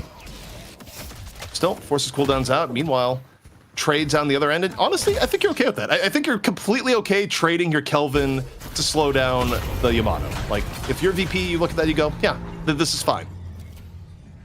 However, CP, this is the first Guardian going down the right-hand side. Yeah, so losing the Guardian, not as much fine, actually, within that. But still, also, Kelvin swapping over into the middle. Frozen Shelter, good to go. The overload play looking to be had here. Arctic Beam, ABL again getting focused down. No Frozen Shelter required. I thought it was just gonna be a quick Frozen Shelter dive, and instead, it's more economical than that. Yeah, so Obikin gonna be applying pressure towards mid after losing his tower, leaving Zergy to farm up the right lane by himself. So they're trying to equalize things here with this middle tower, which I don't know if they're gonna get down just yet. They still have Pocket here, and Empty Dreams is looking to defend against it as the Affliction does come through, catches that one to at least one target. And the backup's gonna be here for OneWin, so that middle tower will not go down. Obikin's gonna have to retreat away, and there's even a little bit of a fight between Zergy and Zanya here, and the parry comes through, and he's like, don't interrupt me during my Gambit time. That's actually a really big swing when you look at it. You not only get the kill, you secure the vault on top of it, and you get the lane. You're talking about between the Yamato and the Geist. That's easily like about a 1.5 to 2K soul swing. This early in the game, super impactful, Jason. Especially for Zanya, who is very, and we saw in the last game alone on his Yamato, absorbing a lot of damage in these fights to allow the freedom for ABL and Empty Dreams to get a little bit more safe in the engagements. And I'm kind of curious, like, what's going to net from this, that Guardian going down? I didn't expect Obikim to like fully rotate off until they got the counter Guardian instead. But both teams are still keeping 3 players here towards middle to make sure they can keep each other in line, as Virtus.pro were really eyeing out that middle tower. ABL in the rotation, using cat form to its maximum. Ava over to the back end, setting up the 3-on-2. ABL over and in. Now, look at it, decides Vindicta is on the menu, goes in there with Overseas. Quick little pick off now. Turning attention here to Abrams. Ballistic gonna have to use Seismic Slam as Seismic escape. But in the process, Jason, it's gonna be giving up this left side Guardian. And Ballistic still gets caught. Oh, and the middle tower is being pushed by Virtus.pro here while this is happening. They're trying to secure something off of it, but the rotation came out of Zanya. He ditched the right-hand side lane to make sure to back it up and reinforce it. And they're not going to give away a single objective off this. They get their own flex slot as well. In one way, they do have a 2K soul lead, but honestly, that 2K, if not more of it, is coming from these objectives. Yeah, which, I mean, you can't underrate just the ability to go into the jungle where, you know, as soon as you get that point where you see ABL, catch ABL at the enemy vault, pressuring over and in, but here comes Bebop. And ABL has learned fear over the course of this map so far. Here comes Listic. The abuse onto Ava for him. However, ABL nice. Blowing the stick on in. Calico not an easy target to dive in. Listic decides better of it. Meanwhile, McKayla able to find Flammable. Back over here between left and middle. Things getting into a much larger skirmish as the urn spawns. Overseas first to grab it. And Xenon actually teleported. He traveled over to that fight too, while Listic actually jumped away to keep himself alive. And he was able to respond with a kill on a shark. The urn will be grabbed by Overseas, and the rotation is going to be coming in and out of all of these teams to make sure to stop the turn in or secure it for yourselves. But with AB already getting low, he's not going to have fortitude this early on. So he's going to actually just straight up dive for it here. And I don't know if we can actually get this turn in now. Well, the upside for OneWin is that they get to decide when and where they go for the turn in, given the fact that they have control. Yeah, I don't know if rushing is the right play here. I mean, especially you have the Viscous. I think the underrated part of having Viscous in play here is that Viscous is so good at interrupting urn plays, right? The fact that you can just drop a puddle punch and really disrupt the turn in. It's Sharik is actually the most critical person here. They go for the urn turn in and puddle punch in immediately, followed up by the frozen shelter. Virtus.pro, they're ready for this one. So it seems swap coming in from Zergy, looking for the first pick off here. OneWin, still fighting tooth and nail. As you see, Obikin picks up the urn midway through. Zergy with the punish on the flammable, and the turn in isn't happening right here and now. Hasn't been done just yet. VP steals the urn in the interim. You have Vindicta here on the side, looking for the assassinate, nearly puts Zanya down. Zanya though takes down Obikim as it goes on. Urn still in play, still in contest. Overseas goes for it, picks it on up. VP still contesting all the while. And what is the final fate of this going to be, Jason, as both teams trading off? McKayla, the assassinate from afar, works out for VP as the urn is picked up now by Listic. Oh man, he's going to be dropped. He's going to go for the counter charge directly onto Empty Dreams. He's going to fall. Xenon's going to return towards this fight, who teleport over from the left-hand side. He picks up the urn, and it's been forced to drop it just so he can continue to fight away. Wait, ABL getting caught by the seismic slide the other end. Listic with the awareness. Meanwhile, the urn still over, still contested. We're on a second wave of respawns. What has been one of the longest urn fights we have seen. Zanya, poke punch down. McKayla has another finish. Looking for even more. Down goes Flammable, and VP have turned this urn fight into a bloodbath, Jason. I mean, it's still 54k apiece, and the urn still was held on to by OneWin, and it retreated back towards their own base here to make sure that Virtus.pro can't get the turn on top of this. Ridiculous stuff coming through, but also the left guardian. It's already been taken down. The middle guard takes a lot of damage as well here from the mini wave that came through out of OneWin. But Virtus.pro got to be very happy about this hold for now. But it might not be done just yet. The Traveler will be available for Xenon though to get over towards the right hand side when he's needed. Well, I mean, the one upside, if they wanted to try and rush it, they don't have the Viscous there. Where Sharik, again, the puddle punch into the frozen shelter was so vital for VP setting the tone of that fight. And you see Sharik just, trying to weigh the balance here, getting a little bit of middle farm. Looking to go back over. They know the Viscous is in the middle. Now they decide to go in for the turn in. Shelter coming on in. Hyper beam in or the top. The urn is going to get turned on in. And Obakim is down. Meanwhile, ABL able to turn in the urn. So in the end, one win, get the urn turn in, but pretty close between both teams, even though this side not going VP's way. And, you know, probably a good time to bring in Jake for the breakdown there, because that was a lot of fighting. Yeah, you know, I think one win in looking for the Sinclair have been really playing the team fights immaculately. You know, the previous super long fight, I believe that opening shelter was actually from the Sinclair, copying and denying the turn in from VP. And although the urn fight took forever, the fact that one win team, as they realize they're going to slowly start to lose that fight, that Overseas on the Paradox just grabs the urn and withdraws it. The fact that the kills go a little bit more VP's way ends up not mattering much, because in the end here, we see one win team use that global presence, force the split, and they end up getting a relatively easy urn turn in. You know, Jason, the story may be a little bit different, but the end result looking oddly similar. It's not quite as big of a lead, but one win right now, up 5K. Looking to bring a little bit of the burn right now in the Listic, but instead the tether in onto Zanya, and Mikhail says absolutely no way. Mikhail really making the Vindicta work, even back in the urn fight. I mean, getting pick after pick, but okay, swap comes in. Is potentially going to be there for Vindicta. Listic, you got Mikhail back in the same way that Mikhail just had yours, and the answer is going to be yes, Jason. Yeah, I mean, Dimov, he was pushed up as well. Is actually able to escape off of this one. ABL might go for a catch, and Obakim is just going to retreat away because the bus will be spawning here in about 20 seconds time. And Virtus.pro, I mean, they're looking for their first objective. Keep in mind, they don't have a flex slot here 15 minutes in. This is going to be the first Guardian that they're able to take down.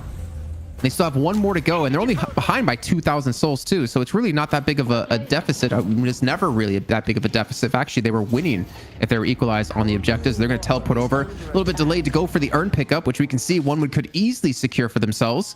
But they're definitely taking their time. And you know what? The first time wasn't fun enough, and neither was the second round. We're going to have a round 3 breakout now here between these two teams over this urn. And look at the contest on the urn pickup itself. I feel like having control of the urn actually so much more important. Now, Obakim says, I'm going in. Drops a frozen shelter immediately. A little bit fisticuffs here. 1-on-2. I mean, a little bit self-immolating, but Sharik on the outside. You know, the punish Zanya sets up D-Mob to the other end. VP with 2 here so far, and they're going to grab the urn and determine their own fate as... I thought, you know, Kelvin got that, but it was actually Listic, the last second steal. Oh, he's really fast too. His zone is going to... Actually, our ABL is going to come through. They're going to be dropped yet again. Not wanting to give this up. The charge is going to miss. He goes straight through ABL here. I'm not sure what that was, but the urn's going to be secured most likely for the hands of one win. They have the reinforcements here. They have equal footing when it comes to man advantage.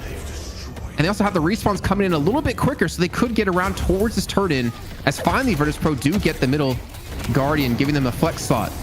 Listic's just heavily contesting this, being like, no, I want in on this. Taps in Zergy for the help, gets the urn. The absolute contestation onto the urn right now, such a difference from last week. And now Mikhail good to go. Back into the fight on the Vindicta. Has been a huge threat from the outskirts, and there's no contest in the urn this time towards the end. Listic able to turn on, and they punish Zanya once more, and not the richest Yamato this game here, Jason. No, not this time. If anything, the richest person right now is Zergy, which we haven't really touched too much on. He's at 19,000 souls. He's normally the person that they feed the souls to, but he's generally on like one of those like hyper carry kind of heroes. This time on the guy who's sitting far above everyone else. He's becoming this formidable force that's really hard to deal with. And yeah, Virtus.pro were thinking about maybe going for a mid boss, but definitely do wise up, realize this is not going to be viable. No, I don't think that would have ended well for them at all. But 80k to 84k. Now VP just looking to secure their own jungle, but you still got a little bit of pressure coming in. Empty Dreams, you know, one of the more farmed people in the game. Not a whole lot that can actually catch and punish a pocket that far ahead. Just, you know, taking a little sip of the enemy jungle. As I say that, you do have some angry VP members off on the rotation, getting pocket the heck out of there in a hurry. I think one big change we've seen from like last week to this week is Virtus.pro doing a much better job of just kind of grouping up for fights in the jungle instead of having like 1 or 2 players getting caught out quite consistently. Obviously, a big switch up in terms of the heroes they're using as well is something that should be noticed. But I like this like change in mindset and change of, I guess, the meta, we should say, since one win's kind of set the meta now with how we're seeing a lot of these skirmishes just break out the jungle, looking for those early catches to turn them into objectives. But even then, a lot of the team fights we're seeing at the urns in the first and second match now are just being kind of insane. Also, can we talk about Zergy's stock manipulation that's going on here? Zergy's at 21k. I mean, that is an insane farm spread. relative to the rest of his team. Like that is one of the most fed Geists we've seen in a long time. Look at it, Jason. Just look. Yeah. I mean, I mentioned earlier. I mentioned when he was like 2-3K souls less than this, but he was still so far ahead of everyone that, and I was saying that because he's the person that they feed farm to on his hyper carries, it's interesting to see they're still doing so when it comes to the Geist. But then again, he becomes like this brick wall in these fights, and if he ever gets low, it's a quick swap through, and he can absorb a lot of the damage that his team needs him to. Yeah, I mean, as a frontline threat, I mean, it does make even people like ABL think twice when you're a mere 13K Calico by comparison. You're not quite the same threat you usually are, because even if you do get the guy slow, the swap is still there in reserves. So yeah, and you have to give credit to D-Mob, I think, to be the one to really keep ABL in check in mid lane. Like a lot of these hooks really punished ABL, and it's not easy to keep ABL down. And in a lot of the games when he gets that position in middle, like he can run away with it. So really big credit to D-Mob and the way that they shut this down with him and Shark. Kind of feels like a holding pattern right now, Jason. Both teams just been content to clear their own jungle, not too much invasion. Yeah, it is exactly. It's waiting for another great Urn fight where the Urn fights have been very much more involved with the change. And again, the biggest change I would point out is just it feels like actually getting physical control of the Urn has never meant more than it does right now. And we're just seeing that by how much teams are contesting the original pickup. Right now we're 20 seconds away, and you look at where people are at. I mean, okay, Zergi's maybe a little bit late to the fight, but the rest of VP, they're carving out some territory right now, Jason. No, I kind of actually like the way that Zergi's by himself. I mean, obviously he won't be able to get towards the fight, but he's been able to max out his Essence Bomb and his Siphon Life. So he's very tanky and does a ton of damage in these fights and a lot of area control, especially if you pair him with Obikim in that Frozen Shelter, where it's almost guaranteed to lock everything in. 3-man affliction. It's going to just crush the HP, even with the Frozen Shelter. It's not even dropped. Like, it's just it. Ballistic able to back a little bit away, still half HP. 2 down from this engage from the rooftops from one win. It was really Empty Dream seizing the opportunity, getting the affliction, might have given his life for it, but still sets up one win on a decent snipe. As I said, Zergi now comes to the fight a little bit late, picks off one, evens it up. Now, both teams down 2. The Urn up for grabs, one win. Stick it together, looking around, they get Zergi, they get the most farmed member of VP. And now let's see what the fall through is looking like. D-Mob just getting focused down. And this is going to give Urn control over the one win, Jason. Oh, Shark, he's like, you sure you would Urn? Okay, I thought he was actually to continue to puddle punch them away. They said they go for the chase to allow Flammable to pick it up. He's going to run it over quickly. And I mean, Obikim will be there. Michaelis probably could be there in time as well. So one win, do they look to push a walker? Or do they look to lock this in? And it looks like the positions they're heading to, they're going to look definitely for a fight here on the Urn yet again. I mean, the upside here, if they can delay the fight, there's no Shadow Transformation, there's no Affliction. I think VP can make this work only if they can delay, and right now, is delay going to be there? No, it's not. Flammable just gets to turn in the Urn outright. I mean, it's not the end of the world for VP or Jason. They're not that far behind. It would be if they had went for the contestant and died, but knowing that, hey, we don't have everyone positioned for it, honestly, not the worst call from VP to fold.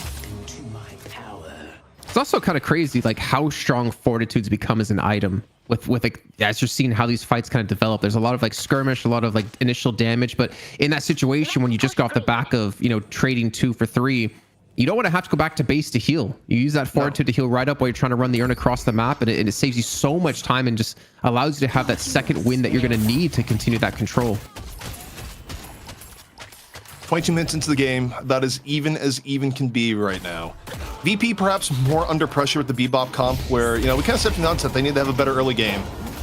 Now, though, they're looking for a little pick here on Mikhail S into the right. The rest of VP collapsing. Might turn into a huge team fight over the top. Swap comes in. Viscous Cube, though, going to keep Mikhail S nice and healthy. To the sky he goes, looking for an assassinate. Meanwhile, deeper into the fight. Obikim, Frozen Shelter down enough to give Zergi the edge over Overseas. One up right now for VP. Now chasing it down. Yamato looking to be their prey. Zergi looking nice and healthy on the chase down. Grabs him towards the end. 2 for 1 right now for VP, and they're going to use it to get their last Guardian here, Jason. Yeah, ABL, he took down D-Mob in the backlines. Actually still behind them in the jungle at the moment, looking to maybe rotate in where they can have a 3-on-3 fight, knowing there's no Frozen Shelter left to go.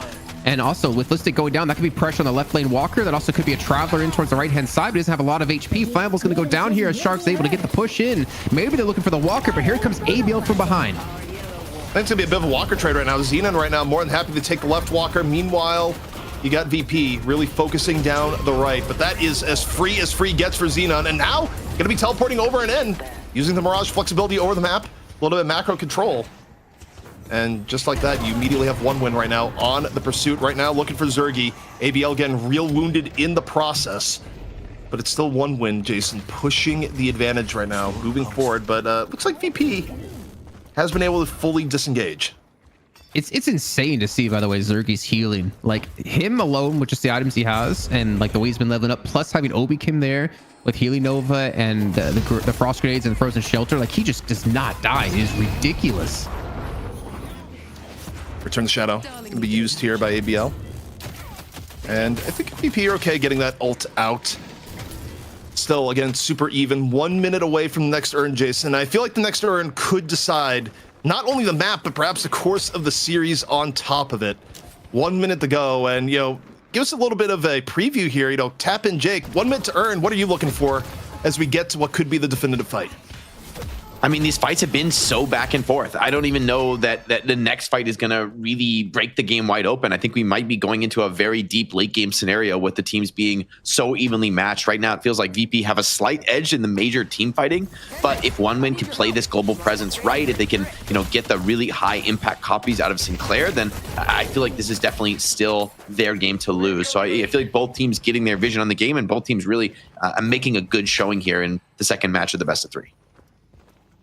All right, 15 seconds, Jason, and the stage is already set as both teams, they're filling the urn as Xenon gets to do a little bit of free farm in the setup. Yeah, but the worst part for this is the location of this urn turn-in. If the left walker was up for 1win to take, then it'd be great for him to split push, but it's the right walker where the Guardian's gonna, or sorry, where the urn's already gonna be, and that's gonna be a Frozen Shelter. This is gonna be coming right out of the belt, out of Obi-Kin.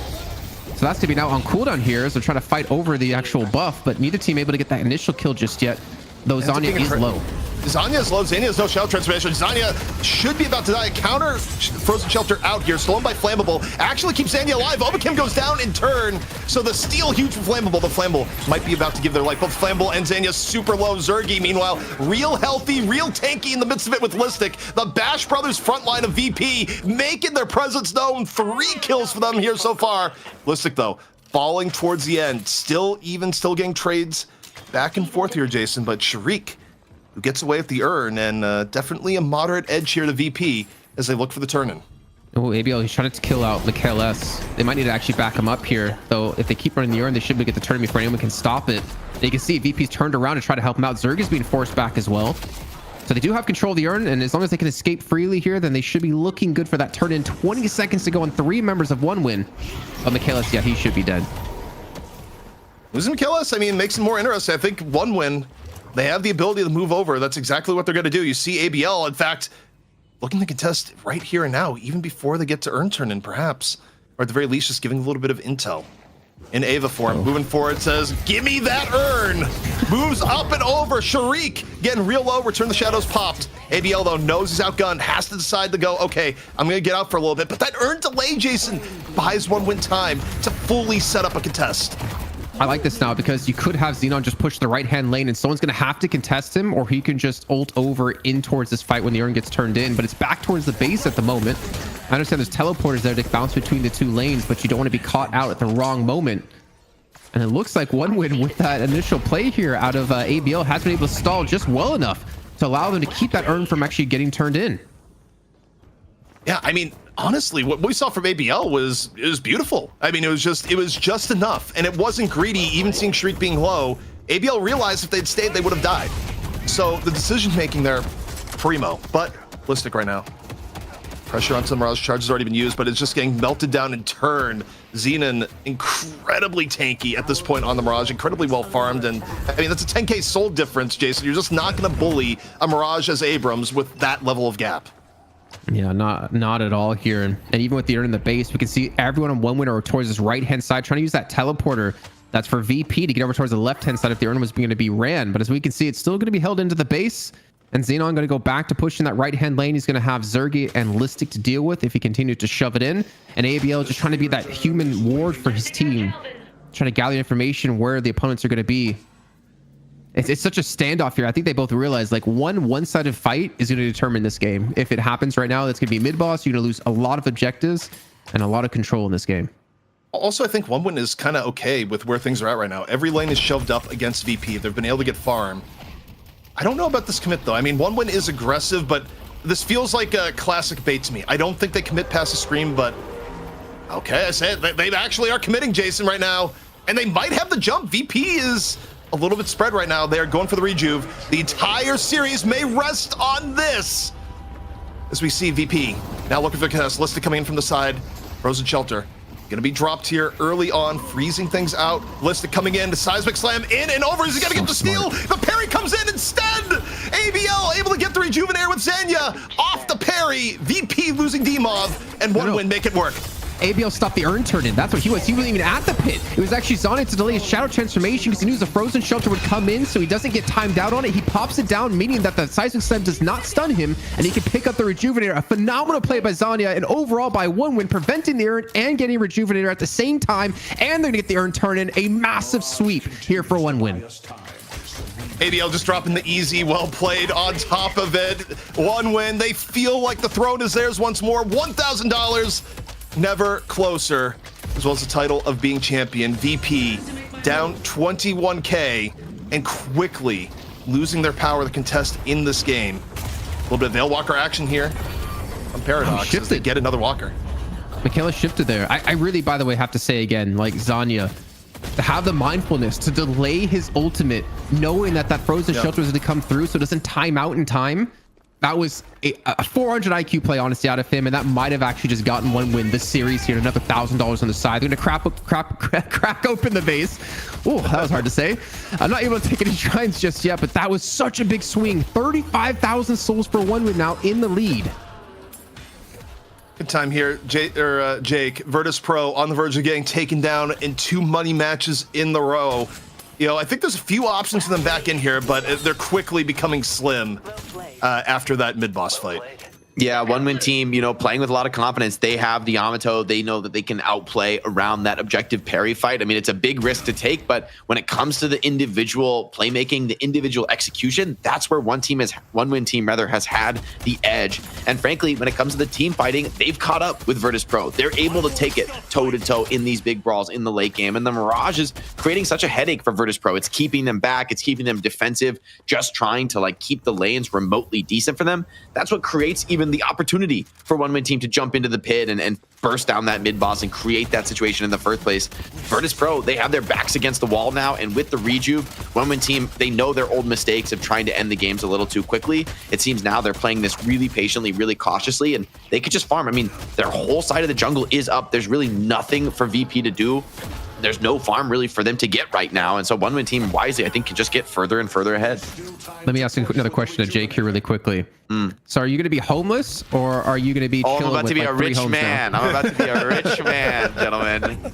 We bet all the houses we won after betting my original house, and we bet them on OneWin team. So I'm feeling pretty good. I just felt like they got the heroes they really like to play, and I just really have a lot of faith in the individuals on this squad. They have put together such immaculate execution. I mean, look at this. Mirage is going to start threatening the base. Like, this is so annoying to deal with for the rest of VP who need to contest this urn.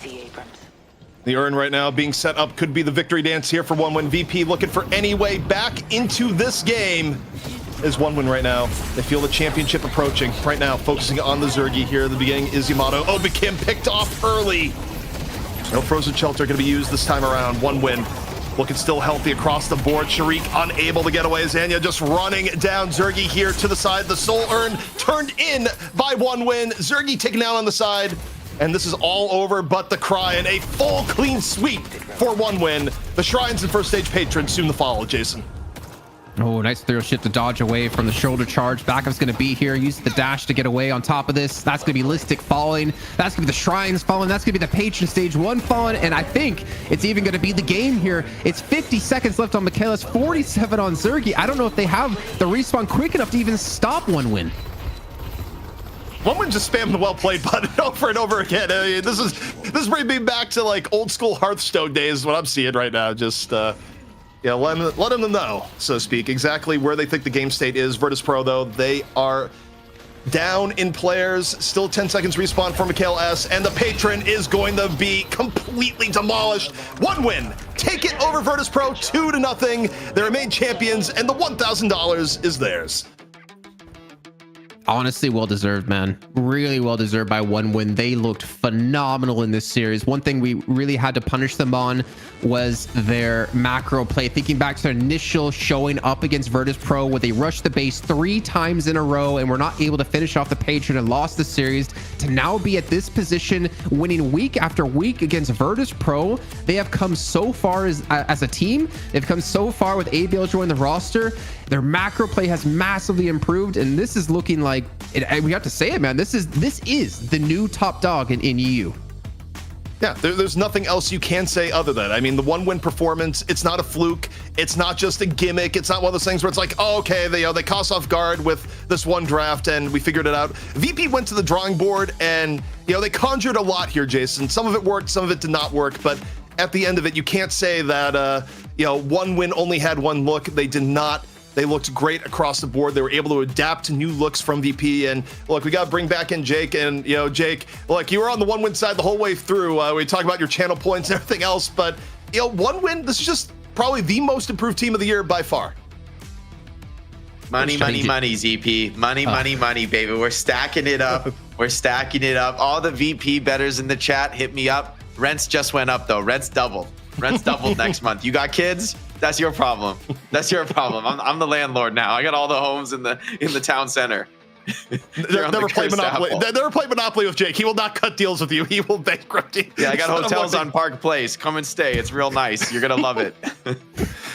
What more can you say though, Jason? I mean, 1 win, just looking fantastic. And look, I mean, you look at the pillars of their success. They were multifaceted. But the one thing to me that was interesting is that they got Yamato all day long, and all games they had it seemed to work out real well, and the pocket on top of it. Like the Yamato pocket was the identity for 1 win, and VP didn't seem to touch it or care about it.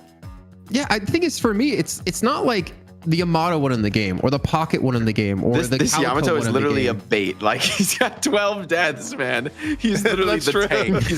He's like, he should have just built like all armor, all damage resist. I mean, I guess he's such a big threat, they have to focus fire him, but that's creating so much opportunity for Xenon and Empty Dreams and ABL as well to be the true carries, especially in the second game.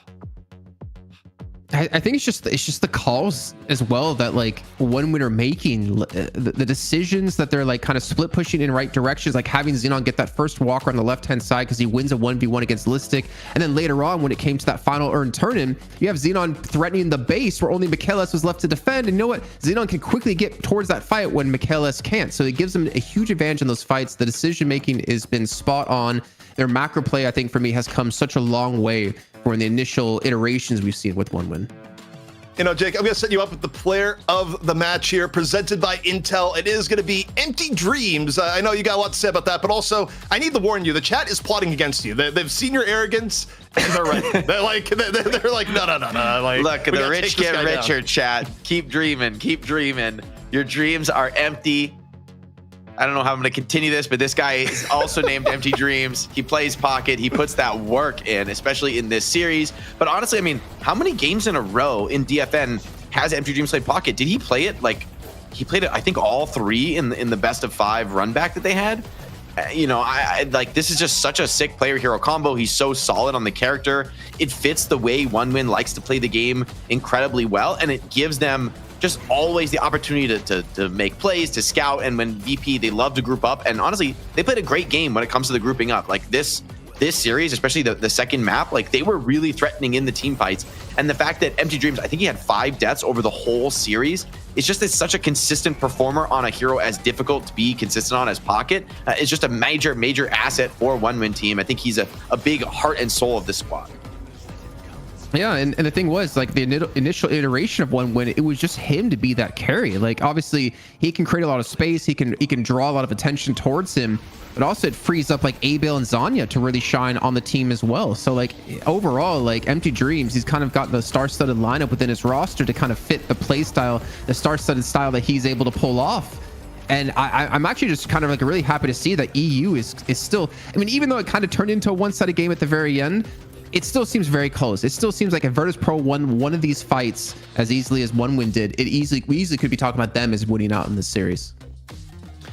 You know, we've been hitting a lot of high points about just all the things OneWin did well. One thing that I know the chat has been, it's been controversial the entire way through going back to the draft. And, you know, I'll give the hard-hitting questions to Jake because, you know, it's kind of Jake versus chat now in other ways. But, Jake, one of the things people are really wondering is that putting Zergy onto the Geist for the composition that VP was running, you know, were you a believer there? Do you think the Geist maybe not the play, the Geist build perhaps not the play, rather than going reverb build, you know, Zergy went the other direction? You know, what were your thoughts on the Zergy Geist at the end?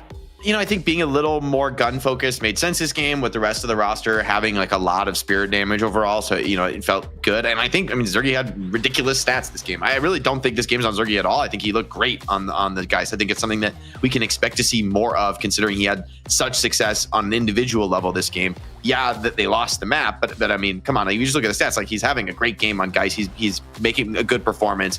The question mark should have never been about Geist as a hero. We know Geist is really strong. We were just wondering, oh, can Zergy flex? Can he hang on the Geist too? And I feel like that's also definitively a yes for me. So I don't think I have like no criticisms of the pick, no criticisms of the player. I think this is more about OneWin as an overall team, the way they were able to win against VP today. I don't think you should be taking this game as like, oh, VP are so bad, they're so easy to beat. I think this is just that OneWin team have really hit their stride, have really gotten up to that level. I don't think that this is something where VP have fallen off.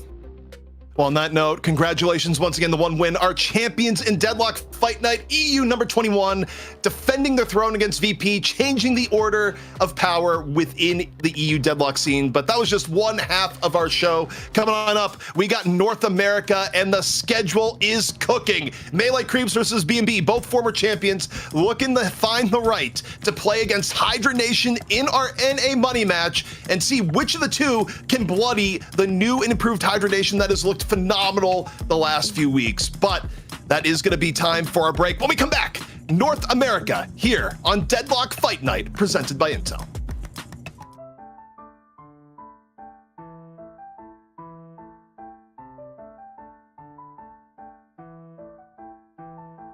Back everyone to Locked In for another recap here at the Deadlock Fight Night number 20 special edition, with $2,000 on the line for the winner of this week. We have Hydra Nation up against LARP Lords, who previously won against GBG, a new and upcomer in North America, proving that NA does have some depth when it comes to competitive scene here for Deadlock. But how will this money match shape up? Let's find out.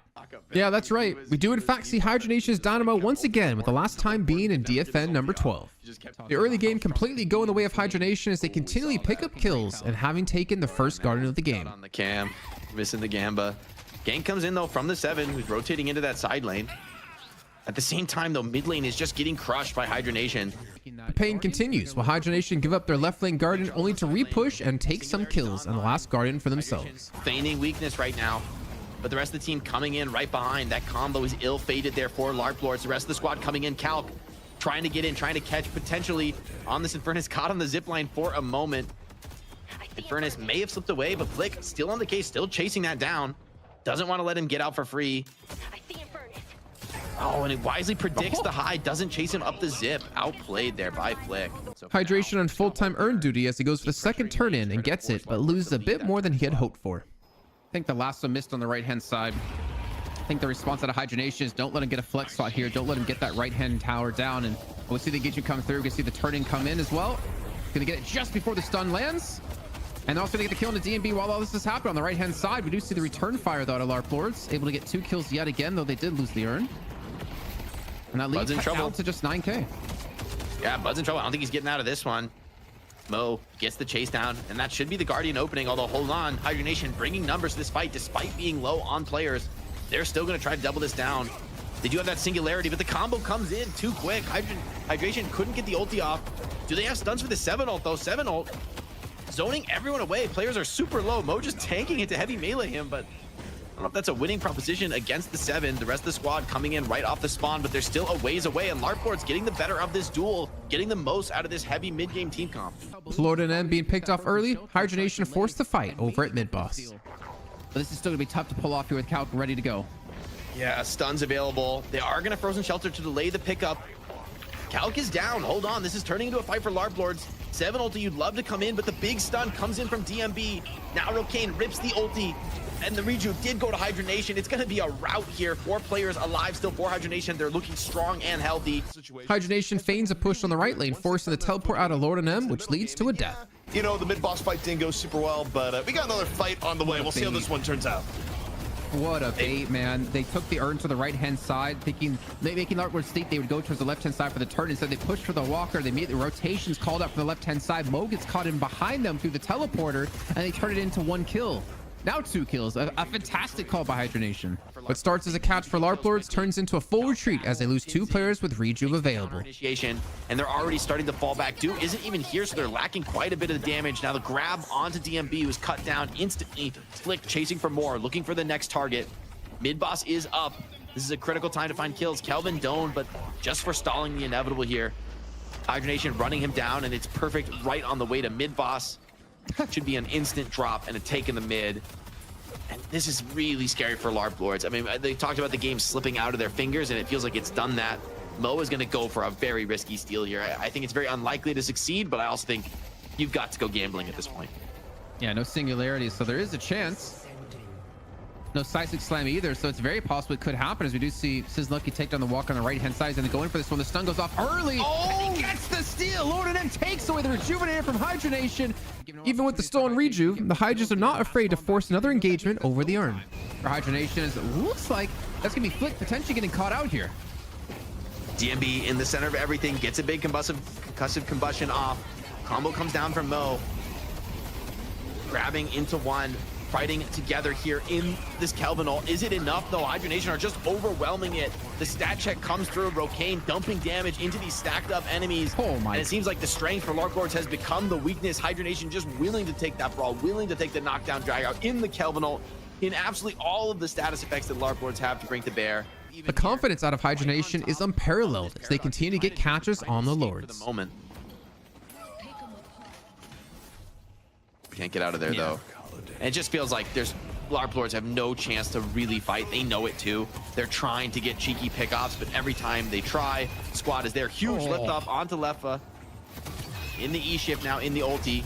Grabbed as well by Hydration, who tries to save them in the singularity with 7 ulti over the top. It's absolutely everybody there cooked. Hydra Nation with a disgusting wombo combo. LARP Lords, they danced around it for long enough, but no more. That is guaranteed the first base patron. Everything in the base going to be going down. LARP Lords may get some kind of a team fight off of this patron, but I'm not even sure about that. I think there's a chance that Hydration could just full int the patron down quick enough. Yeah, the lead might be a little bit too much to stave off here for LARP Lords, and Hydra Nation now with the patron going down. Will they stay or will they go? 20 seconds till mid-boss, and it looks like they will stick around here. They don't have 20 singularity. seconds is enough time. It's going to be Scout. Scout's going to be 1v6ing and setting the quantum entanglement to maximize everyone's DPS, get them that overload and the damage speed. And 5 seconds left on the spawn, but I don't think this patron is living another 5 seconds. There it goes. GG. Hydra Nation going up 1-0 in the $2,000 money match here at Deadlock Fight Night. Well, this series has definitely been interesting, with a Dynamo for Hydration in match 1, and now a Viper for Naked in match 2. We're taking down the mid tower. Leffa is freed up to rotate into the right lane, looking for more objectives. Not a party that LARP Lords want to be invited to. Leffa diving the tower, does have Shadow Transformation online. Stun comes in. The Petrify, for now, keeps Infernus at bay. Players are super low. They're kiting the Shadow Transformation. It's made a lot of space. The creeps are starting to power down on the tower. Rokane is going to fall. And the lasso now, Leffa under the tower. Rotation came in, countered him well.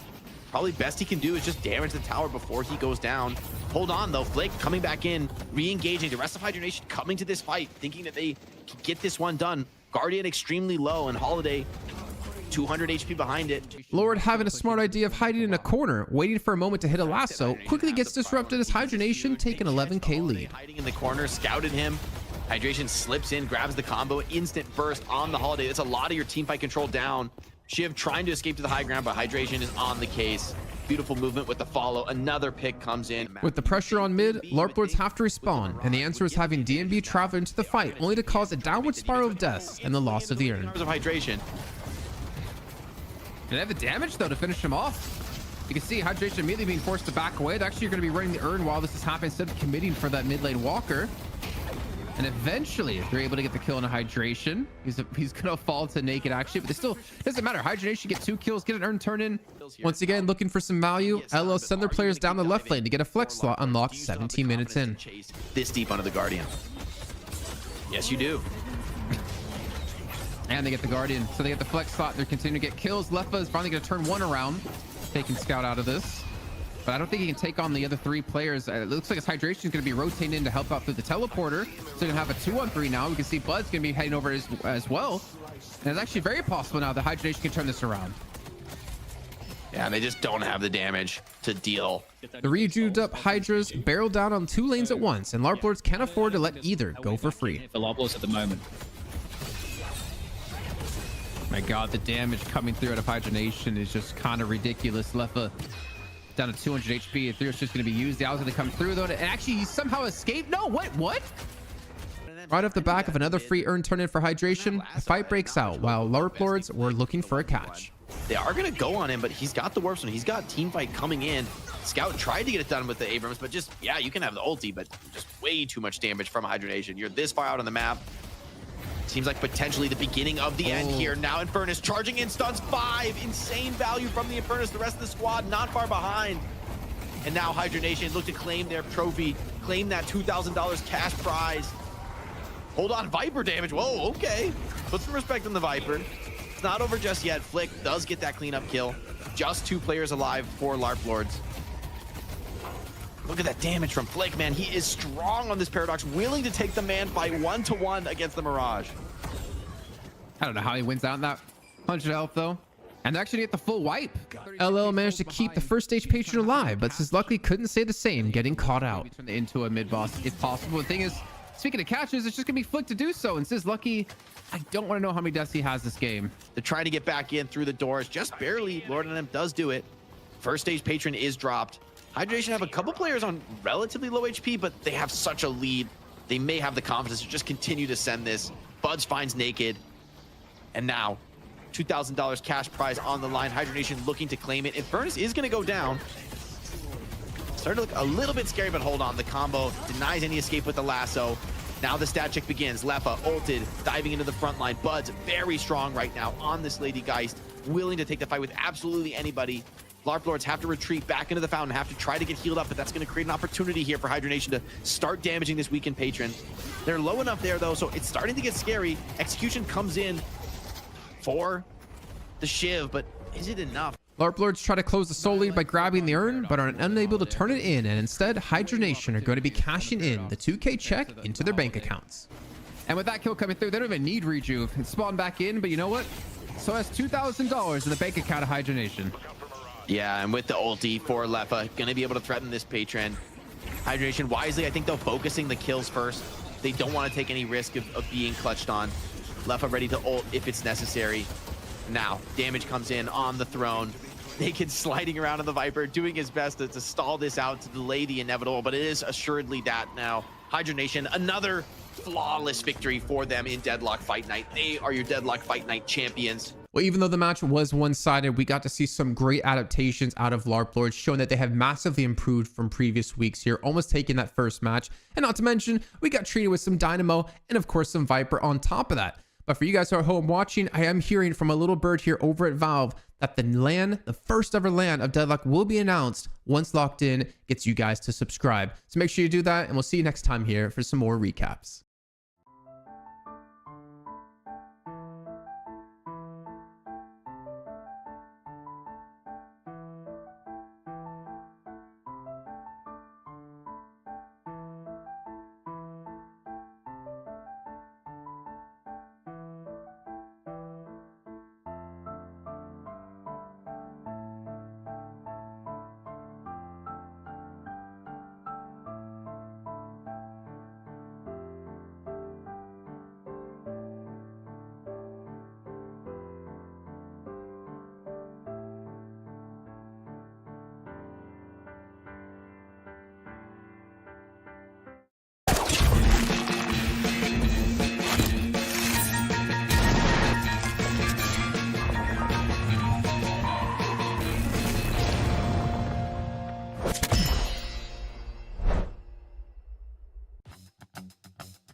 Welcome back, everybody, to Deadlock Fight Night number 21. We can drink now, and I keep making these age jokes. It's not funny the last time, and it's not funny It's now. funnier now. It was less funny when it was like 16, and everyone's like, hey, I don't know about that, Dan. But 21, we can have fun again. You know, it's all good.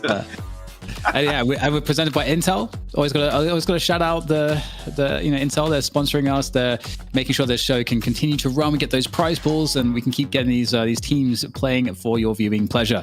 Obviously, Jake, you're here with me once again.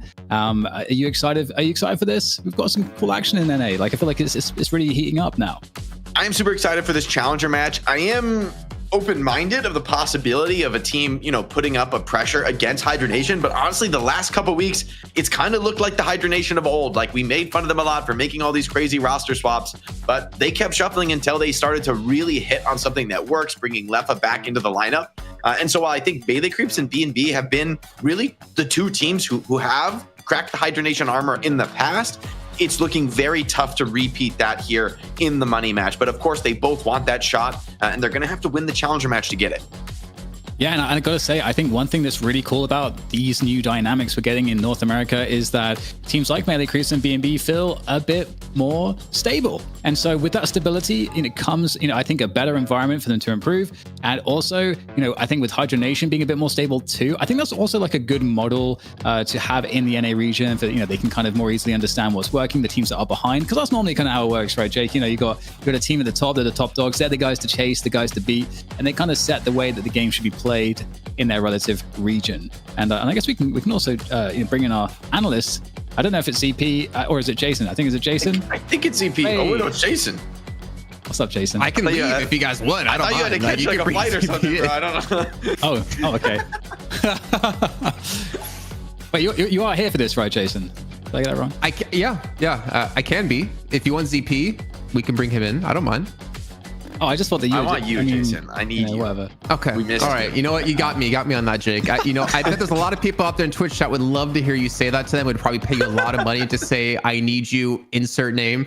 But I'm going to take that one. I'm going to put it on my soundboard, man. I got to start a cameo. Really I got to start a cameo. Yeah, exactly. And start bankrolling off this.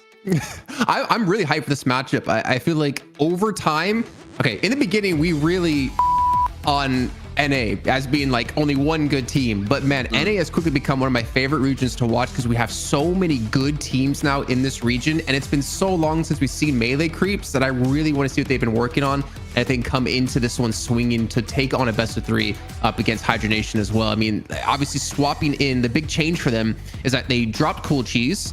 If I'm not mistaken, he was also like their in-game leader too, making things even more difficult for the team, and they brought in John, who I've seen some copy pasta about in chat. He's got a lot of pressure on his shoulders because Melee Creeps was like one of the first teams to dethrone Hydra Nation. And for them to do it again, potentially, would be a great showing from this man in particular. Yeah, that's interesting. And we see the Warden picture there. I don't know if that's just kind of like a random selected picture, or if actually Warden is being one of John's more played heroes, because that is one of his more hero that's not been around. Bebop or Warden apparently his some of his like most played heroes. I think there are a lot of players coming up in ranked. As much as people, meme on the state of ranked these days, there are strong players who are just like, powering through, grinding the game. And like, it's always easy to put up excuses about, whatever the game's like early access. There's not that many people playing, but still I see like strong players coming up and they're making it onto these top teams. So I still think like this is a great sign for the competitive ecosystem that players are, that these rosters are shifting. Like, as much as we mock Hydra Nation for it, part of that is like, that the competitive balance is always in flux this early in the history of the game. And I think we have seen, again, in large part, a lot of stability on these teams. So we are seeing a pretty consistent roles. So I'm curious how John will, fit into the team. Obviously, we're used to seeing Axe being just generally the support, but otherwise, you've got some good playmakers and just like good star player, potential, low main on a lot of these kind of more initiator roles, like got the Bebop right there as well. So definitely going to be interesting to see what Melee Crews have been up to. B&B, on the other hand, they've been having a bit more success lately. And I think it's a team that has, it's got fan favorite Idorian on it. So Ido is fantastic, especially if you get the treat, if you get to see an Ido pocket. I feel like that's a lovely treat for all of us. But obviously a lot of other great players on this roster. They're looking yoked, looking very big and blue. I just realized that this is actually to like play into the whole logo. Actually, I only just bad and bougie, big and blue. What else? Somebody hit me with a B&B. Bed and breakfast. It's only one B word I'm thinking of right now for some reason, and I don't think I could say it on air. You're struggling. Yeah. For this team though, I think, and I don't want to like point him out in particular, but my eyes are generally on like poppers, because we've seen him play like generally like only 2 heroes decently well. It was his Great Talent and his Yamato.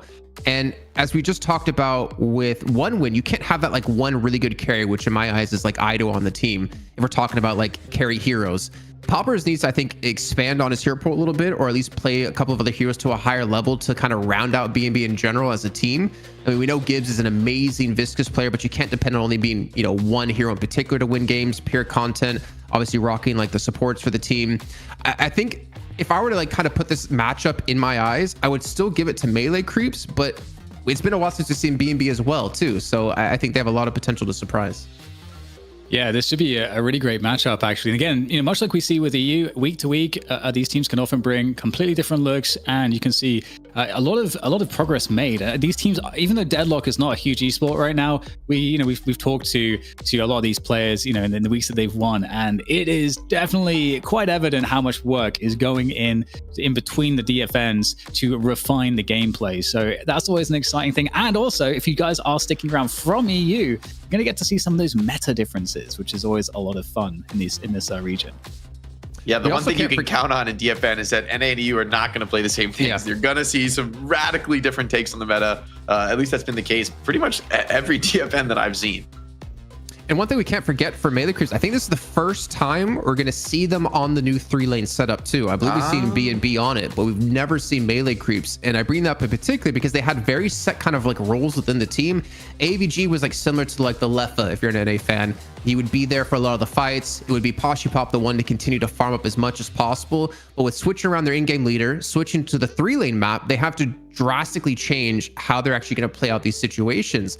But I know they also are streaming. If I'm not mistaken, I saw Poshipop tweet this, that they're streaming their scrims with full comms. So if you're ever interested in actually learning how to become a better player and kind of get an idea into how high level play is, you can go check out his streams. That's pretty cool. Like that's rare. I saw your face as well, Jake. You're like, yo. Yeah.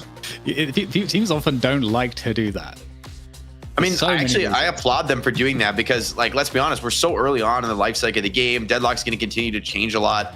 You know, you're not playing for $1 million. You're playing for the community. Like, that's what makes DFN so special, is that we've got like all the streamers who stream Deadlock are co-streaming DFN because this is like the thing to do on Wednesday night if you're a Deadlock player. And I think going along with the idea of like streaming your scrims is like just, you know, more fuel and fodder for that community that has had so much passion. That's what's made this whole thing possible, alongside, of course, Intel helping us to do it. You know, there's so much energy and passion. So I actually really applaud teams streaming their scrims, putting full comms out. Anybody out there making content for the game or co-streaming DFN right now, you know, like that's what's making all of this work, really, is that all that energy is coming together in one place.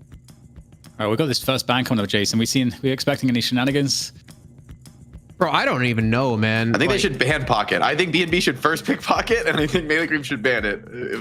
The ritual we'll see. Wait. I think just because it's been so long since we've seen them, I just don't know what they've been like secretly working on or what they're like prepared to play when it comes to this. And I think Deathy's telling me that they have played on the 3-lane map setup and they won, but I don't remember off the top of my head. Was it like the first week that the 3-lane came out, maybe, or something like that? Potentially. I thought B&B had the title when Hydra Nation took it from them. So I don't remember. It has been a long time since we've seen melee creeps, and I think the reality is at this phase in the game, like any team, you know, pick literally any team in the entire world. If you go away 1 month and we don't see you, probably everything has changed. Like, you've probably changed all your strats. You probably changed your hero priorities. People have learned new heroes. So I think it's definitely, you know, I don't want to overrate any of the past when it comes to these two teams. I feel like melee creeps are definitely getting a fresh start. B&B, a little bit more of a known quantity. We've seen them compete a little bit more recently. So they definitely have a benchmark here that we can test melee creeps against. I do remember the match because they played Lash. And it was insane on the 3-lane setup. And we started thinking Lash coming back into the meta. So yeah, I think he's definitely right on that one. But we do see a first pick Vindicta come through, Dan. Yeah, the last one's interesting because it's definitely much more valued in the NA region. So maybe we'll see it. It's hard to say, but we've been seeing some Dynamos making their way back in, and both in EU and I think did we get a Dynamo in NA recently? I forget. Yeah, now, Hydration last week. Oh, right, of course. Yeah, that was it. And there's that first pick, Pocket. Pocket stocks I like this actually. Crazy right now. Last few weeks, if you pick Pocket, I feel like there's a 90% chance you win the game. Pocket's destroying, Ido's insane on the player hero combo, and your second pick here. So it's not even like overall first pick. You could still grab a Holiday, a Paradox, you know, whatever you want here of the top tier X, maybe Mirage. Darlings. Ooh, this is some one win business. We secured 2 high tier playmakers because, like you said, the Holiday is high value, especially if you want that more aggressive play style. But that's an aggressive start for sure.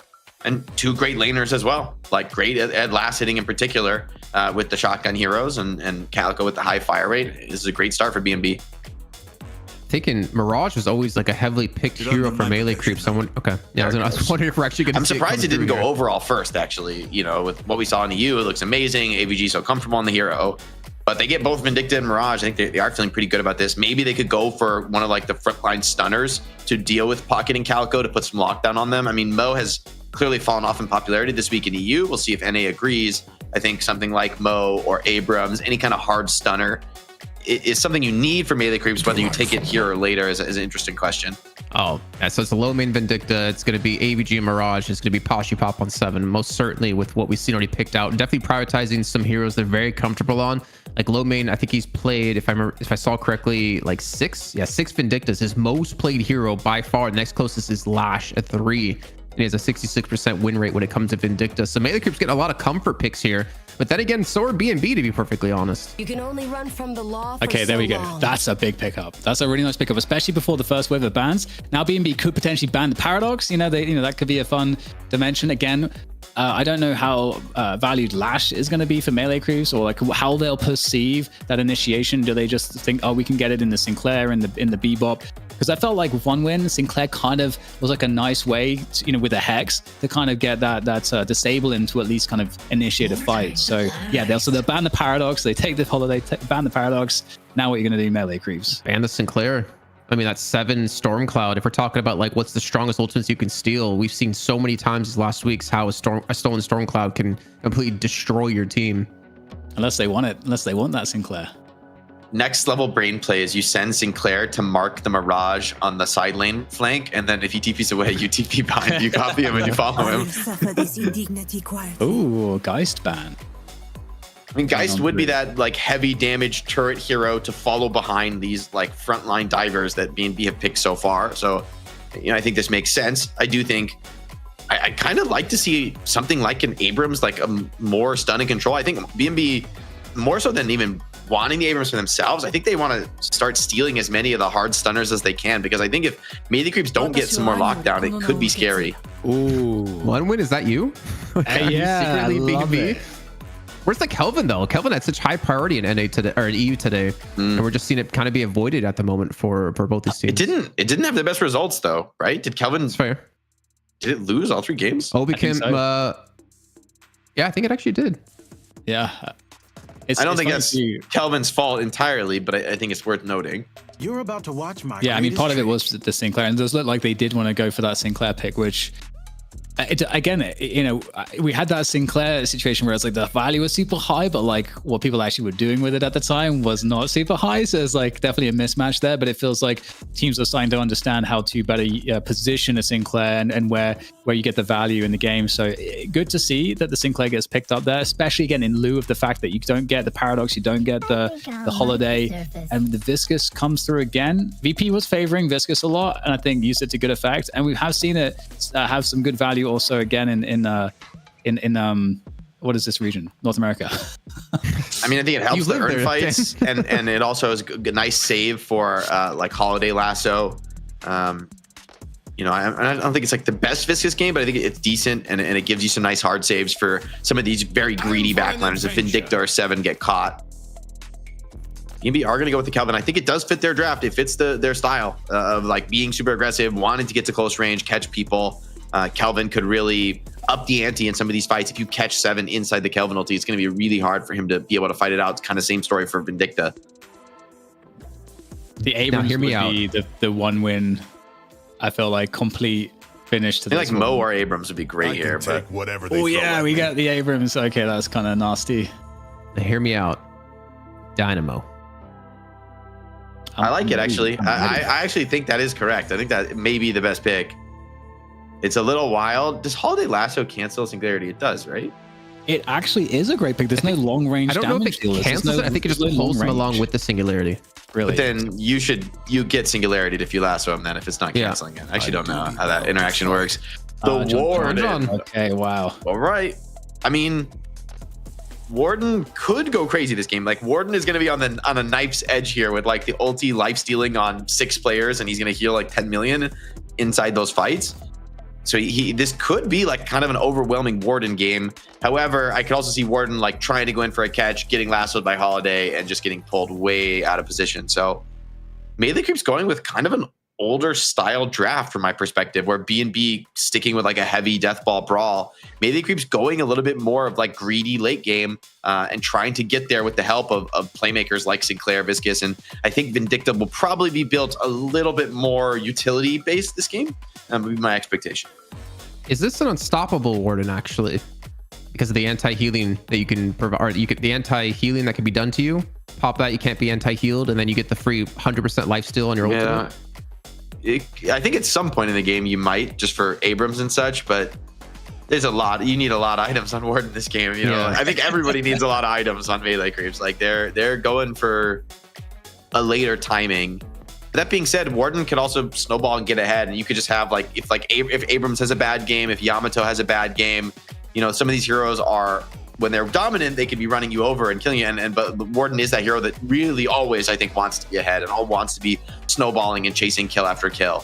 And they may be able to do that with enough lockdown, but there's a lot of heroes who can escape the claw pretty easily on the side of B&B, or as Yamato can more or less ignore it. So I mean, the binding word plus the tether out of Vindicta, or the binding word plus the stun out of 7, like they could be decent lane partners. But I think what we've seen in general is like Warden kind of has been, and I think ZP is just gonna like teleport over to Italy if I say this wrong, but I feel like Warden's just been kind of like weak in the laning phases as like lately. I mean, Yeah, no one lately, has you been see it, picking like, Warden. once in a month. I mean, he has very little sustain in the laning phase. I think that's like, it's very hard to build sustain. He doesn't have like a hit scan gun or a shotgun for last hitting. You know, he basically just has damage. I guess he has the shield in the laning phase, but it's really not great for sustain and dominating your lane. And especially in the 3-lane format, I feel like those things have really been at a high priority. And I think if you Jason, look you at get to BB's survive for now. roster, FYI. Good. Whew. if you look at this draft here from B&B, it's like I mean, the whole reason why One Win's whole approach works so well is because their early laning is so deadly and dominant, and you can go for the kills, die for the kills like very easily. And I feel like that really compounds the problems for a Warden in this particular case. You like, I feel like Wardens, I don't know what lane Warden can really be on or what combo Warden can be on in, you know, with a teammate to really help like win a lane against what B&B has right now. I'm really worried about this early laning phase, and there's not much setup for Vindicta. Normally teams will want to have like some setup with Vindicta, like, you know, either like, you know, a Mo and Krill, so at least you get the combo online, or like a Bebop to get the hooks into the stakes, or, you know, just having some combo potential so that Vindicta can get active. Because otherwise Vindicta's can be by herself, like with the lack of mobility, pretty hard to get going. Yeah, maybe there's a world where like Warden lanes with somebody like Mirage who can kind of like carry the lane and then tornado into binding word on people. And then you know, like Warden can just like add kill threat to a lane where the other guy is going to handle the last hitting, you know, really comfortably. But in general, the last hitting is a lot stronger for B&B with like way more shotgun heroes, way more aggressive lane pressure. So Melee Creeps, I think the early positions of the lane, like getting the lane freeze on their hill, is going to be super important for them. If they end up like kind of overextended on these lanes and up against the B&B towers, the B&B heroes, I think, can really get active on them, can really punish them for being forward in the lane. So that first few minutes, especially like the very first lane, the wave trade rather, that Melee Creeps can get the lanes in defensive favorable positions. You know, once they get their ultimates online, I think this Melee Creeps lineup really comes together, especially the Sinclair copy and, you know, the 7 ulti, being able to team fight around those options, on the Warden ulti as well, based on the close range draft B&B have picked. But the early game looks scary. Big threats from B&B. Yeah. I worry about the early game because of how strong. Like I'm looking at these combos and I'm thinking like who's going to be where. Because like Kelvin Abrams, obviously the Bash brothers we talk about, Calico Pocket that we saw in mid lane in the last few games with 1 win. But Holiday also is insanely good when it comes to mid lane, giving you that kill potential. Like this is like such a hard laning phase, I think, for Melee Creeps. And if they need to have a strong laning phase to have a strong mid game and a potential win, then it's like you're just making it even harder for yourself. But that'd be a perfect way to come back into DFN, is to draft a comp like this and then come out with a win against BNB. I mean, this is one of those comps. It's like, it looks weird from our perspective, but at the same time, there's always the opportunity to redefine the meta and to be a team that innovates and finds something new that, well, we know what BNB is drafting can work. And for Melee Creeps, it's a question of how do they play this? How do they approach a greedier draft than, frankly, I think we've seen in the last few weeks. Maybe Vindicta can be playing utility heavy, and Seven can itemize, Mirage as well can itemize for like a little bit more earlier tempo to just hedge their bets out of that early mid game and put themselves in a stable position. Once, like I said, once they get online or they hit like one big turnaround team fight, maybe defending an urn with some viscous punches and getting a good roll off, like, or fighting under a 7 ulti in a key spot, like there are definitely ways for this to go wrong for BNB. But if BNB can get that edge where you get the Abrams on Phantom Strike and Yamato and Pocket are having big games, Holiday especially as well is going to have a field day, frankly, in this game with the chance to pull these liners out of formation. I was thinking that maybe the Vindicta pairing could be with Sinclair potentially, because maybe like Hex into a stake, like something to allow them to like actually like have damage threat on the lane so that they can have like some potential to push back their opponents. Because I don't think you're going to be winning a lane, but it's about losing well and slowing down the progress of your opponents so they can't just roll. Because if BNB roll Guardians quickly, then they can start roaming into other lanes and start pressuring in ways that will be overwhelming for Melee Creeps. And that is what I am worried about for the early game. I mean, we're gonna find out here. It's a best of one, right? It's very, very difficult because you can make one mistake and completely ruin your chance to go up against Hydra Nation in the money match. And I honestly, I want both teams to get there. I wish we can kind of change the format right now. Yeah, I mean, this lane is going to be Vindicta Warden. So this binding word, if they can hit the tether binding word combo, this could get scary, right? Before the ultis are online, maybe there's a way to show us what Warden can do, the potential of this hero with the stun setup. And with the Viscous and Sinclair in the mid lane, they're up against Calico Pocket. That's a rough one.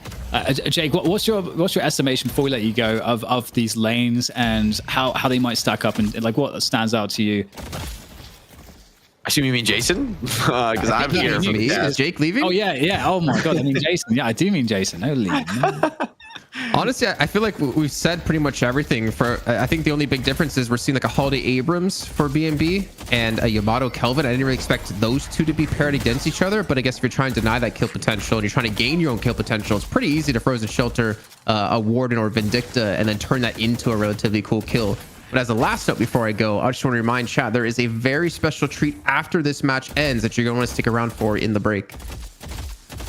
Nice.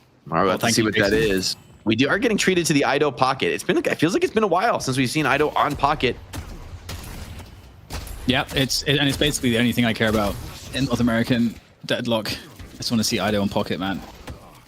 It was. I mean, to be honest, simple though, with pleasures. that said, I mean, I wonder, if because Ido's obviously been diversifying his hero pool. He's been playing loads of other stuff. So I'm curious, like, how much Pocket has Ido been playing? Because Pocket has been super high value in the last few weeks. So I hope that we get to see, full strength Ido. Oh, late punch from Abrams. A little bit off time. Got parried. Now stunned. Should be going down here potentially. And I think this could turn into a double kill. Yeah, Holiday just going to be forced completely off the fight. Unable to contest, and with Wave crashing on tower, this side lane is going really well right now for Melee Creeps. Yeah, this is the perfect series of events to have a nice start. Obviously, we'll have to see if they can keep it up, because once those abilities start to come online as well, that Holiday's interesting because I feel like Holiday's damage can be super oppressive in lane with the headshot and everything. You can see obviously Mirage really AVG taking a lot of damage there. Oh, Abrams is in a scary spot here, getting the stacks on him. Like, he's going aggressive, but this is not a comfortable spot to be for the Abrams, getting so low so early in the lane. yeah, it's a lane too where I feel like there's a lot of confidence overall. Obviously, the start wasn't the best there for BNB, but there's a lot of confidence. I feel like if you're Abrams and Holiday in terms of like how you can sort of just keep pressuring from distance and just keep the damage on your opponents, keep control of the lane. So despite the good start for melee creeps, definitely we'll keep an eye on that one. There's a lot more to do. You can see the Yamato Kelvin combo here. That's also quite annoying. Yeah, I think Warden is just happy to survive the lane, frankly, but Denies going pretty well here in this side lane for B&B. Feeling pretty comfortable with the CSing. It's kind of the weakness of Warden is that, you know, weak CSing in the early game. If you can somehow manage to get that soul lead at some point in the game, I think Warden is one of the best snowball heroes. It's just hard to get that snowball rolling, especially in the current meta, especially given how much teams are investing in these super strong lane combos. And so far, there's been not really much aggression out of this lane. They are going to go for the stake on Yamato, Binding Word as well, but he should be getting out of that and gets the Divine Barrier from Kelvin. So just no threat. And now they're turning around to Vindicta. I think Vindicta is in trouble right now. Yeah, got to be so careful there. Very slow on that Vindicta. I do feel like there are definitely a lot of items that you can use to kind of deal with the Binding Word, whether it's like the early Divine Barrier or like just even the extra stamina. It just feels like there's a lot of like good options from an item point of view that can help you to deal with that with the stuns there. So, or even just yeah, to avoid it entirely with the extra stamina. That early long range for Sinclair is kind of wild. It's a hard tower dive here on the side lane. Popper's trying to connect that power slash, can't quite get it, but John is in massive trouble, and the side lane got completely crushed there. Sinclair also died in mid at the same time, so B&B getting some key kills here that get them that 2k soul advantage. Mid lane was going well, but it feels like this Yamato is starting to get out of control. Another kill for Poppers. Poppers on track to have a huge game. Now under pressure, though, the counter rotation should be just overwhelming him. But I think he's still gotten a lot of value in forcing that counter rotate in from Sinclair. You have Last Stand online now as well, which is really nice. Obviously, Last Stand can really enable you to pressure objectives. Oh, he's going Spirit Ward. He just bought Enchanter's Barrier, and oh my god, Axe just got deleted on the Viscous. Thought he was safe. I think maybe he had Cuba, but just got absolutely popped by the Pocket and the Calico.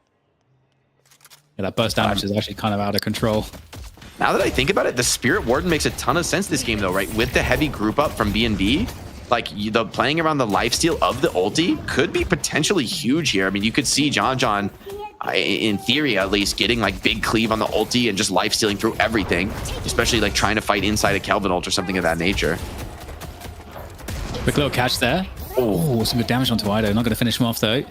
Chase into the Veil, and this is not actually looking too bad here for melee creeps.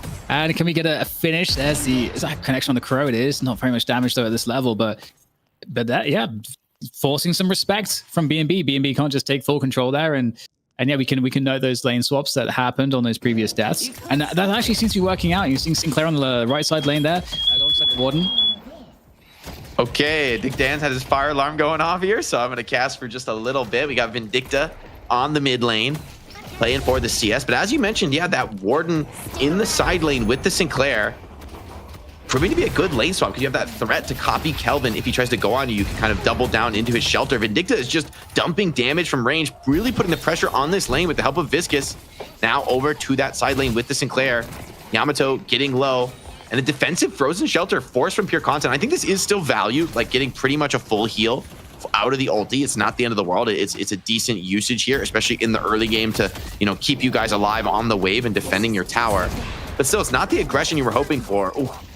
Calico just barely slips out, and John dived into the tower with the help of the ulti in that side lane and was able to shut down the Yamato. So that forced Frozen Shelter was punished. Now Calico staked in the mid lane, diving a Viscous, but going too far, too deep there. Viscous is going to be traded back, and now with an Affliction on Vindicta, Pocket's going to think about getting aggressive. I think this will just be a quick trip back to base for Vindicta. Opportunity for Pocket to put some pressure down on that first tower. Well, I'll step in here for a second while we're waiting for Dan to undo the fire alarm stuff, and just if nothing else, to give you a breather, Jake, and where we're at. But it's been an interesting start to the game where I think, you know, a lot of people are just wondering, okay, it was a new attitude melee creeps that come in with Warden, and so far, at the very least, have kept it even. Yeah, it's looking like a decent spot for them.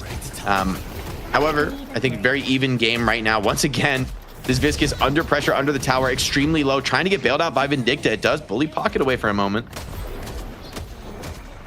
And for now, I mean, if you're B&B, you're more than happy to just keep the pressure up, get the middle Guardian down and over with, first Guardian of the game, and you just open things up for the future, where, I mean, we've seen so many games right now really be swayed just by being the first to get middle Guardian down. Yeah, and then both teams knowing that, really putting resources. Abrams, whoa, he got like caught on the sign in his ulti. That game is in alpha, by the way. Parry under the tower, but no Tornado or Mirage. Could be in trouble. Yeah, Lasso deep. Gonna get melee by this tower one more time. Maybe AVG extremely low. And that's a nice bag to be picked up there for the Holiday and the Calico. Good trade. Defends the Walker as well. Yeah, also... more picks to me. Oh, Dan is back. Okay, continue. All right. Thank you. Man, so I can just basically leave the cast at any point. Everyone just take over. I should find a way to abuse that somehow. All right. So what have I missed? Well, Mid Guardian did go down there. The pressure from Pocket zoning them out of the mid lane for quite a while. They were able to open up that Mid Guardian. So Ido feeling pretty good about his start here. All right, well, we got, looks like some trouble here for Vindicta on the left side. Sire's gonna get ganked by 3 people. That is, okay, I mean, you're a Vindicta. There's no way you get out of this situation. And that could be some really good damage onto this tower as well, unless melee creeps sends somebody, but there doesn't seem to be many people available. Currently, there's an assault from melee creeps on the right side onto the tower over there, so there's only 1 player to respond. It's 7. This might not be a good engagement. There's still 3 players here. It's a Storm Cloud to try to defer, or rather to deter the push, and it seems like it's enough. With AVG TPing over, it's enough. Yeah, I think it's good value. Just stabilize the lane, defend the tower, do a little bit of damage. Pure Content, though, does kill onto low main. Ido, maybe diving a little bit too deep there, was trying to dive and get the affliction, but got bursted for his trouble. Poppers, though, also extremely low in this side lane. Was able to shut down low main. But eventually, it seems like, yeah, this left side Guardian is going to go down. Big commitment out of B&B. They really value that, and buffs her up. All right, well, so maybe in a bit of trouble again, but maybe not. 3v2 actually in favor of melee creeps right now on the right side lane. Assistance on the way too. Axe is coming off the rope as well to get in on the action. So B&B, they've got to withdraw from this one. They might be in trouble, in fact. And at the same time, you know, they are trying to get that urn all the way across through the mid lane. But this is not a drop-off for B&B that's going to work out here. There's 4 players on this, sitting on it, and they're going to intercept the urn. Yeah, it looks like a big fight here over on the urn. It's being kited away. Sinclair tried to get the counter last on the Holiday, but she juked around the corner just in time. Now Sinclair under a little bit of pressure, dumping his spells, not really getting the connections he's looking for in that moment. And it's going to be Viscous, lassoed, picked off. B&B feeling pretty good about that engagement. It's an interesting spot now because obviously we've got a situation where with that urn sort of under control for B&B at the moment, melee creeps kind of have to respect that with their positioning. They don't want to have that go away from them just for free, but a bit of extra, you know, Walker pressure here, that's going to force a response perhaps. So we've got John here on the Warden. He's going to try to punish this, but it is a hard fight against a one-on-one against the Calico. So might be able to keep that push at bay on the Walker for now, but still this pressure continues. At the same time, the urn drop-off is in play there for B&B, so they opened up some space for that drop-off, and now they're going to turn that into a push on that right side lane to try to threaten the Walker.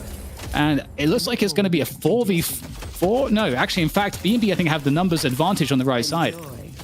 Yeah, I think melee creep's just going to have to defend that side with 5 players for B&B over there. Calico making a lot of space on this side of the map. Mirage trying to respond, but I think is just going to have to go back and defend the wave crashing on tower. I think Calico is kind of putting on the Mirage cosplay there, right? Like forcing responses across the map, doing a lot of really solid Walker damage. I mean, this is a Walker now that pretty much, if melee creeps want to keep this up, they need to keep the lane pushed out forever. I think if the lane comes on the tower, it's going to be a very quick burst on the Walker. And you don't want to be opening up a flex slot this early for B&B. I think we saw also some respect from B&B there that melee creeps were threatening their jungle, so they had to also respond to that. Now we're seeing this turn into a big fight towards the right side. Good pick off onto Poppers. What a find. Yeah, it's a 1-for-1. But I think the fact that melee creeps had to bring a lot of heroes to get that done ultimately makes that a decent trade for B&B. And Calico, once again, right back on that left side Walker, starting to harass it. May look to dive it. Mirage trying to clear that, but I think the damage is almost being done. Yeah, the Walker maybe is a little bit too healthy for Calico to stick around, but she's really pushing the limit here. Takes a lot of damage. That might have been a risky trade.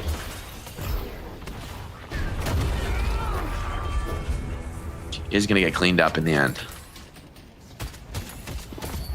Yeah, so the pressure, we're going to make this like a quad cast, actually, eventually during this. I didn't even hear broadcast. DDK's fire alarm this time.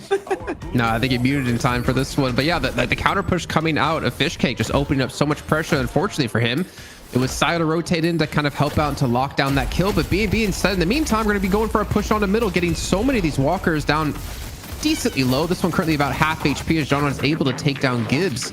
And that was over in towards the mid lane. And not to mention behind them is low main to potentially lock them down with the Hex to go for a kill. This is Melee Creeps on the chase. Ulti. He could really look to fight this. Copied Abrams ulti.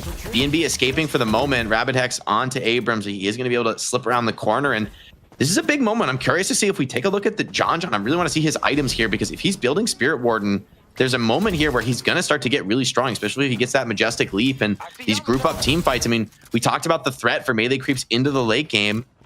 I see, so it's still hybrid for now, but he's got duration, he's got slowing Hex. I think like the next item is really going to dictate where the build goes. But the fact that he has Inch Barrier to me says that he is going to be going Spirit. So he might go Majestic Leap next, or maybe extra Spirit direct. But I think this Warden could start to be a problem with its ability to lifesteal through all that damage threat that BNB bring, especially even inside like a Kelvin Dome or something like that.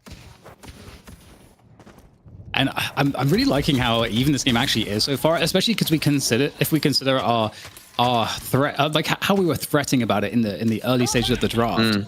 I feel like what's actually happening is a much more even game here, because we're going into the mid game right now, and nice little lasso to catch Axe, trying to escape.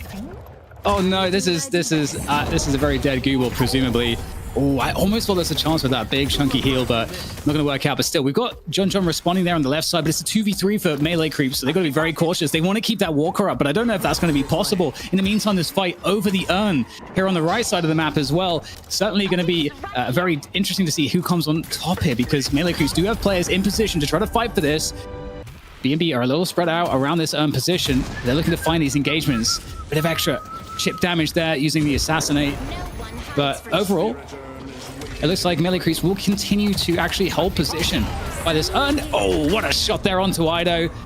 And this is a great look here from Saya.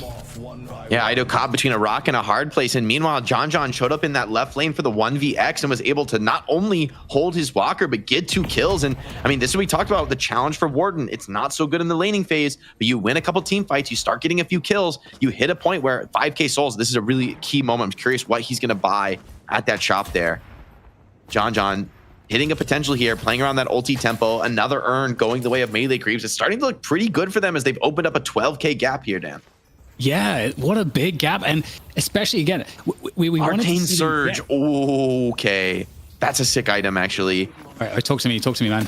So it's the upgrade, very rarely built item. So for a lot of viewers may not see it that often, but it's the kinetic dash upgrade that makes it a spirit item, and it's going to buff your next skill used after your kinetic dash, or after your dash jump. It's going to buff, I believe it's range and spirit power, almost certainly infusing his ulti. So if he's going to be able to like jump dash in casting his ulti, and then it's going to be incredibly buffed in the next fight. So John, I mean, we've seen, it's been a very long time since we've seen Spirit Warden, right? Like even longer than Bullet Warden. And I think this game looks pretty sick for Spirit Warden, and a lot of bullet damage from the rest of his squad as well to keep it balanced. I mean, we rarely see Warden, but it looks to be well picked, kind of like a Dynamo-esque pick in the sense of it's really punishing BNB for over-investing in the grouped up death ball. Love to see that. And okay, well, we're going to send Poppers all the way off the roof with that binding word and the threat with the 7 there present also. So really nice how Melee Creeps are forcing respect here from BNB, getting that disruption in. Looks like a fight breaking out towards the mid here. BNB looks like they have a decent amount of numbers around this one though, so this is an interesting fight. Do you disengage for Melee Creeps? Both teams posturing, not necessarily full commit to the fight. Melee Creeps balled up at the moment, looking to see if they can get a chance to engage. Stun here, opportunity, good opportunity. That's actually a kill instead onto Gibbs, and surely that's going to put BNB in a pretty rough spot. And now they're just falling piece by piece as they get isolated on the periphery. And with that said, if we take stock of the map, It's 3 Guardians to 3 Guardians. We've got that big lead for melee creeps, and they have successfully navigated their way through that dangerous early game into a strong mid to late game now. Yeah, John's in a great spot now. One picked up, it's Ido. Used cape there, could be in big trouble. John knows it. He's gonna chase. Hard to catch Pocket with the ulti, but one reload here. Nice parry from Ido. Will it be enough to get him out? AVG still low HP. Runs the risk of being turned around on here. And 7 ulti though, meanwhile, winning the team fight elsewhere on the map. And a chase onto Poppers. Very weak here, trying to escape, trying to get out of here, but will go down. And that's a 3 kill streak there for low main. Good stuff to see Sinclair performing.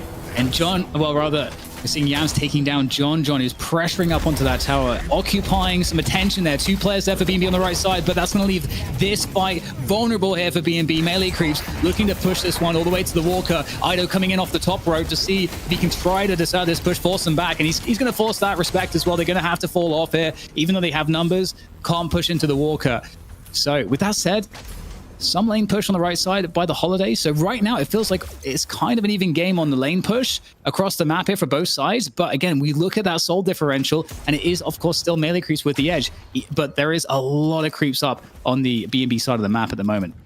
Yeah, that most recent fight, definitely decent for BNB. I think they're going to be feeling pretty good about even trades with this position, but I like that melee creeps are always keeping now the left lane pushed up. We talked about that when Calico got that Walker down super low, but ever since then, it's been melee creeps keeping the aggression, keeping that lane on the opponent's side of the map so that BNB just don't have the opportunity to sneak in and grab that Walker, and just has a little bit too much health to be backdoored, especially at this point in the game.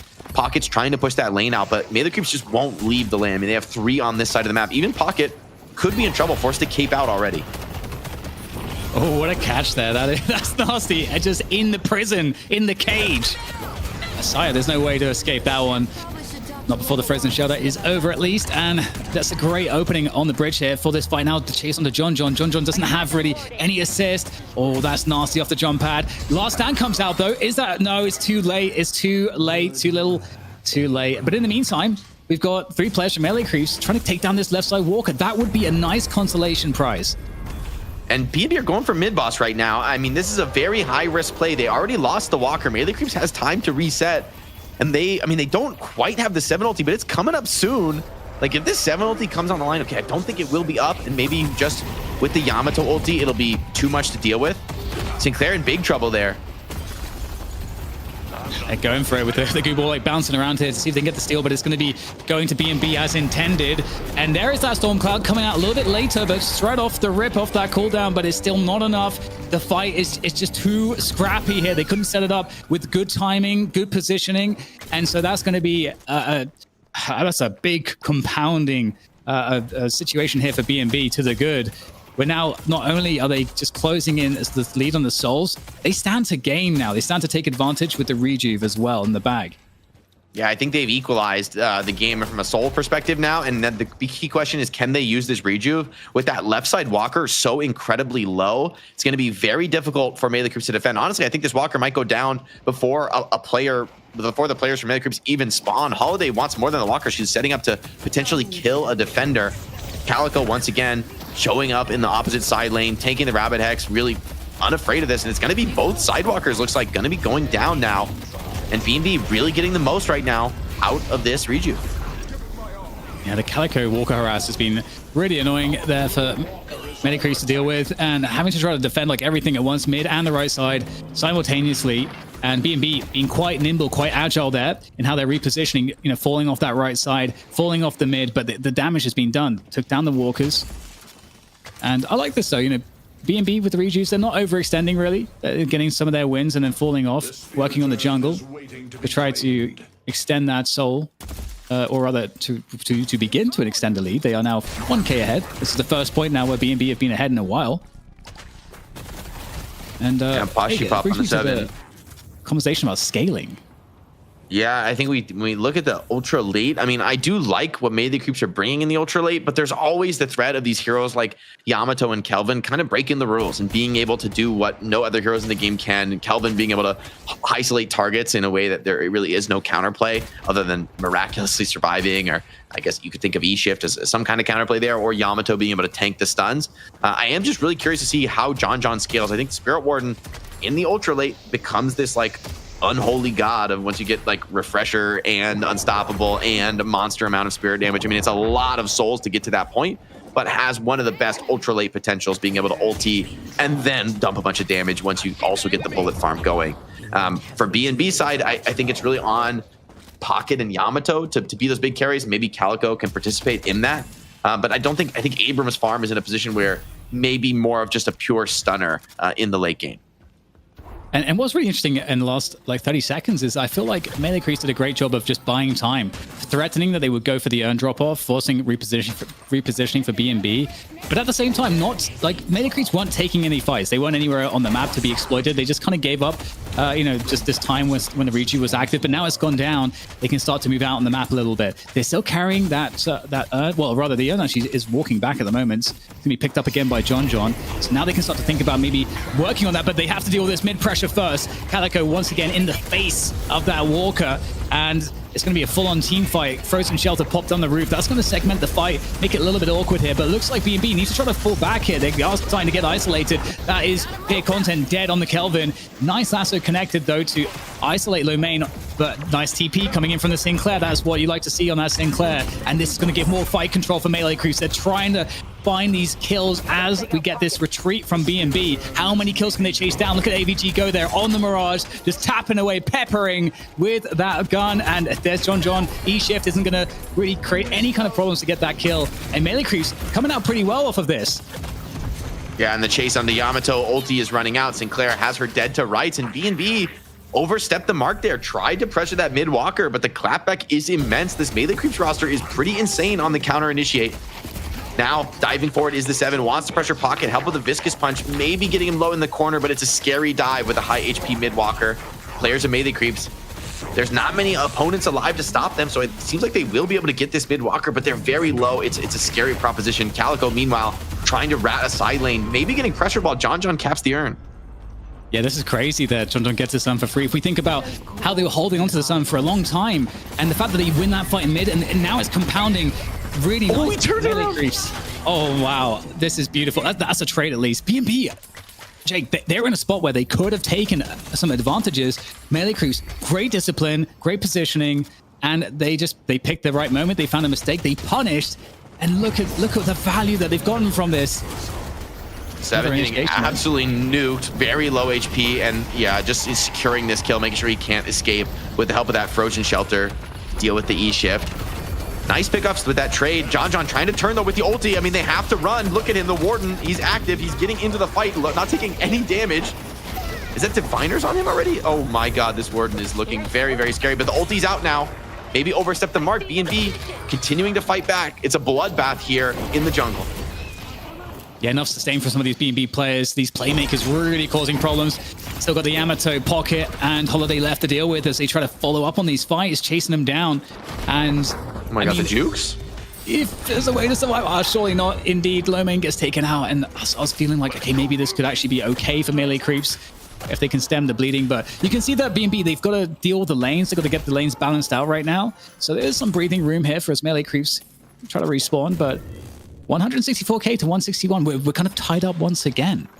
Yeah, and in the brawl, B&B were able to find that mid walker. So, objective status looking pretty good for them. We're getting into that late game, and the game's starting to look very even. It looked like, that Warden ulti was going to be backbreaking for B&B, but they were able to kite just well enough. And I guess that's sort of the challenge for John. He needs to have a really decisive moment with the ulti. Refresher, it's a really tough decision of whether to buy a refresher on this Spirit Warden or to just go all in on your first ulti being ridiculously powerful versus having a second one as a backup that you may or may not even get off. So it's definitely a decision to be made as Mirage defending from this gank on the side lane. The turnaround comes in from Melee Creeps, but it seems like B&B are going to get out unscathed. And we won't get another run for another couple minutes, but there will be a mid boss. So it feels like we could get into this spot right now where You know, both teams have relatively similar levels of map controls, slightly edging towards B&B, but otherwise, one bad fight turns into a mid boss, and at this stage of the game, that could be pretty devastating for the team that loses this. So I'm curious who wants to be more aggressive, given the level of risk present if you get it wrong. Yeah, it's a scary spot in the game, right? With the game state this even, with the rejuve online, I think both teams are going to be very cautious about going too deep in the side lanes. You know, a couple gank kills can turn into a major advantage if it leads to a mid boss, especially for B&B, who've shown a willingness to just go into the pit with a minor advantage. You know, that Yamato ulti giving you the edge and parrying, securing that rejuve. I think melee creeps would love to get the kills. They're looking to potentially threaten it. Sinclair wants to take a risk, steal some of these Gambas with that TP out threat. Yeah, and that is a good setup. You know, you've got to be really worried here also about the Holidays lasso. I feel like that's a great way to initiate. But you know what? Looks like the fight's going to be taken around the Gambas. And oh my God, that's a really difficult opening there. Beautiful catch by B&B. 2 instant kills. And Melee Creeps are in trouble right now. They're in so much trouble. If they lose anything else, in fact, even right just now, if the rest of Melee Creeps, the 4 players disengage, this mid boss is under huge threat.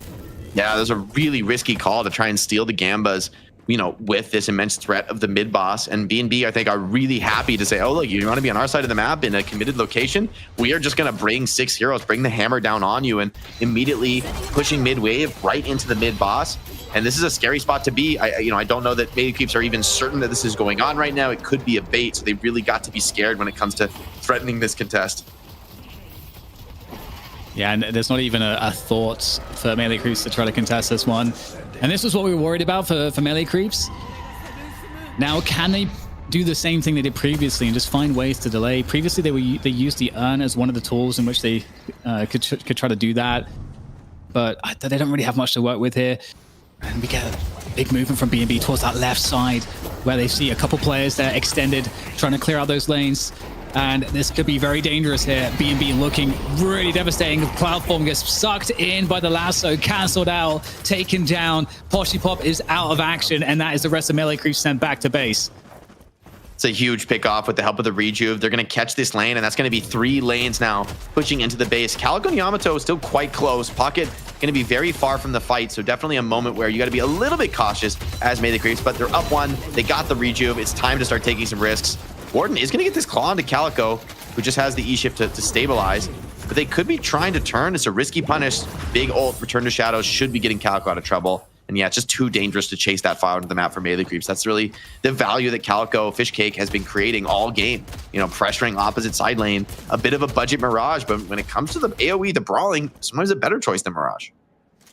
And what's interesting now is that the difference in souls isn't very big. And okay, this should, in theory, I mean, in fact, it might not necessarily be a free earn. There is a world where Melee Creeps could consider to contest this. Really, the issue is that will Poshipop get up in time? It looks like that. I think he should get up in time now. If they really want to contest this, it is possible, but it's even. So they don't have to take any big risks here. They don't have to panic, I feel like, and say, oh no, we're really far behind. We've got to try to take a big risk. Even if they just slow the bleeding down a little bit, they're still in a decent shape. Yeah, I think Melee Creeps should not contest the urn. It's just too big of a risk. You know, even if you get a bunch of trade kills with the rejuve, it's probably still going to cost you, you know, some base defense here with B&B having those super fast respawns. But it feels bad to be stuck in your base like this. I think this is sort of what you have to do for Melee Creeps. But B&B, if they're just disciplined and just keep farming the map up, there comes a moment where Melee Creeps are forced to make a play with very limited information. Sinclair, maybe the one who can kind of take some more risks with the possibility of TPing out. This, I mean, the damage from this Calico is no joke. That's like lucky shot on her. She's kind of a monster when it comes to gun damage, sieging this base. And that's a 4-man affliction. That's a great start to the fight. Very awkward now for Melee Creeps to make the defense with so much HP off the defenders. Oh my God, you can't even engage when an affliction like that hits. Your entire team is just getting eaten away. Frozen Shadow comes in as well to isolate one of the players. That's a catch. Oh my God, everyone's in prison. There's so much damage output by B&B. However, somehow Melee Creeps still able to survive here in the base, but they are taking damage. A lot of damage. Cloudform again countered by the lasso, and that's one of the big team fight positional plays that could really make the difference, and it's such an easy counter for B&B, and they are just decimating the base here, Jake. This could be game right now. B&B, they do lose the Abrams, maybe diving a little bit too deep into the pit. but the patron knock comes in. BNB falling back, and Melee Creeps, they think they might want to chase here, but this is risky. They are down a player. Key ulti's not available for BNB, so a difficult decision for them here as they fight on the map. Warden extremely low inside the cube, could get finished off very quickly. Mirage incredibly deep, and now the next affliction is online. That should be the death knell for Mirage, in huge trouble here, trying to juke around the corner. But Ido not going to let him out easily. Delaying for quite a while, but this could just be the game. John super low into the base. No ulti online just yet. Doesn't have the cooldown reduction. It is going to be GG. Big and Brawlic are going to be your challengers, going to be taking on Hydration and Hydra Nation in the money match up next. A well-deserved victory. Yeah, what a great game there from B&B. I mean, also from Melee Creeps. My goodness. I mean, there's a lot to talk about with this one. This is a great match, and I think both teams played really well. This was really fun to watch. B&B, as you say, will be up against Hydra Nation, so the challenge only gets harder from here on out. But it was cool to see from B&B an approach to the game which was kind of reminiscent from One Win. You know, that's what we, in terms of the draft at the very least. And obviously that's cool in the way that it positions, you know, a favorite like Ido on a pocket, and seeing that aggressive play style, seeing the harass from the Calico just eating away, getting all that chip damage on the walkers, being a complete nuisance. Great. I love the ideas on the macro from B&B this game. Yeah, I think they played incredibly well. I think Melee Creeps, you know, fought it out admirably, but ultimately B&B were able to leverage their vision of the comp. I think a couple of those key team fights, I'm thinking back to that moment where Melee Creeps, with the game very even, with mid boss on the line, they go for a risky attempt at stealing those Gambas, stealing the enemy vault. And while that is a way to get an advantage, it becomes an opportunity for a team like B&B to punish. They were very quick to bring all 6 players before even the Sinner Sacrifices could be fully taken, surrounding and punishing Melee Creeps, turning that into a rejuve, and then, you know, snowballing the game from there. I feel Ido on the pocket looked amazing. That's something where, you know, I wonder if he's going to get the pocket against Hydra Nation. I feel like that's something you may just need to either first ban or first pick, or just don't let Ido have, because he just puts on such a masterclass when he gets his hands on the pocket. Well, we got Jason in here for the masterclass on the post-match breakdown. Jason, that was a pretty crazy game. It felt like we were watching like 2 different matches at the same time at some points for a good part of that game. We had like the left lane and the right lane, and there was like always like 3 players on each team in each lane kind of counter pushing each other out. The way it broke down in the end, though, I mean, Ido, you give LeBron the ball and he's going to open up opportunities for you. Like that 4-man affliction at the very end to get the mobility they was able to pull off. Like that alone was allowing them to get into the base, crack things open after getting obviously their second rejuve, and start to take some names and takes obviously some shrines, and eventually the patron as well on top of that. I did like, though, how Fishcake was split pushing a lot of this game. It almost cost them, because I have to give credit to Melee Creeps. They realized who split pushing the left-hand lane still, and Melee Creeps went for the engagement on B&B, caught them out, and actually won a fight really heavily. But B&B did adapt the next time around. They didn't actually let that engagement happen until Fishcake eventually came back. So that's kind of why I gave him the Intel player of the match, is because I feel like the split push is so hard to do nowadays when you can't necessarily teleport over as easily anymore. And he did create a lot of opportunities for Ido to show off by like luring multiple players towards that left-hand side. At one point, he eventually pulled out Saya, and he pulled out, I believe it was AVG, to deal with him, and allowed his team to kind of just snowball things on the right-hand side with an turn in, and then eventually like a walker. Yeah, I love this call out, because it's something I noticed a lot too. It was just a nuisance, absolute nuisance plays from Fishcake, constantly forcing response that's very hard to kind of balance with everything the rest of the team was doing. Yeah, I think that macro effect that he's able to have on the game, from being this incredibly annoying flanker who does insane DPS on the buildings, to being able to, like, even when he is ganked here, he's able to like turn it around and respond onto the Vindicta. Like this kill on the Vindicta, it seems like a cheeky pickoff, but then it leads to like other advantages in future fights for the team. And I mean, the way that B&B wanted to play with such a heavy death ball, it was actually so critical that they had somebody splitting the pressure, somebody, you know, making it so that Melee Creeps can't just full respond to where the death ball is. They're being split apart too. It felt like B&B was the team with the Mirage this game, and it was just Fishcake, I think, playing it to perfection. Look at that objective damage, man. Yeah, that is monster, actually. 22,000.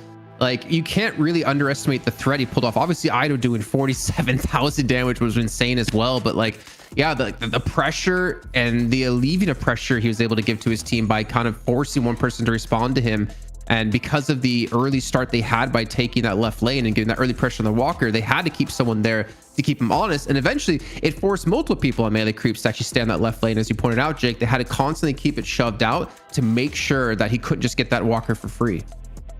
I think one extra thing too is that, you know, who has to be the one that responds to it? What we actually saw it was John a lot of the time. I think, you know, a warden, you probably don't want your warden to be solo responding to the solo responder. You probably want to keep the warden in the team fights, but you know, when it's happening in the moment, you just have to respond. Sometimes it's just the closest player, it's the closest person that can stop that damage going onto the walker. So that's another interesting aspect to it that ended up, I think, you know, obviously working out in BB's favor too. Yeah, and I'm glad you brought it up because I kind of completely like skipped over it in my mind. I mean, Warden can be strong, Spirit Warden can be really strong, but I still feel like at the end, Jake, he's kind of gimmicky unless you get to like ultra late game when you get like Refresher and Unstoppable online. Like we saw, if you could just kite out or survive the last stand, then he's useless after that. And he's pretty much all in on that ultimate. If it doesn't work out, if you don't get the prime position, like I would even say Dynamo has more value outside of his ultimate than Warden does there. Then he kind of just like falls by the side and doesn't really offer too much. Yeah, it's a good point about the weakness of Spirit Warden. It's all in committed on the ulti. You know, with Bullet Warden, you know, the ulti is like a nice defensive tool, but ultimately you're just very consistent with the damage output. I think this game, the Spirit Warden was the right call. I mean, he was able to win a lot of those mid-game team fights with the ultis, with turning these big engagements. I think like defending the first rejuve, John was able to have a lot of impact. So I'm curious to see if we might see more Warden, but it's a great point as well with the mobility that Big and Brolic or B&B rather were able to bring in this match with their awareness of like, yes, they're a really strong deathball team, but you don't want to man up into the Warden ulti. They were able to navigate those plays well, even when it looked pretty scary, pretty difficult for them. Well, with all of that said, I think that wraps up the first match nicely. We've got a grand finals to play after this for the money match. Here for the NA portion, it's going to be Hydra Nation up against B&B. So stick with us. We'll be right back. Wait, no, not yet, Dan. Oh, no, not yet. Not yet. Oh my God. Am I Remember, calling there's something special. We did promise the chat something special before we did head into the break for the finals. So we're doing a little bit of an extended break, but for a good reason. I was able to track down Ido, which you just saw him win, to play in the grand finals, Calc, who will be playing in the grand finals, and of course your favorite bebop player in the world, Average Jonas, in a little game show I like to call Name That Thing. And we'll see you on the other side of the break. Hello everyone, welcome back to Locked In, as we have a special treat for you today. I've got some special guests to take on a very special game show called Name That Thing. I'm going to bring in the three gentlemen to talk about them off the bat. We have some of the best players in the world and Average Jonas. First of all, we got Ido going to be coming in here representing B&B. Ido, how have you been, man? It's been a while. Dude, I've been great, man. I've been just grinding the game. It's so fun, dude. I've been doing good. And then Calc, of course, of Hydra Nation, winning the $2,000 last week, man. You got to be happy about that. Oh, I'm so hyped. I'm stoked that we won $2,000 last week. If only it wasn't like 11 in the morning, he just woke up. And of course, on the very tail end, we have Average Jonas. You guys might recognize him from Valorant. Hopefully you guys recognize him from Deadlock. We've got some high hopes. You know, Jonas, you and I have been talking a little bit behind the scenes. We know what's coming up for the game. Are you as hyped as I am? Hey, I am very hyped. Yeah. Wait, what do you know? Hey, well, you know what? Maybe I would told you, but it's not for, you know, people who are good at the game. It's only the guys who are, you know, like me and Jason. Because when Jason said that intro, I already knew what was coming. When he said the best players in the game, I knew who's going to be in the tail end of this joke. But you know what? Don't worry about that right now, Ido. What you need to worry about is Name That Thing. And you're going to be the first participant up here. We're going to be going Ido to Calc to Jonas. We're going to start things off by, I guess, explain it for people who don't actually know. I forgot to do that. I'm going to show them an image related to Deadlock. There's 4 different rounds, and the player has to guess what the item is. You get the, or not the item, the thing is. And if you get it right, you get a point. If you don't get it right, well, you get nothing. That's how life goes. So let's start off with the first round here, and it will be heroes. And this is going to go to Ido. So Ido, who is that?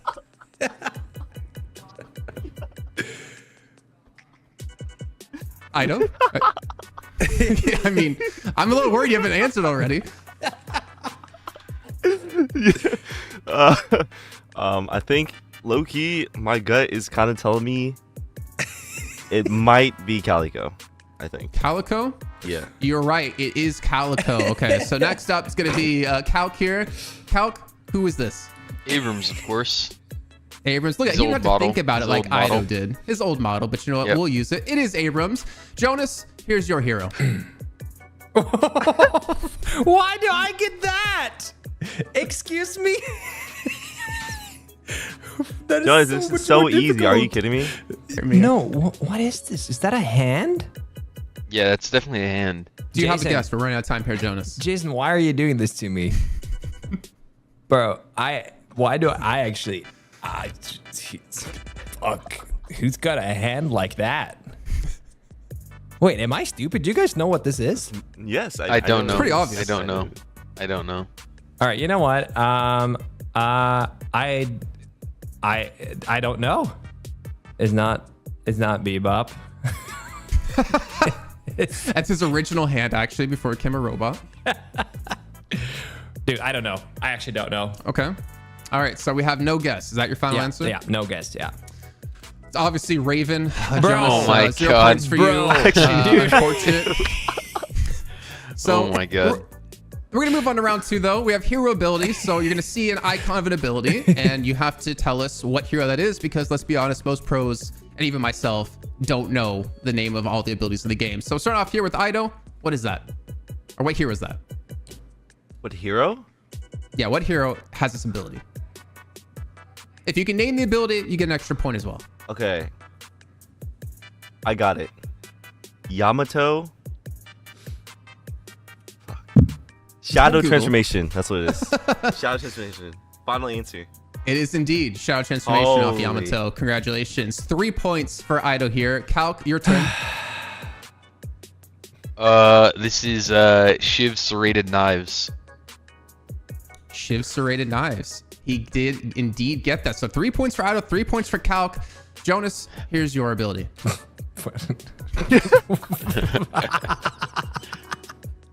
Why are you doing this to me?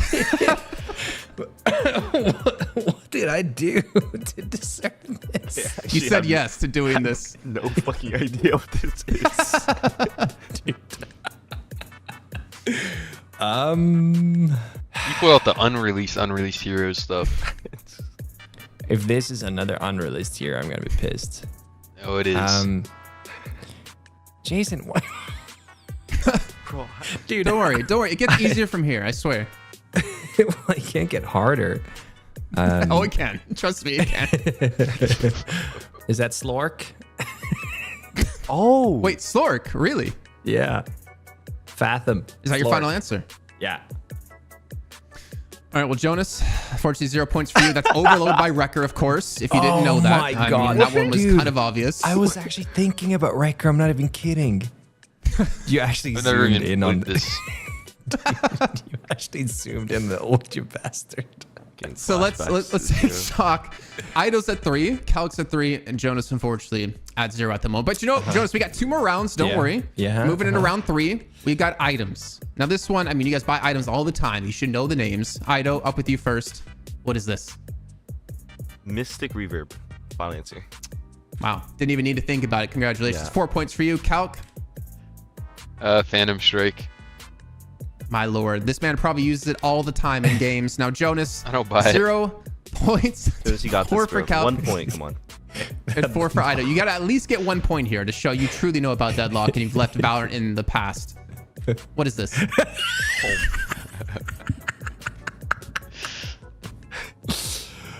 Oh my God, bro. You're such a dickhead. Jonas, are you You know what? really- I can let you use a lifeline if you want, and you can request the help from one of the other players if they're willing. Yeah, I'm gonna actually have to ask Ido for this one. Dude. What the? This is an item, right? Okay, It's an item. This is an item. So it's an item that has a lot of Okay, like okay. emptiness in the middle, right? Let's break this down, okay? Wait, do you think Because he's a it's big enough great. dickhead to? Do you know what I mean? Do you think he's a big enough dickhead to like to screenshot the side corner of an item, or do you think this is the middle of No, an he's item? not. I know Okay. Jason. He's not that big of a dickhead. I think. Okay. Let's see. It's okay. So it's an active item, Jonas. That's what I can tell you. All right, you got it. Bro. What, dude? You're supposed to be the lifeline. You're not supposed to give me a hint. I helped you. Like, what do you want from me? I did as much as I could, bro. Might be Infuser. Ooh. Okay, I'll go with Infuser. I'll trust Calc.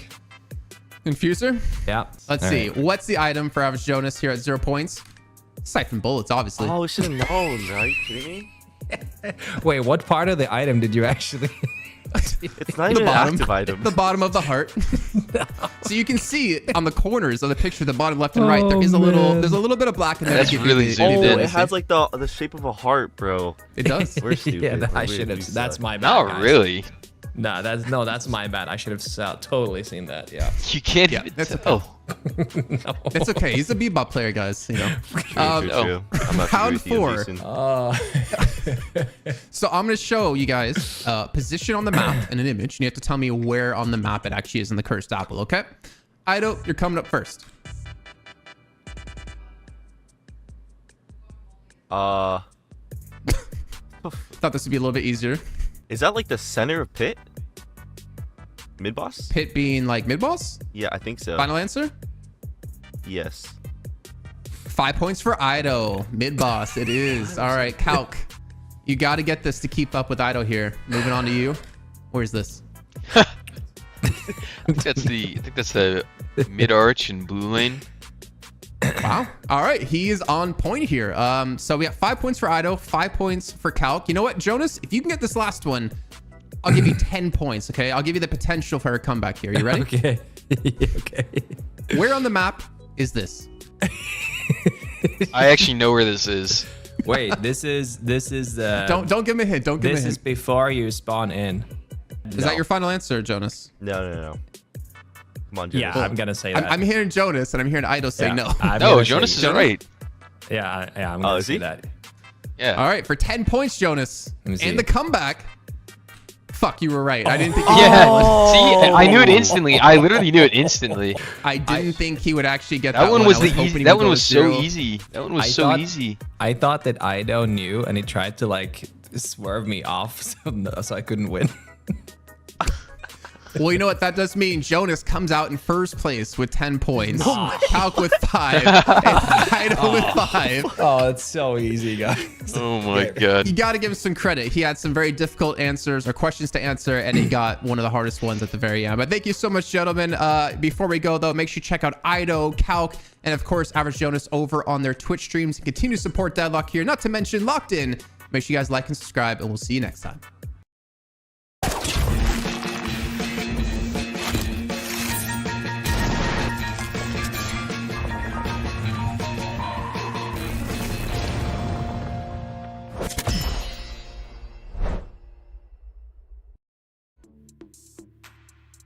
I'm not gonna lie, I did not expect Jonas to get that one at the end, but I'm so happy he did, really proving he is a master of knowledge when it comes to Deadlock. But I'm still disappointed he didn't catch out Raven or Overload or Siphon Bullets. Wow. The Raven one. Raven was devious. You're devious for the Raven one. That was some messed up stuff, man. Shout out to him though for being a good. Man. Well, the thing is that was about a awesome. piece like that, it works once, because then now anyone ever invited to do that again is gonna know I'm gonna someone really badly. Yeah. But next time, actually, my plan is we're gonna have Deadlock Pictionaries. If you guys are interested, you can check that out over on DFN 23, because there's no way I'm gonna get done before next week. You can also check it out over on my YouTube channel at Locked In, which is over in the chat for you guys to see. Hope you guys enjoyed. Well, I enjoyed that very much, Jason. So thank you for doing that and for, being the people's dick, I guess. Basically, that's kind of what you're doing. You're just doing it for. That's what they call him. That's what they call the people's dick. Jason, Honestly, the people's Dick Kaplan. Thank you. That's my. Can we get that changed in my lower third? Because you're doing it for. Oh, don't Yeah, tempt production. purpose. They will. Right. They will. Okay. Oh, it's my job to move this along because I'm kind of in the hosting spot. You're the So- all right, responsible all right. one, man. We have a show here. This is Deadlock Fight Night presented by Intel. We're going into the money match here. We've got Hydra Nation. They just win. That's what they do. They win all the time. But B&B, they have obviously been improving. We saw a great display of skill from them against melee creeps just in the last match. So is it going to be enough to challenge Hydra Nation in this last money match? And I don't know. It's interesting because Hydra Nation, they really have figured out a lot with their current roster. All the changes have really come into this place now where there's so much synergy. They've really worked out how to play the 3-lane meta. And I gotta say, guys, I feel like B&B is on the right track with the comp, but is it going to be enough? Well, Whoa. look, change yeah, up. I'm back. Yeah, look, I'm back. Jason, he's been taken away. He's been pulled off the broadcast. You didn't see the cane, but it's done. It's done with. Average Jonas, you know, he had some connections. We got him out of here. But what will we do without the people's dick? I mean, we're lost. We're lost. We'll just have to compensate in some way because, look, Jonas gets his revenge. But look, heading into this match, I think the most interesting thing to me from the map 1 that we just saw was that B&B, I feel like, has gotten their identity back a little bit here, where it's like they were kind of struggling for a few weeks, wondering, okay, Hydra Nation, you know, is fully kind of, you know, taking a step up. And then B&B in the last map, they went back to the basics. Like, what if we put Ido on the pocket? And it's like, oh wait, this is actually pretty good. So the fact that B&B kind of went back to some of their more comfort picks, I think does give me a little bit more hope for them in this upcoming match. That being said, Hydra Nation has been known to target ban player hero combos. I think they've probably done this to Ido before. I would be frankly surprised if B&B get pocket this series. I think Hydra Nation are either first banning or first picking it. Wow, Z, if you just turn your back on me like that, like it's nothing. Yeah. Like while I'm speaking, that's rude. That's just rude. No, but I think Hydra Nation are going to target ban or snipe the first pick of this pocket for the whole series, honestly. I mean, if that's what I would do if I were them, that's what I'd be telling them to do if I were their coach. Maybe they think they can just beat it, but I honestly think B&B will snap it up first pick again if they get the chance, or their first pick of the draft, depending on what that is. Yeah, we can go through the rosters here, you know, bring up Hydra Nation. Hydra Nation, obviously, a really sick team. You guys probably don't, I mean, if you guys have watched ADFN, you've probably just seen them win. So you probably don't even need any introductions here to these players, but obviously, wait. Why is Calcon Viper? Question mark. Can anyone explain this? They're pulling it out. They're pulling it out. It's obviously not a troll. It's very serious. I think Calc has told everyone that his main is in fact Viper and has always been Viper. And I think next week he may be coming back on McGinnis or bringing back the Ivy. But the one thing we know in production is that it's definitely not Abrams. Like, why would we ever see Calculator on Abrams? It doesn't make any sense. Oh, it looks like Ivy, actually. Like, I feel like Viper looks the closest to Ivy as well. So Look, Viper looks a little low poly situation right now. All right. Viper needs a little bit of love. Shout out the devs. She's a snake. I mean, she's very triangular. Well, she's a snake from Wisconsin on top of it. It's a very like Waukesha style accent going on, which is actually kind of a unique voice acting flair on top of it, where it's like you don't expect your you know, down in the criminal underworld lizard to also be hailing from Wisconsin. Just unexpected. But we got the Fight Night history for NA here, Dan, and you know, seeing things evolve, it's interesting. We had the period where Hydra Nation just you know, they fell off for a while, but they came back with a vengeance. Yeah, they came back really strong. They ironed out what they needed to iron out in their game. I think a lot of it had to do with, you know, really nailing the early game and understanding sort of how the drafting needed to be to accomplish that. And given the fact that there's such hero diversity on the team anyway and such mechanical skill, it's no surprise that they're having so much success. And one thing I should also add there too is I know that one of the things that we looked at when Quig left was, hey, they actually lost one of their shot callers, someone that was, you know, really helping, you know, bring the team together, be somewhat of the glue and really orienting them. And obviously they added Calc, and Calc provides that, and so they filled all the holes. So it's actually, they're in such a strong spot at the moment. And it is actually, what's even better though is that you know, iron sharpens iron. You know, it would all be for naught if they weren't able to fight teams in their region that were also, you know, improving and getting better. And I feel like B&B is definitely showing us that. So I'm really happy to see that we've got B&B with their form as is. You know, it should be a good challenge. As long as they can survive that early game, I think that's the most dangerous point. I think they should be good to go. I think the most dangerous place is the draft for them. That's where I'm kind of worried. I think Hydra Nation is a team that historically is really good at punishing other teams in the draft. They are the most flexible team in North America, and they're really hard to draft around. If you're a team that is too reliant on any one pick, and honestly, I think B&B right now, for me, they look a little too reliant on the pocket. You know, Ido, while he does play the other characters, it feels like the pocket is like that obvious star power choice for them. And maybe Hydra Nation will disagree with me, and maybe they'll prio, you know, getting Bebop out or some of these other annoying characters that they historically have prioed bans on. But if I were them, if I just watched that last match, I would just be like, well, I know you had your fun on Pocket. It's over now. Hope you're happy. Well, there was an old saying back in Deadlock in North America for a long time, which is that you don't give LeBron the ball. And it was used repeatedly to say you don't give Ido Pocket. And, that kind of went away for a while, right? Where Pocket was no longer quite as much in the meta. But now I think maybe we're back in the era of you don't let it happen. But Hydra Nation, their first ban is coming up here. One thing that's good from BNB is that they don't want to give up Holiday. They're in the EU's idea of don't give up the Holiday no matter what. But in turn, Pocket is banned, Dan. They don't give LeBron the ball. Yeah, it's gonna be interesting to see the adaptation. There's definitely a lot of other options to go to, but it's kind of interesting because Pocket does actually sneak through so many drafts and it is so impactful that it kind of makes sense that we should probably start seeing more of a trend of Pocket bans. So what has BNB got to answer with? A Calico, just like going into that heavy playmaker territory. That's probably what we're going to see based on the last draft. A GT opener, that's actually not too crazy. We even saw One Win do that, if I'm not mistaken, earlier today as well. And they seem to have it figured out right now. So we'll see if BNB followed that trajectory. GT's been first banned a lot today. That's the reason we haven't seen so much of it. Thank you for the respect. Look at me when I'm talking to you, ZP. Honestly, the chat was like, hey, can you just flip it back and forth repeatedly? I'm just playing into it right now. It's great. I like the paradox as an instant response to GT of like threatening the swap in. Of course, it's the worst case scenario for great talent is when you get caught super close range and you can't play that distance with the charge shot. I think maybe just a super high prio pick would be the Mirage. I think the Leffa on Mirage is like an insane combo for Leffa as a player because it lets him just play the solo game and yet still be a big participator in team fights. Calico has been another, we talked about it in the last game, how Calico kind of played the Mirage role. I think it's also another hero that Leffa can really excel on with his mechanical skill being so high and his potential to snowball. Also a great hero at diving, great talent.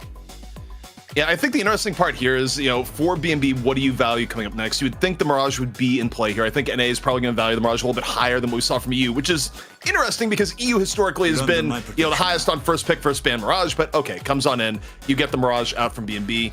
Paradox, of course, already off the board, so now you start wondering, okay, what do you want more, I think, on the front line side of things? This is where I'd kind of expect, okay, you've given up Calc on the other end. Do you pick up the Abrams at this point for your BNB? I actually think you do. I don't think you really want to give up the Abrams to Calc. At the very least, if you don't pick the Abrams here.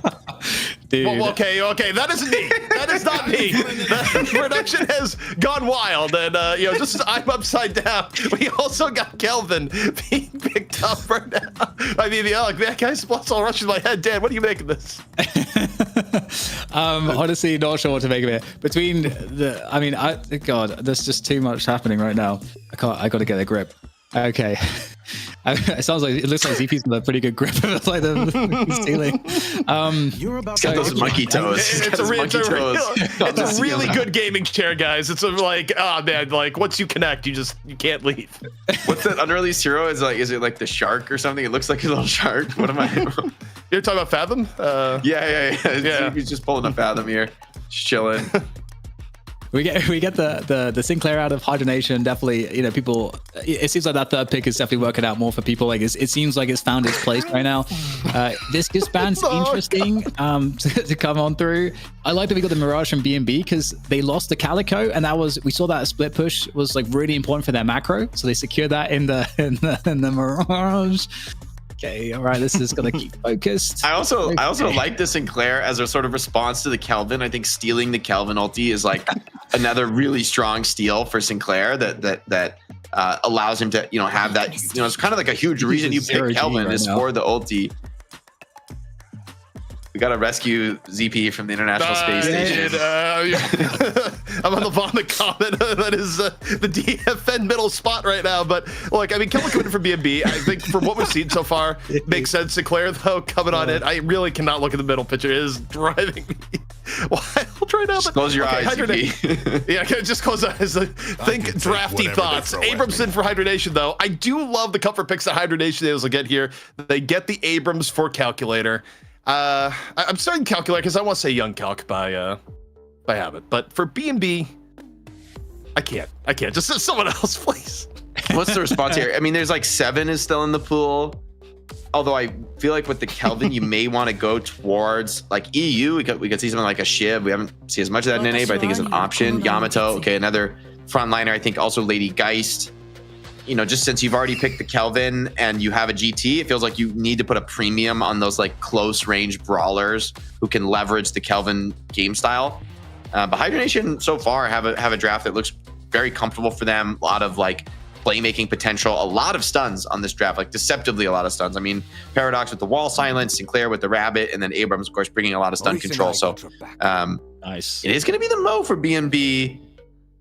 Mo has fallen off pretty hard, but maybe BNB can make it work. Hydra Nation they could pick Bebop right now, though. I think this is an opportunity to maybe really punish not only the Mo, but the GT. Yeah. Bebop looks great for Hydra Nation for me right now. I'm curious if they will actually go that way, if they like the hero as much. I think they've historically banned it a lot, so curious to see. Yeah. I think the Bebop are actually quite strong for Hydra Nation right now. You're thinking about the early lane phase. 7th, though, also makes a lot of sense in terms of carry. They needed a late game carry, too.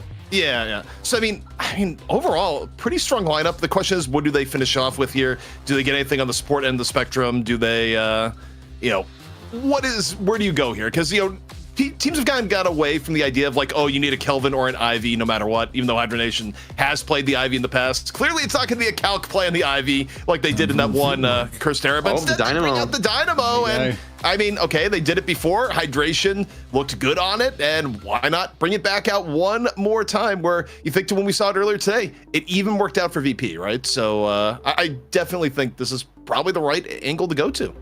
I'm still see a little skeptical a good pick of Dynamo in this game, though. I'm a little skeptical here because I just think, yeah, you have Kelvin, and Mo, but you also have Yamato with the ulti. Okay, it's the Viper. Okay, all bets are off. Actually, I think Yamato's isn't Dynamo insane against Viper because like the knockups and the ults are both really good. Yeah. Although Viper has a long range cancel for the ulti, but there's also kind of just a lot of range. Like Great Talent is probably never going to be in the Singularity. Mirage can probably play outside of it pretty consistently. I mean, Hydra Nation maybe just like the Dynamo. I mean, they kind of played it a couple times and it like looked really great in those specific draft games, but also Dynamo just had good games. Like it wasn't only reliant on the ulti or only reliant on the team fighting. Dynamo has just actually, I think, risen in quality, and I think teams have started to realize you can make this character work. It's strong even outside of the Singularity fight, especially when somebody like Hydration plays it and gets pretty decent farm. It becomes a serious damage dealer and great at the lane sustain in the early game. Also, taking a look at this, I think we have to talk about the Viper a little bit more in the sense that, I mean, look, this is either BNB has been cooking too much in the background to the point that they have actually cooked themselves, or we're about to get like a full course feast that's heading at us. And I feel like there's not a lot of in between. It's kind of interesting, though, because by most people's expectations, Viper has just been seen as, a character that's relatively lower in on the power spectrum. And to me, Dan, when I'm looking at this, I'm just wondering how the early lane shakes out here and like what the ramp for Viper is being super effective, on top of the fact that you're picking the Viper into a Dynamo comp where you're a character that likes getting up close and personal versus a team that's going to try to get up close and personal for you just to land singularities, or even just the stomps alone could put you into a rough spot. So, I mean, I don't know. We're either going to be witnessing genius or a great flop. I don't think there's a whole lot of in between. Yeah, I think there's definitely a world where you at least have some lockdown with the Mo and Krill. So like, yeah, Viper's target damage is unbelievable. So yeah, if you guarantee all of that, just with the lockdown, it's going to be really nice. But the thing is like, okay, well, what else do you have to synergize with Viper to like really maximize that? Yeah, maybe if you get Viper in a frozen shelter, but that's like kind of hard to plan for. So you can't really, say that that's a guaranteed thing.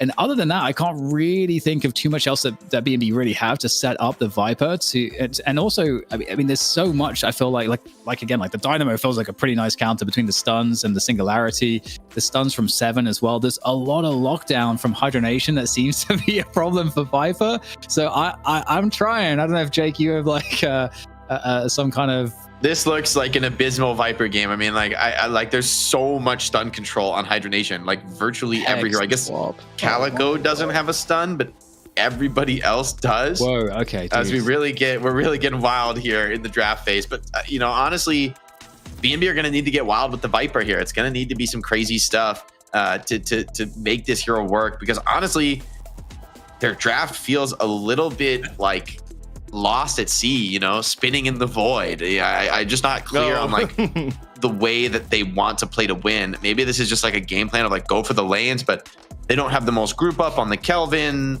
They have a bit of range damage. They have like, they have a lot. They have actually more than enough damage, I will say, on the team. But I just wonder if they're actually going to be able to win overall team fights. I think they maybe lack a little bit of AoE control in team fight, and Hydra Nation most certainly do not. I mean, they have a fantastic amount of control, great options for the late game team fight.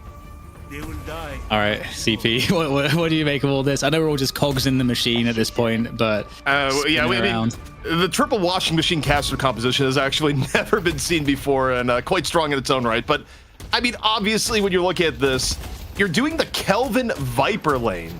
And I just wonder how that's going to match up against a generally strong 7 Abrams lane, right? Between 7 being able to set up Abrams charges with stuns.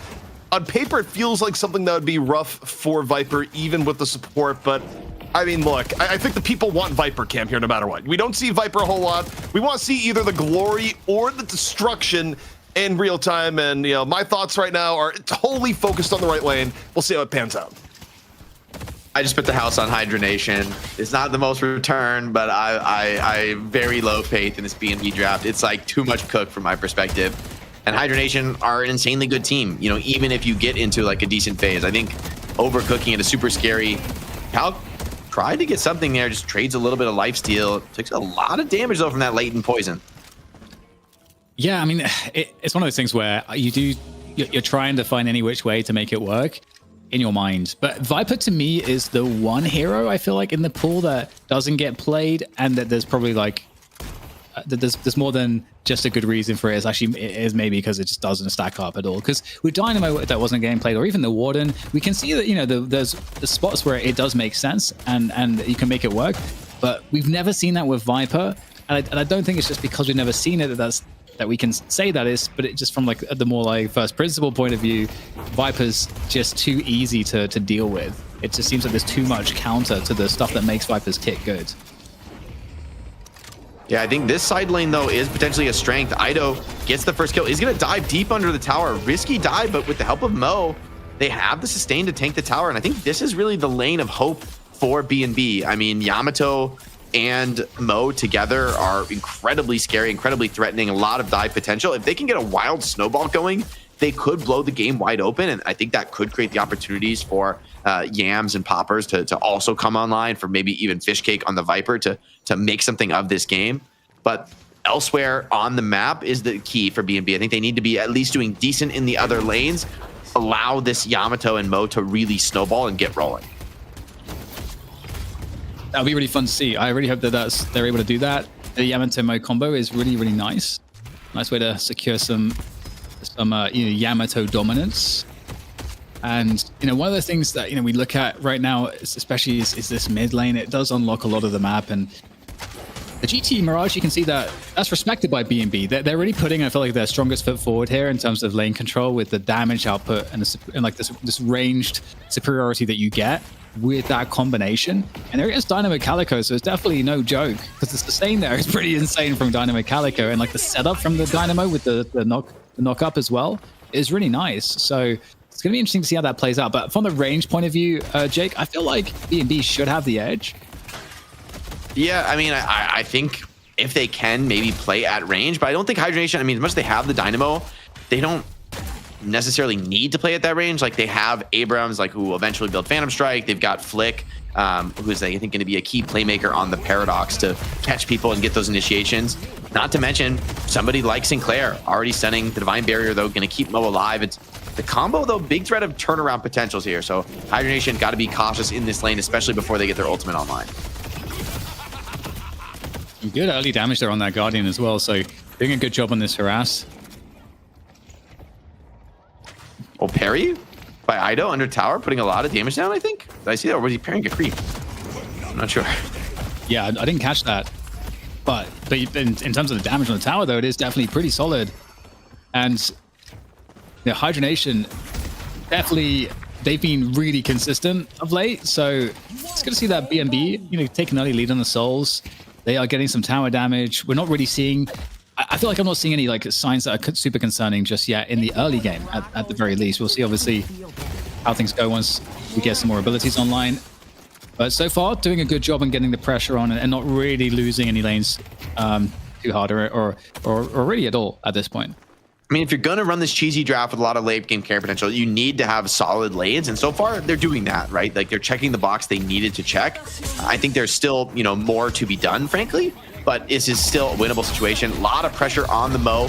Copied combo as well. Beautiful catch by Sinclair and the wall. It's a very risky dive, Ido. He's got skills. He's getting circle kited here on this cover. Fantastic by Sinclair, juking that. Now it's Yamato under pressure, being dove by Paradox. Trying to bait the parry, but Flick will not bite. Really clean play in the melee duel. Yeah, I just love the mind games there. Oh, and he still gets the kill as well. That's actually so awesome to see from Ido sticking out there. You know, he said he's got the skills in more way than one, and there's a combo as well. Might get another one off of this, off the flying strike. Rocker? Can we finish it off, Mo? Yes, we can. Not before it's being turned into a rabbit. Very cute. But there's the GT. Oh, that's chunky damage in mid as well. B&B, they're brawling, but it's actually working out here in the early game. Yeah, still the fact that, you know, that Rocker is able to make that trade on the Sinclair, I think really reduces some of the snowball for B&B. That was their Yamato ulti, so there's going to be a moment of slowing things down a little bit. That GT ulti nuking in the mid lane, though, is pretty scary. Hydration and Leffa would love to fight around Singularity, but with this slow HP, it might be too difficult. The rabbit action there. As Sinclair puts the pressure on, but you got to remember too that who's kind of pressuring the tower, who has more control of the lane, is actually B&B here. This Yamato Mo combo. Although they're good at doing some damage on the Yamato Mo, they can't, well, hold that thought. We've got, oh no, the combo onto the combo. Oh my goodness, the Sinclair is so annoying.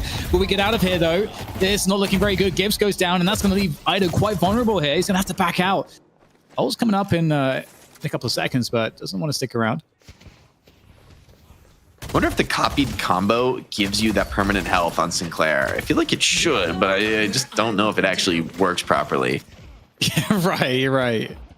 Yeah, that's a fair point. It's kind of a sick scaling, you know, like little permanent scaling off the laning phase. You're not mad at that, especially on somebody like Sinclair who likes to get in the mix, likes to be, you know, kind of tanky in the late game, get more value out of those ultis. Well, back at it again. I'm wondering if the fortunes are shifting at all on this lane. It still feels like for B&B, they just want to get to the stairs, get that, you know, Mo damage on the tower. And here again, jumping in. Nice timing there between both of them to in the right spot to maybe make something happen, but otherwise just keeping the pressure on. In the meantime, I'm looking at the tower damage, and it's actually looking like generally the Guardians are not taking many hits at all on really any lane at this point. Yeah, I think Hydra Nation have started to repush these lanes while Mo was getting that early pressure. Now they know, right? With the Guardian low, they've used that HP as a resource. However, full HP Mo, full HP Yamato. Rabbit Hex is going to stall the push for the moment. But it's clear that B&B want to push this advantage. Whether they're going to be able to do so successfully, though, still in question. As the counter pressure from Sinclair is pretty significant, especially with that assistant behind, right? Like angling into the Yamato, very scary on the corner. What's interesting too is that this is the lane that is by far doing the best for B&B, and if they can get that tower down, and they've done a good job getting it low, if they can get this down first, that is going to be a really nice swing, if just in terms of the options to take initiative. But okay, gotta be careful there. Gibbs on the way out. Oh, okay, catching GT. There's a singularity. Is anyone going to be caught by that? No. GT flew away. GT jumped out of the singularity and escaped. Leffa now caught by the Spirit Snare and finished off. What an outplay from Poppers on the Great Talon. Dodging the singularity and turning around. Hydration and Leffa have been dominant players pretty much as long as we've been running DFN, but in that fight, it's Poppers rather on the Yamato, or on the Great Talon, laughing all the way to the bank. And that's timely too, Jake, because in the meantime, it's a couple kills coming in from Calc on the right side lane. That's going to get this. They're probably going to get this. There is players on the rope here. It's a couple players on the rope, but they're not going to make it there in time. Now, what's interesting is that B&B can start to focus on the left side, but going to get a gank attempt here, finding him by the Sinner Sacrifice. And Presto Locket? Yeah, Leffa not going to be able to survive that one. And they get a nice bit of gamba and on their way. Still, players are coming to this location. They want to fight it out. Sinclair looking to potentially threaten a trade here, but Yamato a little bit too scary, especially with Great Talon waiting in the wings. Still, I think the fact that this game is like pretty even, I still feel like this Hydra Nation draft is just much more stable and solid, and B&B are much more reliant on some kind of like cheesy playmaking. Viper could potentially get like super overfarmed. I think that's what you're really looking for to make this a decent game. I mean, the Vitality Rune is nice, right? It does allow you to maybe get a little bit more aggressive with your dives in some of these lanes. But Calc with that tower down, now starting to get active, coming in, bringing yet another stun into this left side lane. A lot of control available here in the lane for Hydra Nation. Yeah, Hydra Nation really putting focus on this left side. That earn up. Ooh, just pummeling Yams. Take him out. And 3 players here still for B&B, so they could still make a go of this one. As they continue to fight and they try to lock down these players. So be really careful though. Assistance coming on through. And Lefa's getting comboed and is going to get finished off there as well. That's a really nice pick off for B&B. Now, can they get any more here? Getting into some trouble here. Calc is taken out as well under the frozen shelter. And this is going to convert surely into this Guardian. There's the parry. Get a bit of extra damage, just completely ignoring Flick. Don't care about Flick. Want to get the tower. And they get it. And if they can keep protecting this mid tower and keep that one up here, Jake. Oh, it's so close. That would be huge. Sinclair getting punished for the dive. Oh, and the copied Viper ulti, though. Maybe it's going to keep him out of trouble. Has 4 stacks on him, but that big Spirit Shield's going to tank all that. No problem. So for now, it's a hold. The B&B did lose their Guardian. I mean, just got dove by Sinclair. Still, B&B with a soul lead, though. So they're feeling pretty decent about this early game. Still a winnable situation. Calculator needs to get a bit active on this Abrams. You know, Lefa is going to have some recovery farm to do after sort of a weaker start there on the Calico. This urn fight could be really interesting. Like this, the urn fights, it's a skill in of itself, how you set these up, if you decide to take them or if you decide to retreat. And so I love this here, just going back, dropping the urn. You forced Hydra Nation to rotate, to respect that you could be going for the drop-off, and you've opened up other parts of the map. Hydra Nation didn't opt to try to continue to pressure that mid tower whilst that urn was being ferried across the map here. That's interesting. But in the meantime, we know that B&B love a split push. Yamato getting caught on the left side here. 1v2, no assistance. I don't know that there's a world where Yamato can survive this. It's going to be trying to escape here. Locket's going to be used. Maybe there's a world here with good movement coming on through. The juke is real, Jake. It's nice from Ido. Takes a 2-man rotation on the TP. Stays alive. Calculator, meanwhile, holding the right lane. A lot of players for Hydra Nation being deployed to the mid. So both teams going to kind of back away out of that one. Great talent. Looking for something with the bird. Maybe just clearing the wave, though, to be honest here. Yeah, just using the global presence. Defending that side Guardian. Decent value.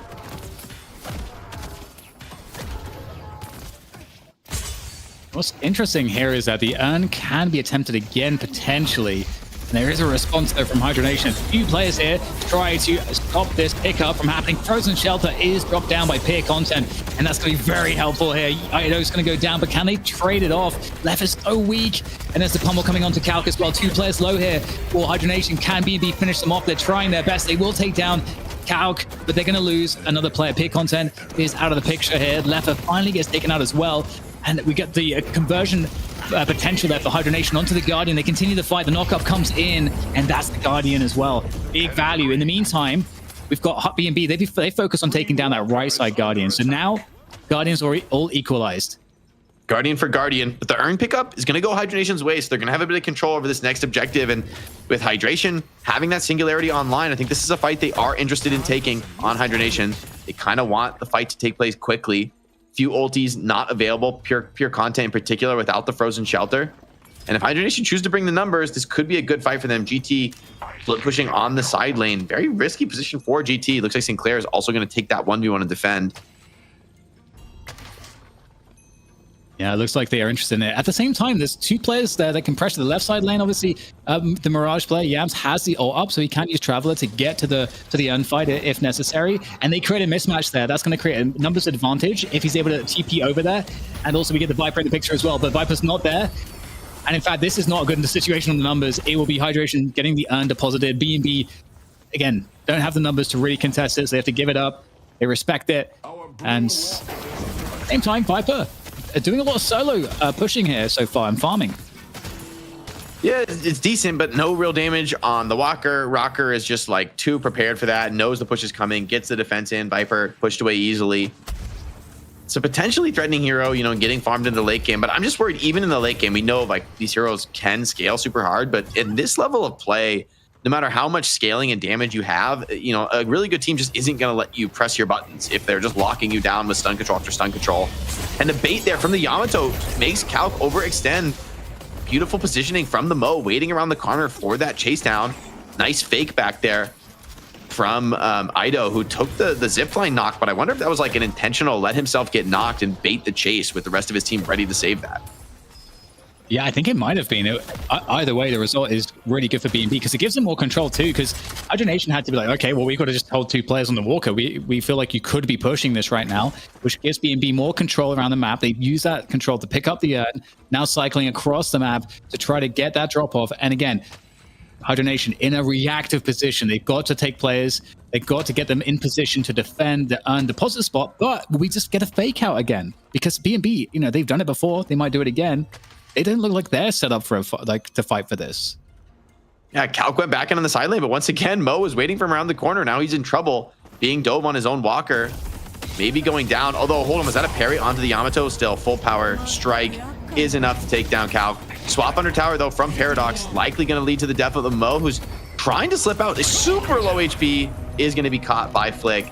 And there's still been enough pressure on the left side of the map to deny the urn turn in. So Hydra Nation splitting their resources well. Now Paradox is going to come join this fight. Kelvin wants to get the turn in now. Big fight breaking out here on the left side. Yeah, just dropping in on that urn. Got some good damage coverage here coming in from the GP player. Fear Content gets that soul orb, and he's also going to drop the frozen shelter to stay alive here. Stolen frozen from Sinclair here, catching the Kelvin, who pops his own now defensively. A good call out here is Hydra Nation. They have a big pull right now. They can easily roll BNB, I fear. For BNB's sake, Fear Content is going to go down, so it has to be a disengage. They are getting out of there. So Hydra Nation coming out quite nicely after all is said and done here. Still, though, even on the souls overall. And so it's interesting. This is a really even game so far. Yeah, the fact that the urn turn-in goes the way of Pure Content, pretty huge in that fight. Hydration still not popping the singularity. Have we seen the singularity this game? I think you saw the one that missed, but I just missed one. Yeah, it's been a long time. Hydration waiting for that perfect moment, but then again, sometimes holding that skill is, you know, already doing a lot in the team fight, just making the enemy scared to group up, making them scared to commit. And for their part, BNB have been playing very split on the map. I think that's what they need to do. Question is, can they continue that, especially as we group up more teams looking for bigger objectives, things like mid boss, of course. I mean, now that I think about the mid boss is a scary proposition for BNB. Hydration they have the rocker with the rabbit hex for the steal. They've got hydration with singularity and Stormcloud over the top. Abrams as well. I mean, the mid boss last hitting is monstrous out of Hydra Nation. And I gotta say, you know, the split pushing just to sense the macro awareness of BNB and how they are using the urn to bait. They're using it to create opportunities so they can push something else at the same time and then create these interesting decisions for Hydra Nation to have to make. That is something they were doing in the previous game as well. They've clearly been working on that element of the macro play, and I'm loving it. It is honestly, as you said, Jake, it's really the way they have to play this, especially against the Dynamo, but just in general. When you're against high-level teams, you have to force them into hard decisions as much as possible. And I feel like BNB are doing a good job at managing that. Yeah, I think both teams just content to farm. Hydra Nation have faith in their late-game team fighting potential. And for BNB, I think they really just want to be in the late game with the draft that they've gone for. Question is, can heroes like Mo keep up in that kind of a slow farming game? And also for BNB, can you avoid getting picked off? I mean, there's always the threat of this Paradox, the playmaking that she offers. Something you've got to keep in mind. Calico as well. Lefa's been quiet this game, but it feels like he's come back in the soul perspective, at least in a decent spot. Ready to compete, ready to be relevant in the team fights. I've got a lot of posturing here. Like, you got to be careful that BNB don't invade your jungle. One extra, because it feels like we might get a team fight. There is a potential to catch. There's so much catch potential with Hydra Nation. Let's not forget all the stuns. But this looks like a good moment that we could bring CP in to get his thoughts on what's been transpiring so far. Yeah, I mean, it's been oddly even more so than I expected. I think to a big part of it for BNB's credit, we've seen the return of the Mo Yamato combo, right? Where Ido's been teaming up with Gibbs basically all map long, getting good like picks from it. And we might be seeing it again here. Well, not so much here in the left, where you have Ido off to the right. The swap comes on in, and a little bit more freelance for BNB, but still overloading into the left. And, you know, I just got cursed, Dan. It's like, I'll throw you in. It's like immediate team fight. Yeah, we'll find another spot for you. I'll leave it to no time. swap the stuns. Oh man, Mirage just got bullied in this fight. Stun after stun after stun just pouring into him, and that's not what you want on Mirage, right? Getting hard lockdown. Usually that tornado offers some sort of respite, but not to be in that fight. I like this. A good disengage. You know, you lose Yams, but if you think about what's going to happen in the future here, you've got the Urn defense on the next spot on the right side of the map. So already making their way across F at BNB, kind of thinking ahead. And obviously there's also the threat to that right side Walker. So now Hydra Nation are going to, once again, try to get that Urn, make its way across. And we'll see how the fight gets set up here. Again, these types of fights, you feel like you value the singularity and the team fighting capacity and the stuns really highly for Hydra Nation. Hydra Nation bringing all 6. They have good lane position. This is their time to strike if they want to go for it. They have everyone. They're clearing the map. It seems like, yeah, no attempt to contest for BNB. They're just respecting the threat of the Storm Cloud, the singularity. I think that's wise. They're going to try and put a lot of pressure on other walkers elsewhere. Both mid lane and left lane being pressured. You need to see a quick response at Hydra Nation. They do not. I mean, mid walker's down. This is starting to look like that's a really good trade if they don't lose players for it. Yeah, huge bit of a chase there. I'm not sure if it's going to be enough to... No, I think they're going to get out. Yeah, BNB getting out from that mid fight. But there's a fight here on the left side. We'll see if there's a crunch. Stormcloud is activated here for Rokane to clear out all these open positions. And that is going to also isolate Yams. He'll get taken down. So the disengage from BNB. But they did pick up a mid tower, a mid walker, I should say. Uh-oh. It's going to cost the mid boss, though, Dan. I mean, Kelvin, I think, is going to go down here. Very likely, and then it should be a pretty easy mid boss for Hydra Nation. Kelvin stalling here is good though. You know, the more time he wastes, that's buying time for his teammates to respawn. He's kind of wasting a lot of time. Hold on. Maybe actually, whoa. Oh my god, he got away. That's ridiculous. But Hydra Nation, I think this is good. Don't chase the Kelvin. Prio the objective. You've got 2 key players down. You still have Singularity online. Sinclair split pushing, maybe even killing Mo. Hydration though is going to go down to Fishcake at the same time. And the mid boss is not down just yet. With that kill, maybe there's an opportunity here. Hydra's just come online. Yams does not have TP. He's just come online as well. Reju's coming down as well. With a Bolo, the Bolo's going to... I think the Bolo might be active just in time here to maybe get a stun in. Are they going to be able to steal this? Oh, there it is. Steal. That is crazy. I don't know if that was because of the Bolo, but a BNB making it work. The timing could not have been more perfect. Oh, they're all going to die, though. I'm going to get a couple. The cleanup is real, but... I mean, what's the preference? Do you give up the rejuve and lose nobody, or do you get wipe, get the rejuve? Yeah, arguably it's worth, but I think if Hydra Nation just play it super slow, then, you know, through the rejuve, if they can just like wait out all the creeps and defend and get the jungle, then I don't think they're going to be too mad at this, right? Like, as much as the soul's like a small advantage for Hydra Nation, you got to remember that's all 3 walkers online for BNB, and Hydra Nation are still winning the team fights, right? Like, yes, you're getting like the nice steal off the Bola. It's good, but you need to be able to start winning team fights. At some point in this game, you need to win a team fight. That's what it's going to be decided by. 7 in a ridiculous position. Rokane, 8k souls in the bank. I wonder what he's going to buy out here. Could go boundless. I mean, I think it might just be time to rip a very early boundless on 7. Kind of disgusting, actually, the amount of damage he could deal. Yeah, that is nasty. And all it takes is that one singularity.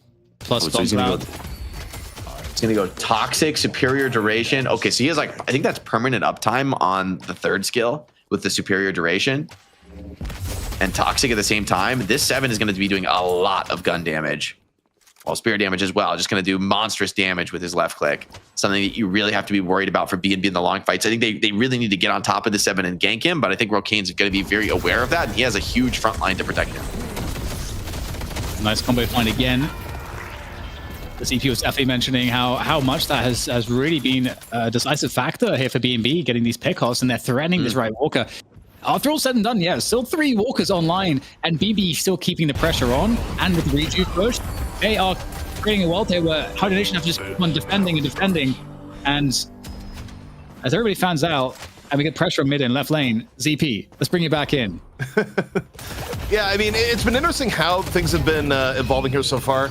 Actually, a little bit of Mirage versus Calco here in the left lane. The Owl coming in for the assist, being like, please get off the Mirage. But yeah, I mean, I think BNB's been doing a great job just like stalling out to endgame, where I think the later this goes, the better and better it looks for BNB. And also, you know, I on the touch at it in the opening, but the fact is Viper is one of the better heroes in the game at manufacturing steals on the Rejuvenator, and Fishcake stuck to the script, right? Was able to get in with the Petrifying Bola, help manufacture the steal, stop Hydra Nation from snowballing away with the mid boss. And yeah, they give up trades in the way of things, but with the comp BNB is running, I think BNB is okay with this going late. I mean, realistically speaking, they win these fights if they don't give Hydration a massive singularity, is where they're heading to right now. So in the end, it's going to put a lot of pressure on Hydration to be kind of the MVP here and find a big singularity. But if he's not able to find that, if BNB is able to set up the terms of the fight with, say, a Mo Yamato combo, I actually think BNB has an edge as we head into late game beyond the scaling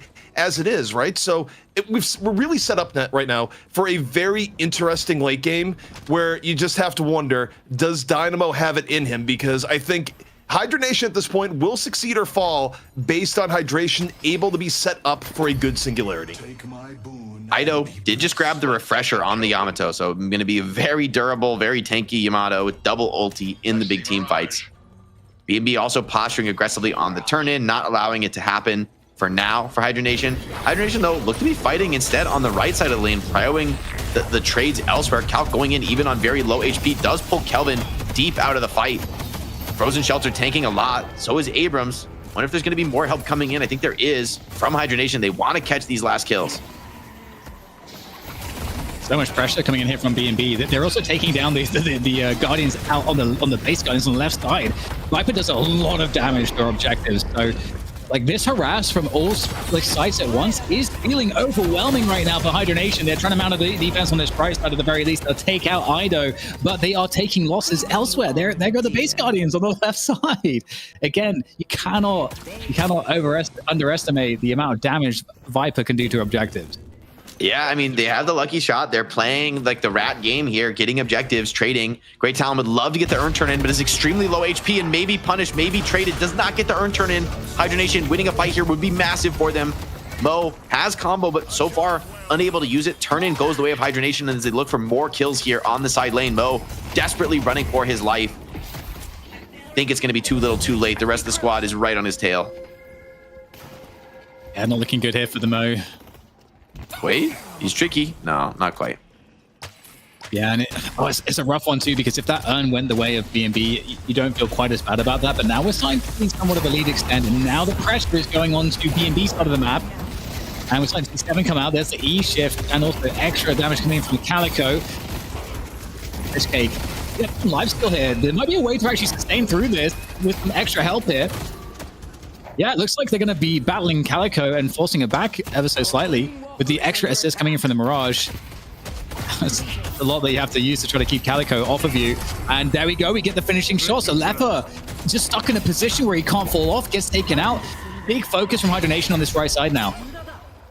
Ido just nuked down, though, even with the ulti. Shadow Transformation, not enough. Buying the refresher, but that's 2 times he's died in an ulti. So maybe the refresher buy not really getting full value. And Hydra Nation, despite being even, well, they're up 1 number, and they're happy to continue to turn that into a walker push. With Mo respawning, though, it seems they think better of that choice. Going to back off, clear the waves, clear the lanes. Still a 10K lead, and BNB, I mean, they're ratting pretty well. Like, they're making this game very weird. However, it still feels when Hydra Nation bring equal numbers, when they've got the squad ready to team fight, they are still very hard to challenge. Yeah, I think you're absolutely right. There's like this interesting spot where for BNB to win, they've got to create these weird spots where Hydra Nation's not able to fight as a team, but maybe BNB just get like 1 extra kill more than they should because of a mistake. And then that kind of allows BNB to take a team fight into the base. But if they do a straight up team fight, yeah, that's not going to go well. So it's cool to see that they know what the danger is and they are trying to play around it effectively. But the question is, how long can they avoid that? Because if Hydra Nation can take control of the map, I feel, Jake, at that point, they can force these fights that they need where they have huge advantages. Yeah, I think this next fight pretty impactful. Mid-boss can be a difference maker. Hydra Nation, I think they've learned their lesson from that steal, though. They probably want to really look for pickoffs, really find a kill before they go for that mid-boss. Bit of jungle up. Not much jungle to speak of, though, on the B&B side of the map. So it may be the boys in blue who look to get active at this moment, look to maybe pressure some of the Gamba on the other side of the map. Hydra Nation, they got a choice to make. Do they want to farm the jungle on their side, or do they want to push? Do they want to look for kills and maybe open up a chance at that mid boss? I got to say, though, so far this has been the best look Viper we've seen. It hasn't been a disaster, so that is good.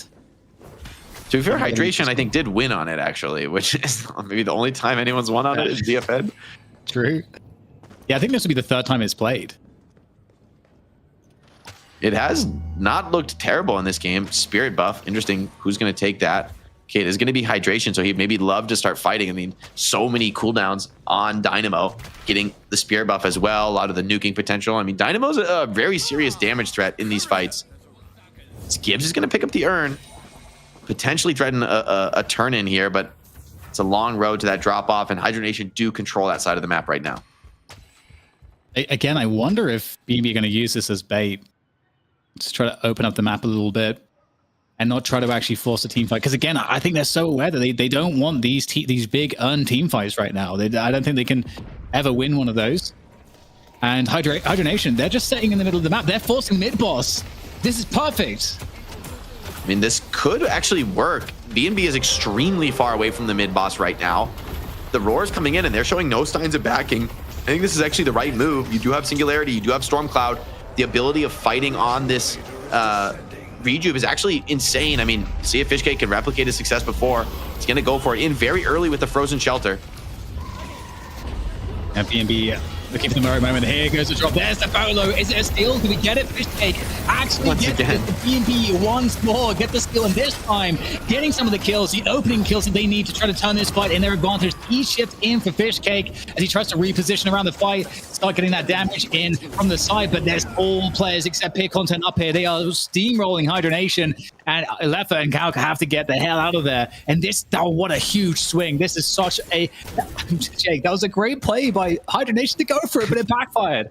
I don't think we've seen a steal in so long in DFN, and Fishcake has got 2 this game. I mean, he is just hard carrying. If he's not finding these steals, these are very different team fights with very different implications on the game. But as we stand now, I mean, BNB with the Viper, they have ridiculous building damage. They can actually clear objectives very, very quickly. Great talent grabbing the urn. And for the first time, it feels like in this game, there's a pretty serious advantage for BNB. Hydra Nation are on the ropes here. They just have not been able to find purchase with their team fight ultis. Oh my god, Jay, this is crazy. They're gonna get a patron knock. I mean, this could be game. This is crazy. Do they go for it? Are they gonna play it safe here? I mean, you would. I mean, they have rejuice up. They could continue to go for this. The Singularity is extremely dangerous. They do need to get a fight into it. Really, they can't fight against a full team. It's just you have a lot of rejuice time too. Once have they? Except the mid boss, the mid bosses. Yeah, that's literally the only thing they've done is rat and steal mid boss, and it's so far it looks like it might have been enough. Still kind of that one last chance for Hydra Nation. There is always the hope for them to find the Singularity connection they've been looking for all game. So far it hasn't come to fruition though. And now this is Hydra Nation finding themselves in a spot that they've rarely been before, with their back against the wall on the ropes in game 1. And BNB happy to slow things down, happy to clear the map. They've got still like a minute or so of rejuve time to work with. Unstoppable on this Mo. So it's basically nothing you could do about him ulting somebody. Pretty threatening. Yeah, especially considering how much lockdown and stuns and disables that there are available for Hydra Nation.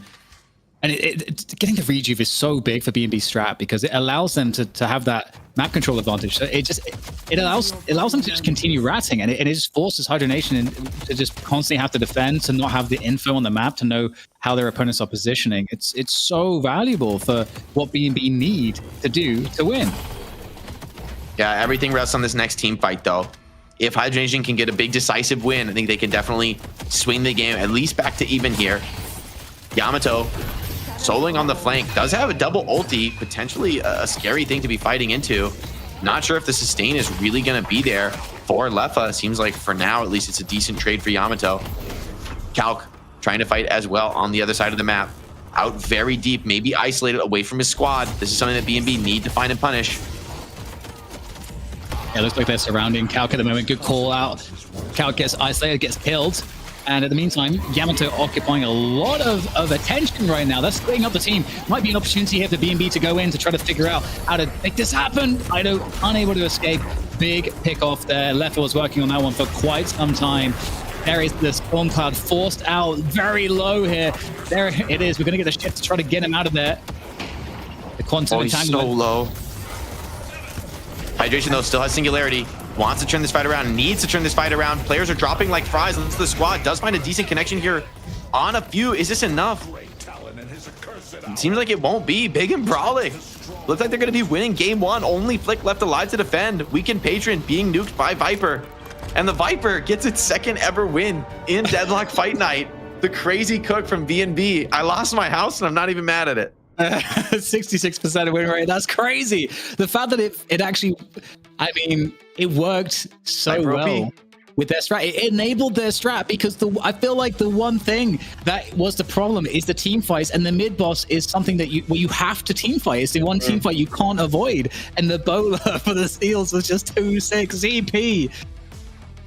What do you think? I mean, what a ridiculous showing for B&B, where B&B, they've been on the outs for a while. You know, I think a little bit just wondering, it's like, oh God, you know, what do we do to get back into it? Hydra Nation has just been on top. And somehow, you know, just they went through a haze. You know, they went to the jungle and they were just like wondering, is like, you know, they're seeking the ancient methods of like, what do we do? And they definitely had to drink some very special tea to cook this Viper up. But they got it. They're like, we choose you, Viper. And then Fishcake steals not one, but 2 rejuvenators. And the second rejuvenator steal, by the way, was the stuff of legend, where what do? You see them delay just enough with the frozen shelter, and the positioning for Fishcake is great on the Viper. Waits, times the petrifying ball at the right time, comes in, steals the rejuvenator. But also, I mean, just focusing on that one big moment, that'd be one thing, but the macro that B&B did this entire game was also really good. I mean, Hydra Nation struggled to get walkers down. In the end, they only got 1 walker down after a very long period of time, and part of that B&B was just focused more than anything else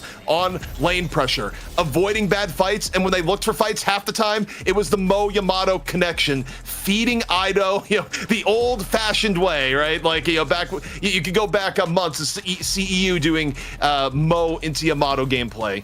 And then Pier, great frozen shelters over the course of the game. Poppers was still generally applying good pressure with the owls. I mean, B&B, they were hard to pin down. I think the word that Jake used a lot was like, they're playing a really ratty style of Deadlock. They were, but they made it work, and there's nothing more ratty than 2 rejuvenator steals. There's nothing more ratty than a snake, it seems, and that's ends up being enough for B&B. I think also the Dynamo, I mean, it's looked really good in shutting down like the really heavily committed deathball styles. But this just wasn't that from B&B. B&B wanted to split. They wanted to play small numbers engagements. They wanted to pressure objectives elsewhere on the map. And this was a game where Dynamo felt like a D-tier hero. Like, really just, I didn't feel the impact. And I mean, look at the timing on that steal, right? Calc is like 1 millisecond sooner with that charge, and you don't get that melee connection. It's incredibly tight there. Honestly, I think either of those rejuves goes the way of Hydra Nation, and they may have been able to close out that game. Oh my God, what a crazy game. Let's look at some of these stats here. So objective damage maxed out by the Viper. I feel like we expected that. With that said, very close in second is Yams, almost the same amount of objective damage. But I mean, we're not really seeing anything like too crazy in terms of... Flick is just a monster, dude. How does he have stats like this? He's like disgusting stats on Paradox.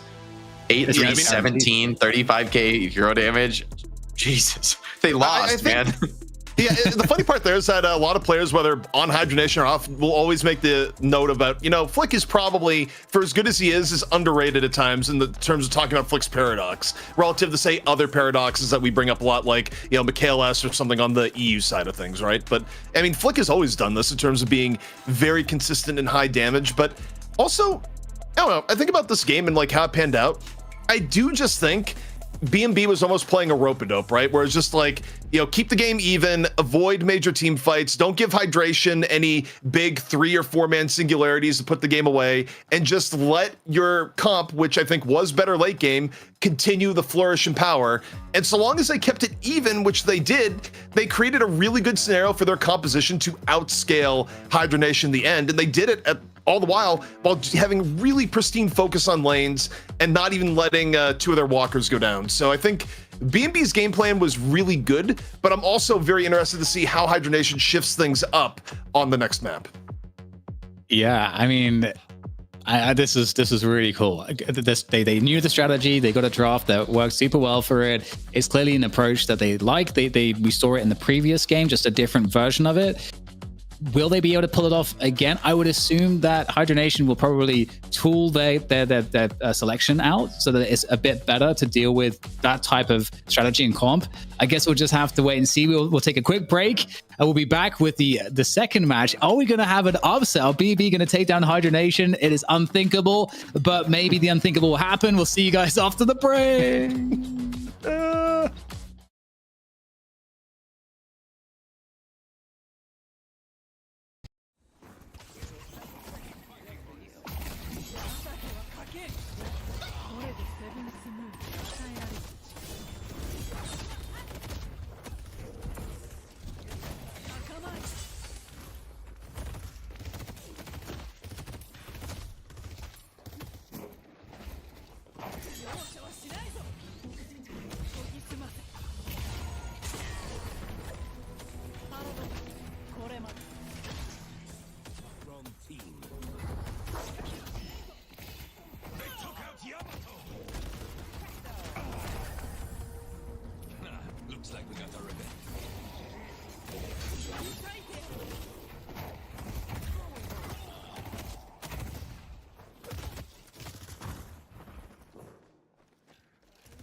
Welcome back, ladies and gents, to Deadlock Fight Night, the North American edition. It's the number 21. We've been doing this for a while, and we are still presented by Intel, but maybe for not too much longer after today's shenanigans. But with that said, we've got a great finals here for you guys.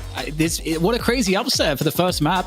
We had an incredibly awesome strategy executed by BNB, a rally strategy, as Jake was putting it, and they used a hero that, has just been forgotten. Everyone's been sleeping on Viper, but hey, maybe it's a thing. The Bola steals were legit. 2 steals. That's consistency. Rap Dota has won world championships in Dota, so there's no pejorative for me that you're playing the rat style. Sometimes you got to just take buildings and don't fight heroes, fight buildings. It seemed to put them in an advantage. I mean, I think without those 2 rejuve steals, though, Fishcake, he's got to be such an MVP for map 1. I mean, we don't give the MVP map by map, but Fishcake is in a serious contender position if BNB can close out the series here. Yeah, I think coming forward, here's the question. And it's a tough question given what we know BNB is good at, is that Ido was resurgent today, earlier on the Pocket. You don't really want to give Pocket to Ido. But on the same note, when you figure Hydra Nation, they do think pretty highly of themselves. They do think they are stronger than BNB at a lot of methods of the game. Do you just go down the silly and first ban Viper just because you don't want to deal with this X Factor? No way. Like, I wouldn't think so, but I'm just saying it could happen. It actually could happen just to remove the X Factor that they dealt with, because they're like, we can deal with them on anything, but we don't want to deal with this, not now. For me, the most important pick of the draft, the one that I think if I were Hydra Nation and you're running it back and you're going to change something, I think it's pick 2. I think rather than taking the Calico, they should have taken the Mirage. I mean, it's like hindsight is 2020, but I think one of the key elements of the comp was the Mirage, of like being able to keep the game in a state where you're pushing all the lanes and you're like having your Mo and your Kelvin just hiding, waiting for somebody to try to gank Yamato on a lane, is like, that's wild to me. I think you can only do that because Mirage is creating so much pressure globally on the map. I also think Leffa got off to like a relatively weak start on the Calico this game, and he's typically a powerhouse for Hydra Nation. Maybe the Mirage is more of a stable carry for him. So that would be my first thought if Hydra Nation is going to change something. I think they should still ban the Pocket. I mean, Ido looked great on the Yamato, but Yamato's another character you might be able to steal for yourself on Hydra Nation, or they can steal the Pocket for themselves. Yeah, I think that's fair. I think what was interesting too is that Calc also was trying to make plays, because I think he felt like, oh, we got to do something. I've got to try to do something, but just nothing kind of worked out. So he was also not having his best game. But I think a lot of that's down to the style of play their opponents were playing, because I think it just put the whole team in like a really uncomfortable position. And so the decision making was a bit wild. But opening bans are the same. Opening pick for BNB. I mean, they have an opportunity to get the Mirage. Yeah, and I mean, perhaps they do go for the Mirage here. They ban the Pocket, so they still decide, yeah, we don't want to deal with Ido on the Pocket. I do think if Viper isn't picked by the mid bans, like maybe you ban it then, just because again you want to like eliminate factors. But now you're at the point of like normal picking. I think BNB can hold off on it for now, pick for power. I do think Mirage is part of that equation, and perhaps the Great. I mean, they go Great Talon. I guess the question is, do you value more the Calico or do you value the? Well, no, they had first pick. So for Hydra Nation, I think they just go Calico Mirage here. Yeah, well, but I think the Paradox is also insane. Like Flick had a monster game. I think that's important not to forget. The Paradox, like if you go to like a more normal game, Paradox is still insane at stopping Great Talon and punishing, catching, the GT super long range backlining. Yeah, I like getting it again. I mean, Flick is just a god on Hydra Nation. I see whatever. I'm starting to drink the Flick Kool-Aid. Why the teammates say he's so good? Because he's just so consistent. The Paradox just doing ridiculous things on this hero. You're expected to be like having decent assists on Paradox, but being top damage by like 10k is crazy. Like I don't feel like we see that type of a stat line ever. And I feel like you just got to give talk about give LeBron the ball, give Flick Paradox. Like that's kind of LeBron for me in this game. And the Mo Krill, okay. So they want to shut down any kind of like ratting craziness. This is another way to accomplish very much the same thing. They give up a lot of power here though, Dan. Could be Mirage Calico for BNB if they want it. But the weird thing is those heroes are not so much BNB heroes. I think they will get the Mirage somewhere in these two. But getting Mirage and Calico, I wonder, maybe it's fine, but is it an overinvestment in that? I think you go Calco here just because you know Hydra Nation likes running it. You know it's one of Lefa's favorite heroes. I mean, you could go the early Yamato if you're afraid of getting banned. I think that's the one thing that could snag BNB here is that Hydra Nation could go to the old strategy of ban out Ido's hero pool. So a really strong mid-round ban would just be getting rid of the Yamato for Hydra Nation. I think you can make they can also grab a third pick. Yeah, no, that's what I'm saying. I think they should grab the Yamato here, maybe even over the Calco, because I don't think Yamato comes back. But instead, they go Kelvin. I mean, Kelvin's really good right now, but I think, Dan, if you're Hydra Nation, you remove Yamato from the equation and make Ido go deeper into his pool. Yeah, you can grab it for yourself right here, right now. Calico, they can ban the Yamato. You know, there's like a bunch of configurations now that does definitely create a problem. So I mean, I totally see that. The Mo Yamato lane was insane for BNB last game. Hydra Nation could stag that for themselves right now if they want it. It's going to be the Vindicta, though. Okay, interesting. Will they ban Bebop? Will we get a Bebop for BNB? Because that's also potentially an option. I don't know if BNB want to play a Bebop, but I feel like Bebop could be really great against Vindicta. I like it. Krill. So I think that's like a target. But again, Hydra Nation could see that and just try to get the ban on it right now. I think you ban Yamato. I still think you ban Yamato. You make Ido flex deeper into the pool, and then get Viscous. Okay, I mean it is targeted more at Gibbs, but protects the Mo pick and the Paradox pick for their potential to catch people and punish them as well with the Vindicta stake. I think Viscous would have been super strong here. So I actually do like this ban, but you're right, it does expose you to the potential of giving up Yamato. I mean, Yamato won't be as strong now that they don't have the Mo to go with it, because part of what really made Ido good in the last thing was getting set up over and over again by the Mo. So you're not, and also, as we've said plenty of times before, Mo is also really good at being an effective deterrent to a Yamato too, and like getting Yamato down. So maybe with the early Mo and Krill pick, they figure we don't have to deal with the Mo Yamato combo, and we feel good about our Mo being a strong impediment to a Yamato should they pick it. So maybe that was the calculus here, or given that's their pick, they could just take the Yamato now. It would still make sense. Hello, darlings. Okay, so Yamato feels like it's kind of a must pick at this point. Yeah, surely BNB snag it here. I feel like, and I mean, I would still really like to see Bebop at this point. I feel like it's, especially to help prevent Mo having a good early game and having like that much like super lane control. I think that could be really, really vital, because the Mo and Krill Vindicta combo, we know that that's something that Hydra Nation are probably going to run. We get a 7 second slot. Do we get the Yamato, or do we go a different direction? Because already, guys, I feel like, well, or I should, I'm going to pose a question to you. Will we see a same approach from BNB? Last two maps, they went for that ratty style. They were able to do it. There's maybe still an option, but I feel like it's not as strong with the current draft that they have. No, it doesn't really feel as much as Rat style. Against Mo is too crazy. It's like you're just going to get comboed by Mo soloing. Because you had the Mo last game, that you were splitting all these players off on the map. You were hiding people in the flanks. I like that they get the Yamato here. They need a bit more frontline, though, on BNB. They're kind of sorely lacking. I mean, I guess Yamato can be that, but they don't have real control. It's 7 has a stun, I guess. Mirage has Tornado, but these are like not the best control skills, and they really need. I'm not even sure what it is. Like with Geist. Abrams banned. Yeah, maybe it is. I think they get Geist. If Geist is picked by Hydra Nation, I think Geist is completely good for BNB here. They're gonna grab. Okay, they grab Sinclair on the other side. We'll see what the final pick is, but if they don't pick, could be Geist for Hydra Nation too. I think it's pretty good for Hydra Nation right now. I think it's good for Hydra Nation because it not only works for Hydra Nation's comp, but it also denies BNB from getting it. Because I think if you're BNB and you are looking for more frontline, Geist is really the main hero left. I don't think you necessarily would want to use a Shiv for BNB. I don't actually really love having Shiv and Yamato on the same team a lot of the time, just in the sense that they're both heroes you want fed and you're only going to feed one. But now they picked in first for Hydra Nation. They've opened up Geist as the final pick for BNB, which to me, I'd like to see it. Yeah, I could definitely see that. I think that or the Shift do seem like the most obvious options to me. I actually kind of was hoping Sinclair would stay open for a potential Sinclair pick. I don't know how crazy that would be, but yeah, I'm gonna. Could still be Bebop, but Bebop, yeah, that's a good point. Bebop's still available, yeah. You were looking to summon a god, right? Lash. All right, none of us have the Lash. Here I am. Fishcake is gunning for MVP this series. I kind of like this for BNB. You know what? Like, I was a doubter in their last draft. I still think Hydra Nation have the better draft. I think I still favor them, honestly, because I think BNB, while they played really immaculately, like those rejuve steals, I'm not sure how replicable that was for BNB, and that was a game that they were kind of struggling in until they got those double rejuve steals.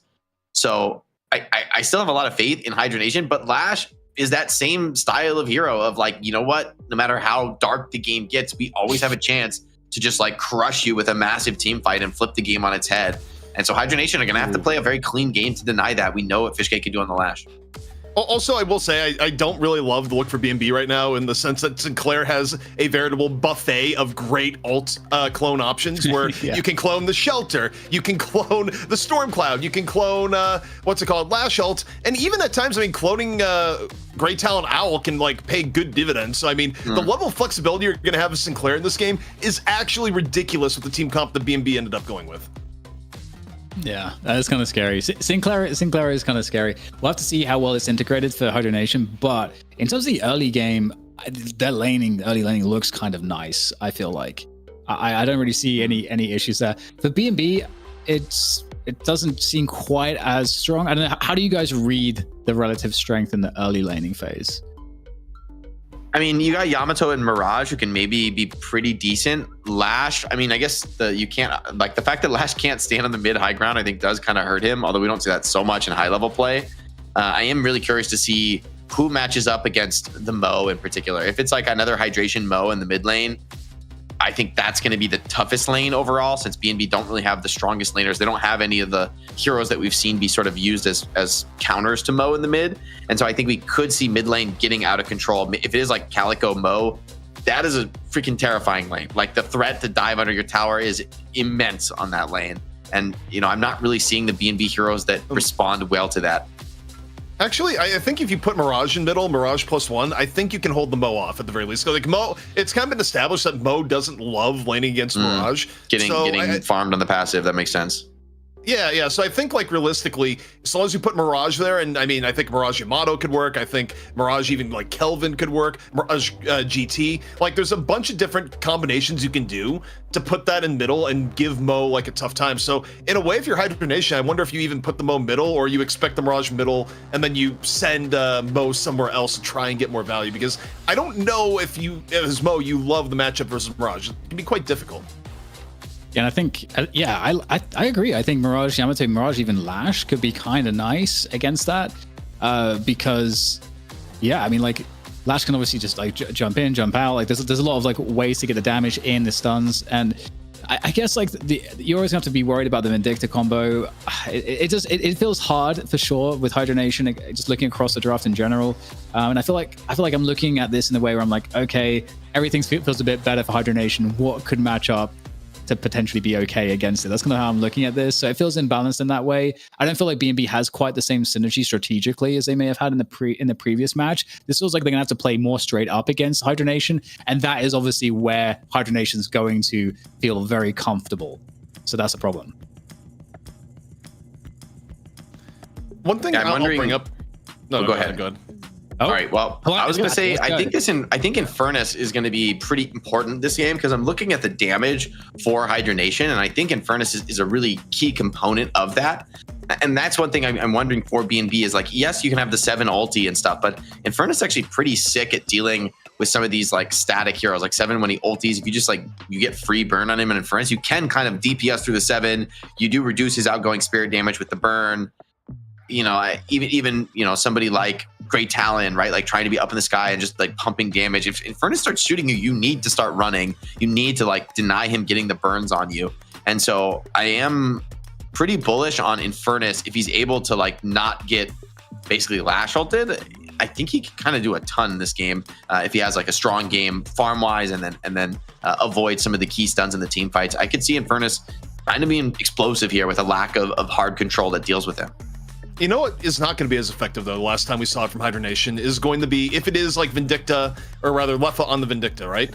You're not going to have the dynamic that we had before where it was basically Leffa being server admin, being able to go teleporter to teleporter to teleporter, because the side teleporters no longer exist in the left and right lanes respectively, right? And that was a big part of how Hydra Nation made the Vindicta just look absolutely menacing. I mean, a lot of her mobility and using the teleporters is not there anymore. You have to do it the good old-fashioned way. And for how Hydra Nation liked playing the Vindicta, I do think it's going to be a weaker showing than the last time we saw them play it. Yeah, that's a great point. And I also think that Lash is also a nice has good options to help deal with the Vindictor. You can kind of like target the Vindictor out. Like you know, you don't have to necessarily like try to save your death slams or you know, for big team fights. You could try to get towards the back line, try to catch the Vindictor, who's not very mobile, and you don't even have to use a death slam to like have, you know, a good amount of damage just like jumping up to her, and so on and so forth. It's a good option, I think, to keep that pressure on the Vindictor in the back line. So BNB against Hydra Nation, as we go into this, they're up a map, but they're going to have to switch their strategy. The draft is totally different. Can they have similar success? We're going to start things off here. We're going to have a look at the lanes. We'll keep you in here, ZP, to kind of assess what the choices actually are. We've theorized it, but is it going to play out like we expected? I like this. Hydra Nation, I think they expected the Mirage coming middle. Look at this. Mirage is coming middle, and Mo is going directly off to the right-hand side. And I mean, I think it's probably maintaining the Hydration Lefa synergy, right? Because you got both of them in right-hand side. It's probably Lefa on the Vindicta. But it's interesting that normally they go middle, and this time they decide we don't want any part of middle. You know, from the preamble, Jake, and just thinking about matchups, I think this is a really good read by Hydra Nation. Yeah, I think they have a solid draft here. I think the addition of the Mo really forces BNB to show something different. That being said, I mean, BNB, they managed to get that win. Like, they managed to outplay. And so I do think this is a Hydra Nation, you know, in a spot they haven't often been, which is on the brink of elimination here, down 1-0. And you got to remember, for BNB, they've got the wind in their sails. They were able to clutch it out in the last game. So they can fight well here. This is definitely not an easy one for Hydra Nation. Oh, the outplay baited by Ido so incredibly low. And oh, a 2-for-0. As I say it, BNB, hot start. Yeah, he's going to want to just tower dive and die, right? So I get that instant respawn, get the health back, potentially. Either way, that's a nice little start to get. And we get more of a skirmisher, but it's going to go the way it looks like of Lefa on Hydra Nation. Hydra Nation very low, but yeah, there's Ido sort of resetting his health, dying to the tower. Betting the house on Hydra Nation again. All 130 souls that I have left. My very, very small house. The town is gone. My capitalist empire is gone. I lost in gambling. Jake, aka BlackRock.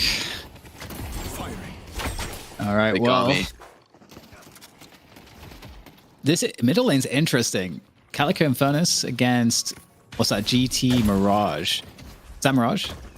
Yes. Yeah, I believe GT Mirage is pretty scary for the nuking potential, but it was a good call. They did not bring the Mo to this lane. The immense range nuking power here from both sides. I think this would be a relatively passive farm lane. It's just hard to really, for either side to go. Maybe once Calico gets ulti, she can start to get active, start to, you know, push the limit a little bit more. It is a fun dynamic about this game that both teams have to kind of sort of predict who they think they'll be up against, because they don't know when they're committing to the lane at the start. So and you don't want to have a bad lane. You don't want to have interruptions, have to swap lanes necessarily at the start, right at off the rip at least. Lash 7 against this Vindicta Mo combo that feels quite dangerous, but Lash 7 actually feels like they have some decent options to get the pressure on the Mo and potentially the Vindicta as well. GT's putting a lot of damage down. These charge shots. But the extra regen really helping Infernus kind of tolerate all this spam in the lane. Pretty sleepy mid lane though, for the most part. I think it'll be the side lanes where we expect to get a bit more action. Curious to see how Hydration is doing on the Mo Krell. If he's able to like push lanes up on the tower, is able to get some early damage down and maybe start rotating a little bit sooner. It's interesting because it does feel like an equilibrium, like somewhat of a stalemate in mids. We got BNB having a good time with the Yamato Kelvin combo on the left lane, getting tower damage, and Hydra Nation maybe I think maybe the edge with this right lane. I think this right lane maybe goes a bit quicker, the tower damage, than the left lane for BNB. But ultimately it feels somewhat even at the moment. That mid lane could really, you know, once that kicks off, the abilities come online, that could be the X factor for the team that gets the better situation. Also, I got to interject real quick here to bring up the obvious, which is that it's not fish cake on the lash, it's Gibbs on the lash. We didn't bring that up, but what in the world? I did not catch that at the beginning. Fish cake on the 7. Interesting. Yeah, well, I guess this is an odd draft for them to fill. Maybe they're a little bit desperate to put all the heroes together. But meanwhile, Leffa and Hydration are off to an extremely hot start, finding kills in their lane, just continuing to shove that tower in. I mean, they're really building up a lot of pressure here that is all going to be released elsewhere on the map once that right side Guardian does fall. As I expect it may soon do in the next few waves. Hydration halfway to that next combo cooldown. Expect to see more action popping off, especially on with Leffa being this farmed. No ultis available for BNB, and I think HN, they want to like keep playing the tempo lead. They don't want to slow down. They don't want to let these players back into the game, and this tracking from Leffa is really solid. Those players extremely low. Always the threat of the snipe under tower. Oh no, the collat. Okay. You don't see that. Leffa's a little mad. Leffa's a little mad about the way game 1 went, and he's off to a very strong start. This should be tower going down. Yeah, that's pretty huge. At the same time, there's decent tower damage on the left side for BNB. I'm not sure like that it's baby tower damage. Baby damage. Okay, it's hard to sell on the minimap sometimes. Oh, swap dodge. This is painful. Under the frozen shelter, we get the heals there. Wow, that's great hit. And okay, getting some extra damage in on the tower. Maybe Sinclair going down. Very weak. And there's the finish by peer content. Very good work there from BNB. Oh, there's a combo kill coming in though. That is a problem. And Leffa. Oh, Leffa's a problem. Leffa is. I'm already afraid. I'm seeing the future. Leffa might just eat everyone in this match. Guys. Leffa, 6k souls. A little scary. Counter pressure on the enemy Guardian. There will be a response coming in. Yamato's coming back. She doesn't have ulti though. Not sure she's gonna be able to hold this one down. They are bringing Kelvin in too, but without the ultis. Okay, 7, hold on. Fighting in the mid lane. Lash just not quite connecting with the ulti. Shut down by Rocane, and Infernus starting to light it up here in the mid lane, close to that flame dash. This is turning into a bit of a blowout. Hydra Nation off to an extremely strong start this game. And frankly, this game is getting a little bit out of control. This is a 6k lead in 6 minutes. That is extremely bad for BNB. Hydra Nation keeping the pressure on all fronts. And that all happened in like 2 minutes. The last 2 minutes. Suddenly just game sped up. Leffa got activated. Get Ido back in there, looking to deal some damage. You want that smoke with Hydration. He's pretty tanky, pretty strong. Although, hold on. That forces Leffa out of the fight. Hydration in trouble. Then we're going to chase down here from BNB, trying to find a finishing shot or two onto Hydration. He's so low, but he gets away. We have a pretty big commitment, pretty big investment here on this lane. 3 players still sticking to this. A Traveler online though. Oh, we got Paradox coming across. Flick is coming across here with the Paradoxical Swept no less. That is a problem here. I don't think BNB are going to be able to realize what's going on in time, although they do fall back, but doesn't matter. Leffa with the Assassinate from distance will pick off peer content, and the domination continues from Leffa. GT ulti flying in. Drops a nuke onto Leffa, but that's all. No real kill threat. And Ido kind of wants to defend this, but it's already too far gone here. Fishcake falling in the meantime. Mid lane, flame dash from Infernus. Making it very awkward here for the squad. GT tries to get the parry. Ends up getting the chase down onto Calico. But once again, Hydra Nation bringing numbers back to the mid lane. This great talent, I think, is one of the biggest threats for BNB. Popper is having one of the strongest games. He needs to stay alive, needs to win some team fights, and I think Hydra Nation want to shut that streak down. 9k for Leffa. He's a little too ahead right now. Very uncomfortable. 3 players here for Hydra Nation on this mid lane. A 4th player coming onto the mid lane. Calc here with the Calico as well, and there goes the swap, and there is nothing to stop this. Absolute domination coming through from Hydra Nation. They are going to be quick to have this mid Guardian. That said, BNB, they're rotating players in the back line. Big ulti from Lash. Hold on. This is the turn. Oh, no, it's only Paradox for now. Under tower, push deep, but the rest of the squad is there, continuing to fight. Kelvin, Dome, gets the catch. BNB bringing everyone to this fight. Maybe needs some more, but hold on, Hydra Nation. Maybe have gone too far. They got the Guardian, but the rest of the team backed off. Rocane just didn't see the chance to turn that team fight around. And that should be a Guardian trade as well. So BNB bringing resources, being rewarded. And still, okay, 5k difference now, so we are closing the gap a little bit. Good stuff here from B&B getting active. You know, they brought so many players, but it was definitely necessary. I'm trying to get some farm here as well. However, what are Hydra Nation up to? There's 2 players here looking to take this engagement off the Paradoxical squad, but as the catch there onto Poppers, no trade possible. Leffa also sniffing around the enemy jungle, getting those sinner sacrifices. Yeah, nice steal from the enemy center sack. Buff coming up here should be an easy grab. Spirit, Spore Hydration, you're gonna get that cooldown reduction. And Leffa's just happy to farm it up. I mean, he's already got such a lead. He's gonna farm very, very quickly in this game. Keep the lanes pressured. I mean, there is a threat of the GT with a strong matchup in this game. The Hydra Nation, they know they have a bit of an advantage. 7K for now. They're going to bring the urn, try to expand that to a nice, comfortable 10K lead. And Leffa leaning eastward on the map, coming to that right lane. Seems like we might get in for another team fight. Gibbs does not have the ulti. Neither does Pure Content. These key team fight ultis not available. I wonder if this will just be a give up here for the urn for Hydra Nation. No, seems like they want to fight. They want to trade, but it's going to cost them elsewhere on the map. This is a tough situation here for B&B. Going in for it though, trying to prevent this drop off from happening. Cloud, there we go, or the Storm Cloud comes in. Oh, that's such a good answer. Assassinate. That's going to power Leffa up more. Look at him up here in the sky. That is so much damage up from up there, and it's going to be a pickup on the urn as well.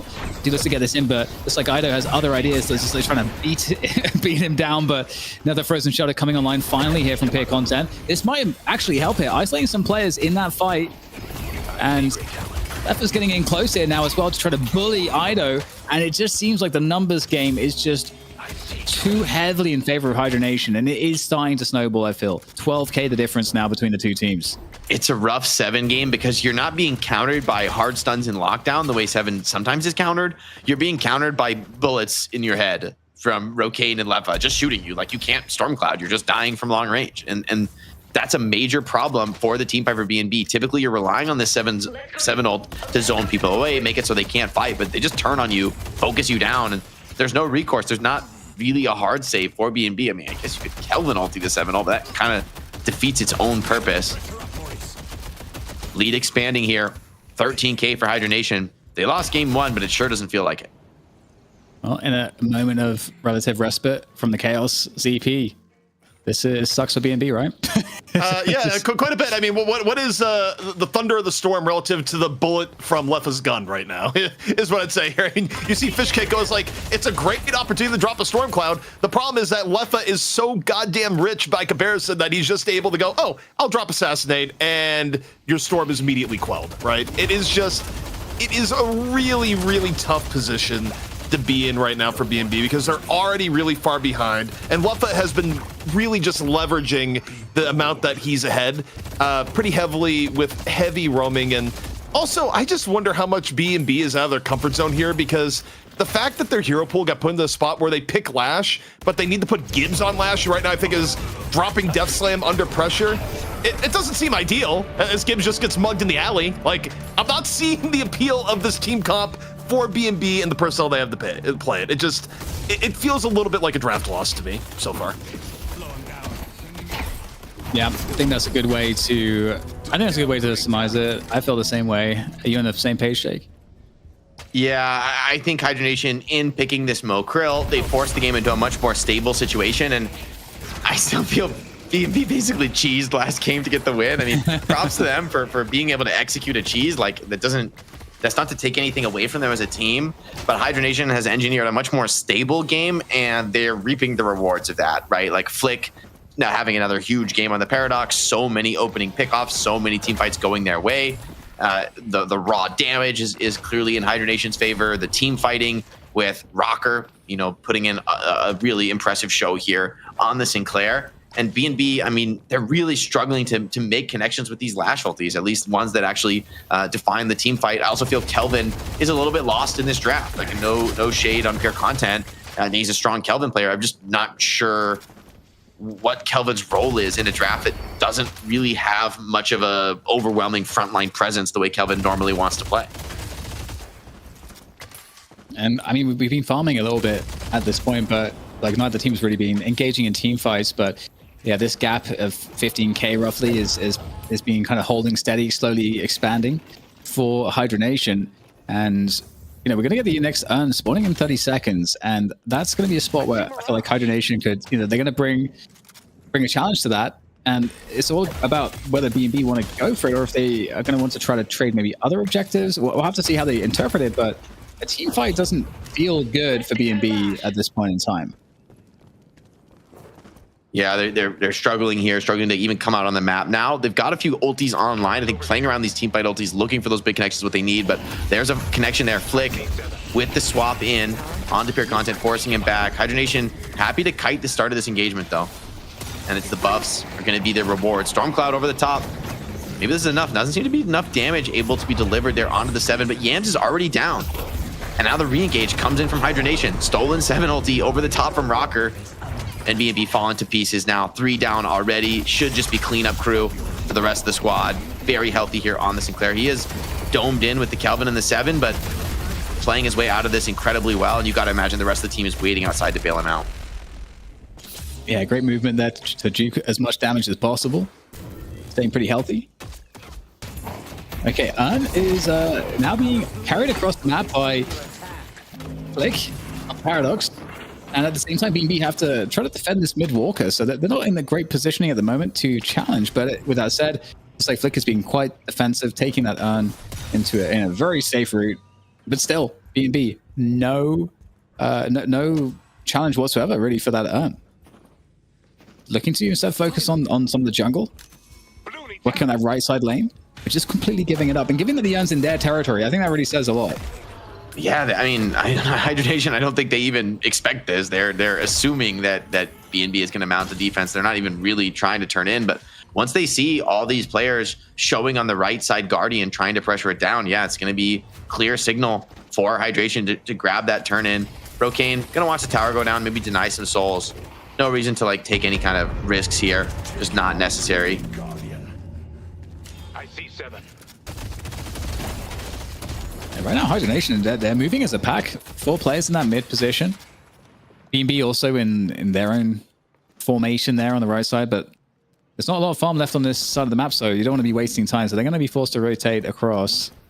But it feels like Hydra Nation just really looking for a catch. As soon as they get the catch, they can just turn it into a mid boss, into really whatever they want. Yeah, it's a very clinical game from Hydra Nation. They're gonna go for the mid boss. This is a bit risky. You do have 7 ulti down. That is a pretty massive tool that helps B&B in the mid boss. However, with Lash ulti, with Great Talon, Kelvin, I mean, I really think this is a pretty significant risk. Yeah, they are gonna back off. I think especially after how that last game went, maybe you want to be pretty cautious forcing an early mid boss. It seems like B&B thought the mid boss is real and they're going to try and get objectives elsewhere on the map, but the defense is being mounted. Hydra Nation making the right call, not finishing the mid boss, just looking for kills out on the map. It is going to be a Guardian going down on the left side. On the right side, though, it is going to be a pretty major team fight by the Walker. So B&B able to get some objectives done here, but obviously at the cost of losing mid boss. It's not going to be good. So, okay, are we going to get a potential challenge? Fishcake does have the Stormcloud available. He's going for it. Infernus ulti, though. Oh, yeah, they're still going to get the last hit. And, I mean, that was... Gibbs, that was pretty adventurous, man. I don't know, like, if there's any way he's ever going to get that. Trying to ult and then come in. Maybe if no one else was ready. Copied Stormcloud, though, from Sinclair. Zoning players out. Ido in the Shadow Farm could be a threat. Too much focus fire coming in though, and I think what you're saying for the Infernus earlier was definitely on the money. Not too much really to stop Infernus, just burning people up. And with that rejuve, at this point, you would expect the game to now get out of control because they're going to get all the map control, all the lanes are going to get pushed. And so they should be able to just take these walkers with impunity. Like I feel like 2 walkers should be the result here at the minimum. Yeah, I mean, there's like a 30% soul lead right now for Hydra Nation. They might just want to heal up on Flick and Rocker to just like mitigate some of the potential threat. But man, the bird isn't even enough to one-shot the rejuve creeps. That's rough. Great Talon also out in front of the Walker, trying to make that mid defense. Hydra Nation looking for the collapse. Yeah, here comes that pressure. Big damage. No response really. There goes those 2 walkers. No issue whatsoever here for Hydra Nation. BNB making their way in now, looking to find a fight. Well, they just want a good fight, a good engage. But look at this, it's just a ball of players for Hydra Nation, and I just don't think you can engage that. Yeah, swap. Rare swap missed there. From Flake just went for it raw with no setup on the power shot. But there's a big map of farm open and available right now. BNB, they're bleeding out slowly. They've got to make some kind of play, but it just feels like nothing's connecting for them this game. And I mean, this has been a clinical game from Hydra Nation, right? They've looked very focused, very clean, tactical, right back to their winning ways. They've been able to shrug off that last loss really comfortably, and it feels like it's changed nothing for them. I mean, if I didn't know better, I would have said this is just the first game of the series. Hydra Nation look really rock solid.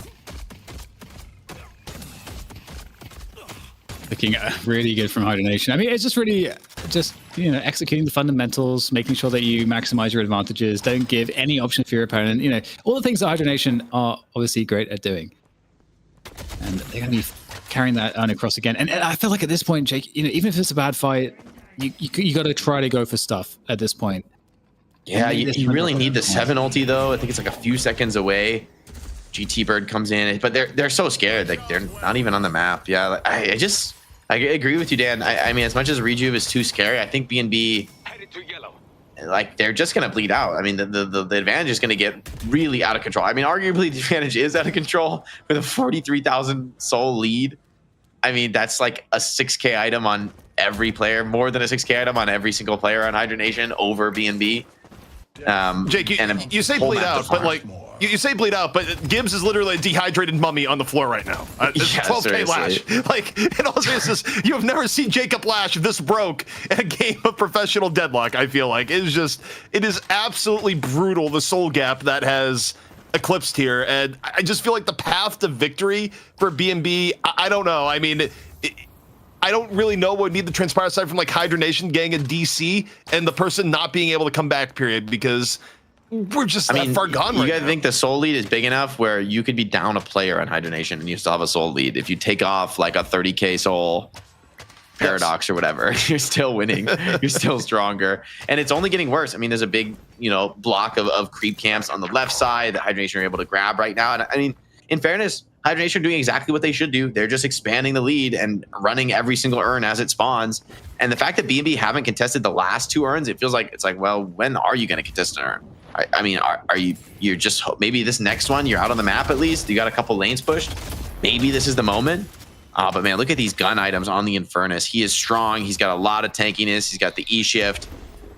Like the owl is just for what? Scouting, poppers? I mean, this feels like a game where BNB are talking about what they're going to do next game. I mean, I really just am not seeing many signs of life. Maybe it's like a full hide angle and like wait for a player from Hydra Nation to overextend to farm and you've got like 6 players hiding in a room, but that's pretty freaking desperate. Desperation. Yeah, Mo saw somebody there in the second floor. He knows they're hiding. He's just human ward right now. And I mean, the rest of the BNB is pretty much just AFK. Waiting for something to happen, waiting for Mo to overstep, and he's just scouting. No intention of being caught. So, Hydra Nation enclosing around BNB, I feel like. If you look at the map, it's just all been eaten up. Now they're making their way through to that mid position. Swap comes through, and it's not a good look here for Peer Content. Poor Peer Content having to drop the Frozen Shelter just to survive. An extra second, basically, is what that Frozen Shelter did. And now it's just, oh god, it's clean up on the rest. It's hard to look at, I gotta say, Jake. Yeah, Lefa is enormous right now. He's just peeking the base. I mean, they're not even, they could go do mid right now, but like, do you even need to? Yamato's going in. I think you die in your ulti on Yamato here. I think this is a super scary situation. He is going to pop the ulti in immediate E-shift after the ulti. That does not feel good. And he's just dead. Yeah, Hydra Nation just going to end the game right here, pretty sure. Gibbs has ulti. Maybe you hit like a 6-man into the fountain. That's what you're hoping for. But your players, they're just dropping like flies. Poppers can't even jump into the air above his own fountain. That's not cool, man. That's not cool. Well, it's I think this is an unceremonious end to the second map here, and then obviously somewhat. They can shoot this guy. He can't. Yeah. There's no way. BNB are still not going to be out of it. obviously they picked up that first. They map. can go do mid. I mean, they should go do mid realistically. Like, that's the correct play, is to go do mid boss. It's spawning in a few 30 seconds. BNB have to come out on the map and team fight. You know, do a couple jungle camps while you wait. Hydra Nation are ready for decisive game 3. And I gotta say, for BNB, the mental, this is like a mental demolition game. Like, BNB just has not had any fights. They've just died over and over and over again for 25 minutes. It's like a decently long game, but at no point has this game been winnable for BNB. Yeah, just like right from the get-go, from like minute 6. Yeah. It's like, it's been a long time since you had some hope for BNB. I mean, that takes a lot of mental fortitude. Yeah. Also, can we look at some of the kill death counts here? You're 7 at like 0 and 8. Your Lash at 0 and 9. Your Yamato just getting you're pummeled. on the map. You're dead. Like, you've shown some sense of life on the map. Little did you know, Hydra Nation controls all of it. I mean, I think Hydra Nation can just end here. I don't even think they need to do the mid boss. See what they like to do. I mean, there's always the threat of that Lash ult. It's the dream for Gibbs. He goes up with it. And I don't know, did he catch somebody? I'm not sure, because he's already dead. Maybe it was the Calico. She's deep in the pit. Maybe a little bit deeper than she wants to be. Caught in the Spirit Snare, but easy cleanup for Hydra Nation. Going to a game 3. Come on, pure content. 3 on the way. Come on now, bro. You ain't clutching this, bro. You know, it's a shame when it happens, when it's like this decisive, but it is what it is. Little concussive combustion right there, just, you know, for good measure at the end. But that's going to be it. Hydra Nation lock in the easiest map of their lives here in the grand finals for an equalizing, you know, state here for this best of 3. Now, there is some stuff to learn here, guys, for BNB, but what is it? They just got hit in the head with a baseball bat. Don't let him hit you in the head with a baseball bat again. I think that's what you just learned. I don't know if we can file that under crucial revelation. They just got smoked this game. Leffa just ran him down. Dominant performance on the Vindicta, reminiscent of some of those Vindicta snowballs from the 4-lane map of just like sniping people across the map and getting to a ridiculous soul count. Look, I'll stand by what I said mid-game and just say that this was, for me, full-on draft loss. I think it was Dan you brought up, is like, yeah, the early Mo pick kind of shifted their strategy, and they were never able to recover. Like, literally, we at the end of the draft, we go, okay, they're gonna put Fish Cake on Lash, the comfort pick, you know, elevate Lash, and then Fish Cake comes in on the 7, and you give the Lash to Gibbs. Like, nothing about this seemed comfortable for BNB. Nothing it felt like it went according to plan. It just felt like they went off the rails during the draft, and it just went into the deep dark forest, man. Like, they never saw the light of day again. This is that first clip is great, because that is like the one fight that BNB ever won this game, was the one where they won the minute 1 trade in the lane and got 2 kills. And Leffa got robbed there, not getting the double. Yeah, the 1 HP survival. I mean, I gotta say, I'm not feeling too bad for Leffa in this game. I think he's doing just fine. Yeah, that's bad. Yeah, Leffa is pretty dangerous here on this Vindicta. But I mean, in terms of like adjusting the bans or draft priority for BNB, I don't know if you even. I don't think necessarily the bans there's any issue necessarily with that. It's just like what they're able. I don't know. I didn't like that they picked Kelvin this game with like the big like long range fighting. I wish they would. I mean, I don't know if it's reasonable. Can you steal like the Paradox away from Flick? He's just so insanely good on the Paradox. He creates so many opportunities. It feels like there's a lot of things that need to change, which is to say it's like just like a new approach. So rather than like tweaking a hero pick, I think this is more about like BNB having a different idea, a different concept in the next draft.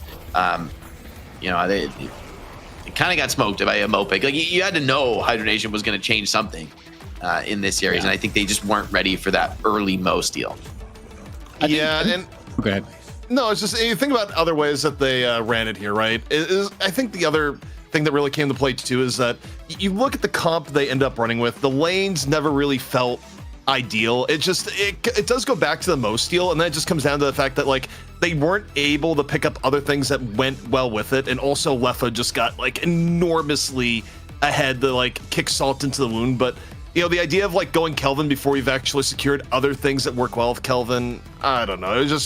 It was very discombobulated, and I don't think they'll let Mo get away from them that early. I think they'll actually pick it even earlier than Hydra Nation next draft if they have the option to do so. Didn't Hydra Nation take it in the first two?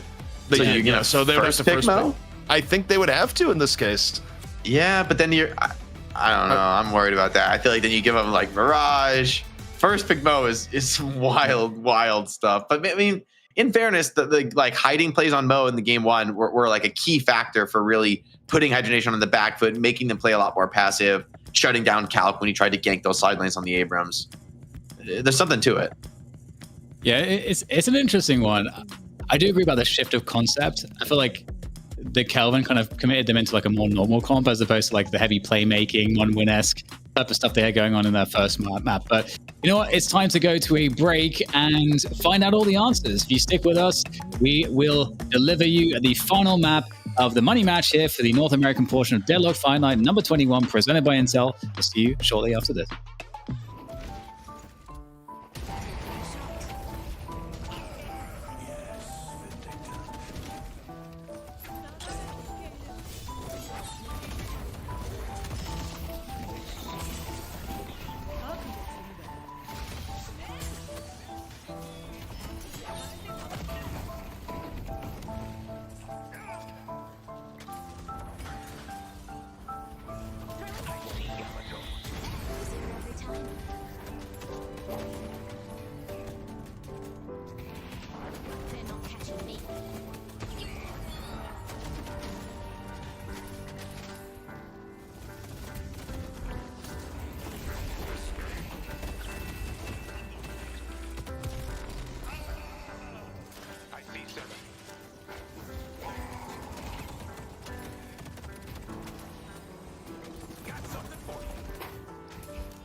Welcome back, everybody, to Deadlock Fight Night number 21, and we are about to conclude our money match.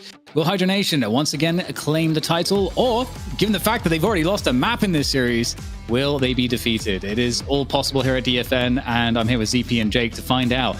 Guys, how likely is it that we see Hydra Nation actually lose? Guys, the vibe check is Hydra Nation, they got cheese, they locked in.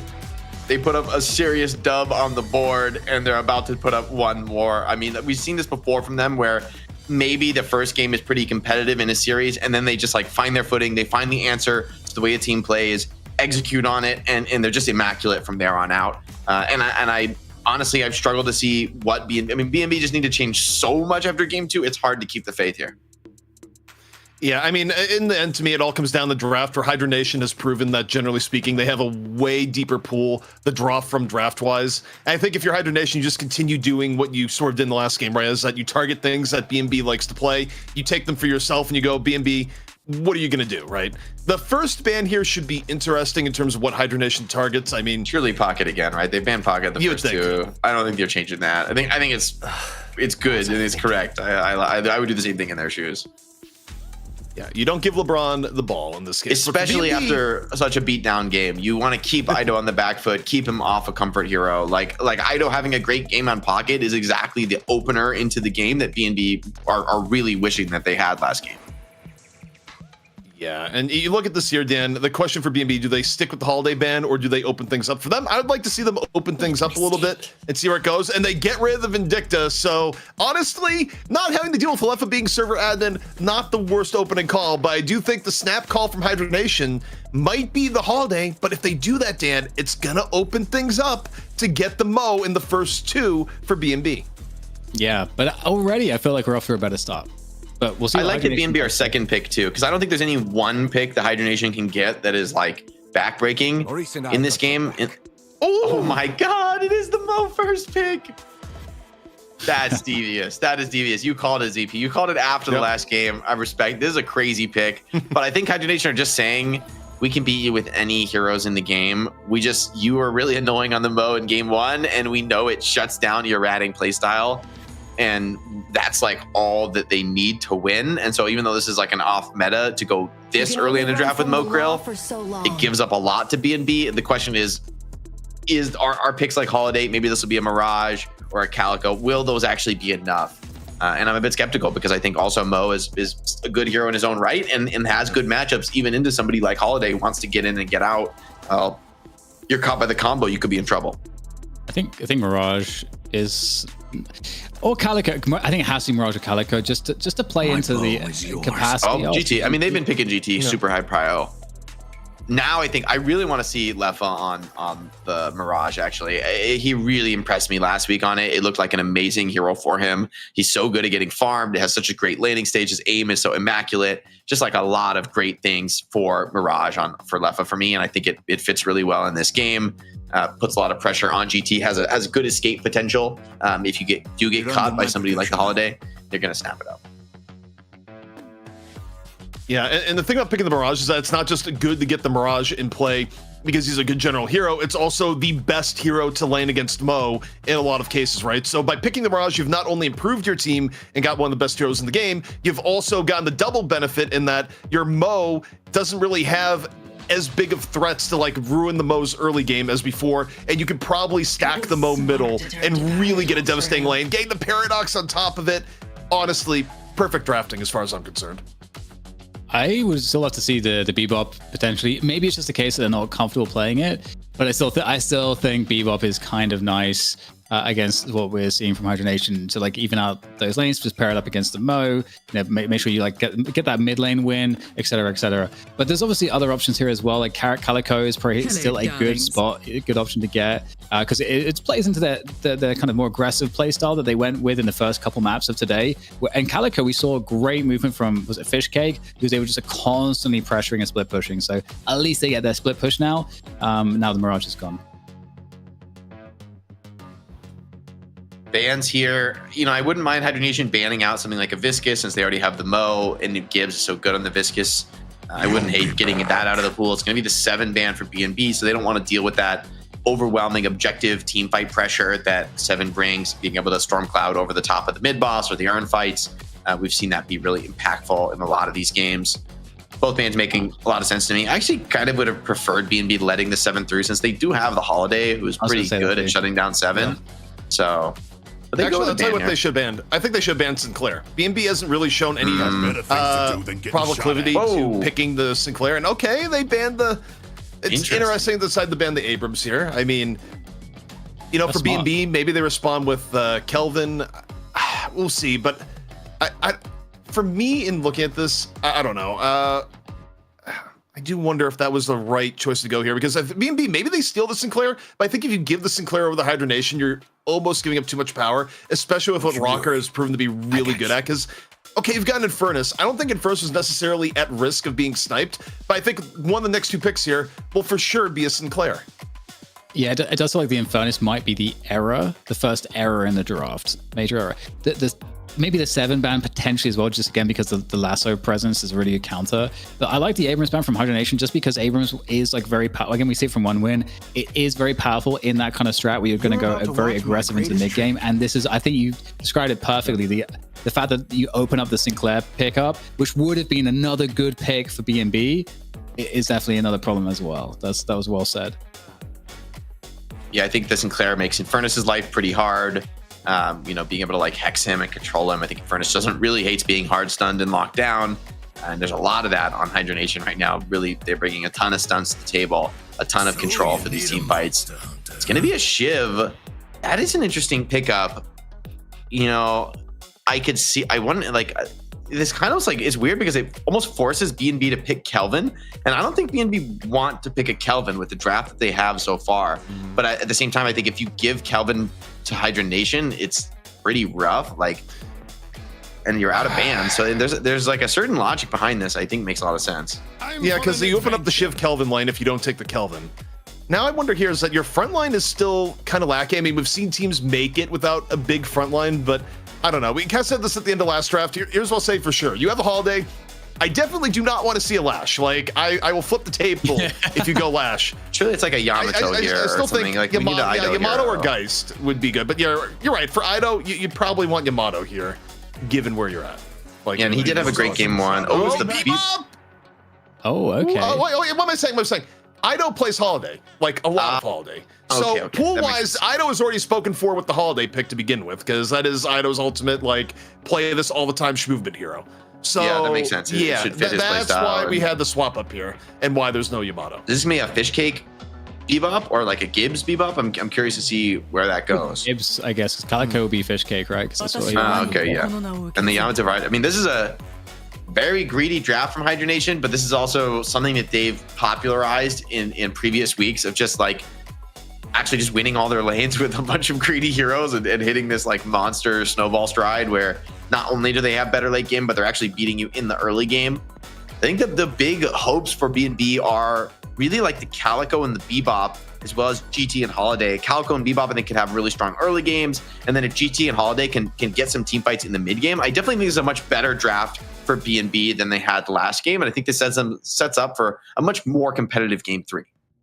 Yeah, I mean, their early game laning here is very, very strong as far as I'm concerned. I mean, you got whether it be the Holiday into the Calico, I mean, the Kelvin, which is still going to be able to pair well. I think they've kind of stacked things into winning lane phase. And realistically speaking, you know, their scaling might be a little bit of a problem into late game if Hydra Nation is able to keep it even or gets ahead. But there's, I think, more clear win conditions, Dan, than what B&B had in the last map. Yeah, I think so. I think there's a lot more. Like the pick-off potential from both Holiday and Bebop, the laning potential, you got more split pushing potential and more synergy. I think overall, it does feel better. But I think, in much like that game 1 where we saw B&B actually win, the big question mark is, can they survive the early laning phase? And as we got all these matchups as EP now revealed to us, like, what is your take? Well, the interesting part is that you go to the idea of like who Mo wants to fight and when Mo wants to go middle versus not. There's no Mirage on the other side, and what happens? Mo goes middle, and in this case goes middle with Mirage. That is a hellacious lane for B&B to deal with. So I think more than anything else, I'm curious on middle lane, because I think it's a lane that's going to be able to be very aggressive and will punish mistakes more severely. They lane swapping. They're sending Infernus over to mid. He just walked from the right lane to the mid lane. Ooh. Interesting. I like it. I mean, I don't think I've seen it. I guess, you know, having that big body Mo, very vulnerable to getting burned up. But I don't know if this is like a great lane. And Flake is going to kill Yams in the meantime.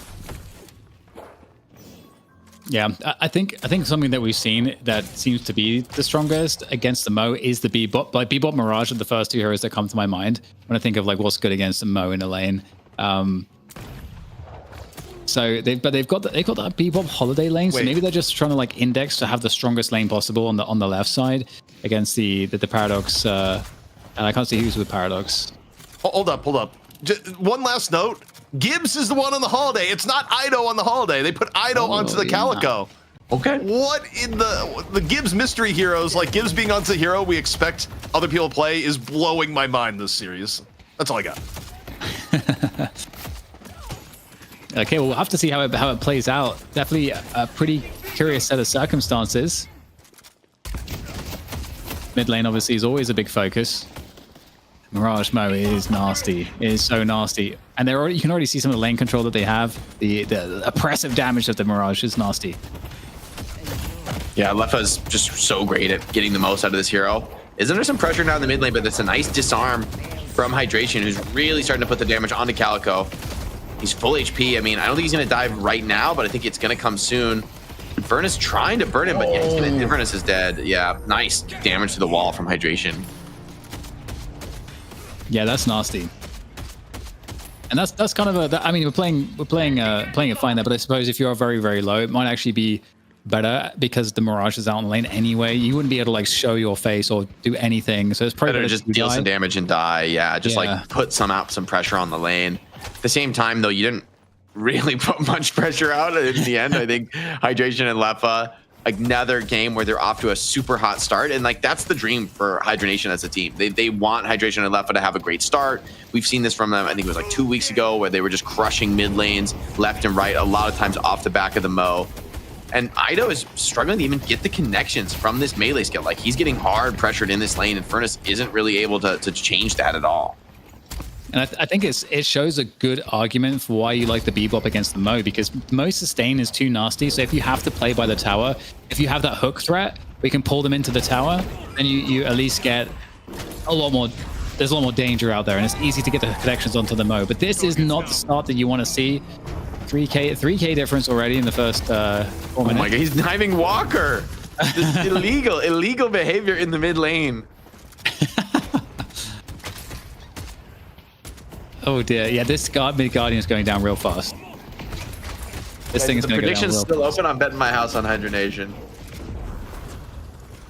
Yeah, not a good start in the mid lane. I'm trying to look at the tower damage on the other lanes right now. Because again, like B&B, I feel like the Holiday Bebop lane is potentially very strong, but I mean, Sinclair Paradox definitely no slouches in their in their own right. But so it's this is a 4K lead at 4 minutes. Give me your copium. This takes all your skill and experience as a caster. It needs to come together into this moment. Oh my god, that nuke on the Infernus and the combo. Bye, brother. Why, he didn't even need the tornado in there. Sure, why not, I guess. And is the Infernus going to die to that? Oh, he might die to that proc. Oh, close.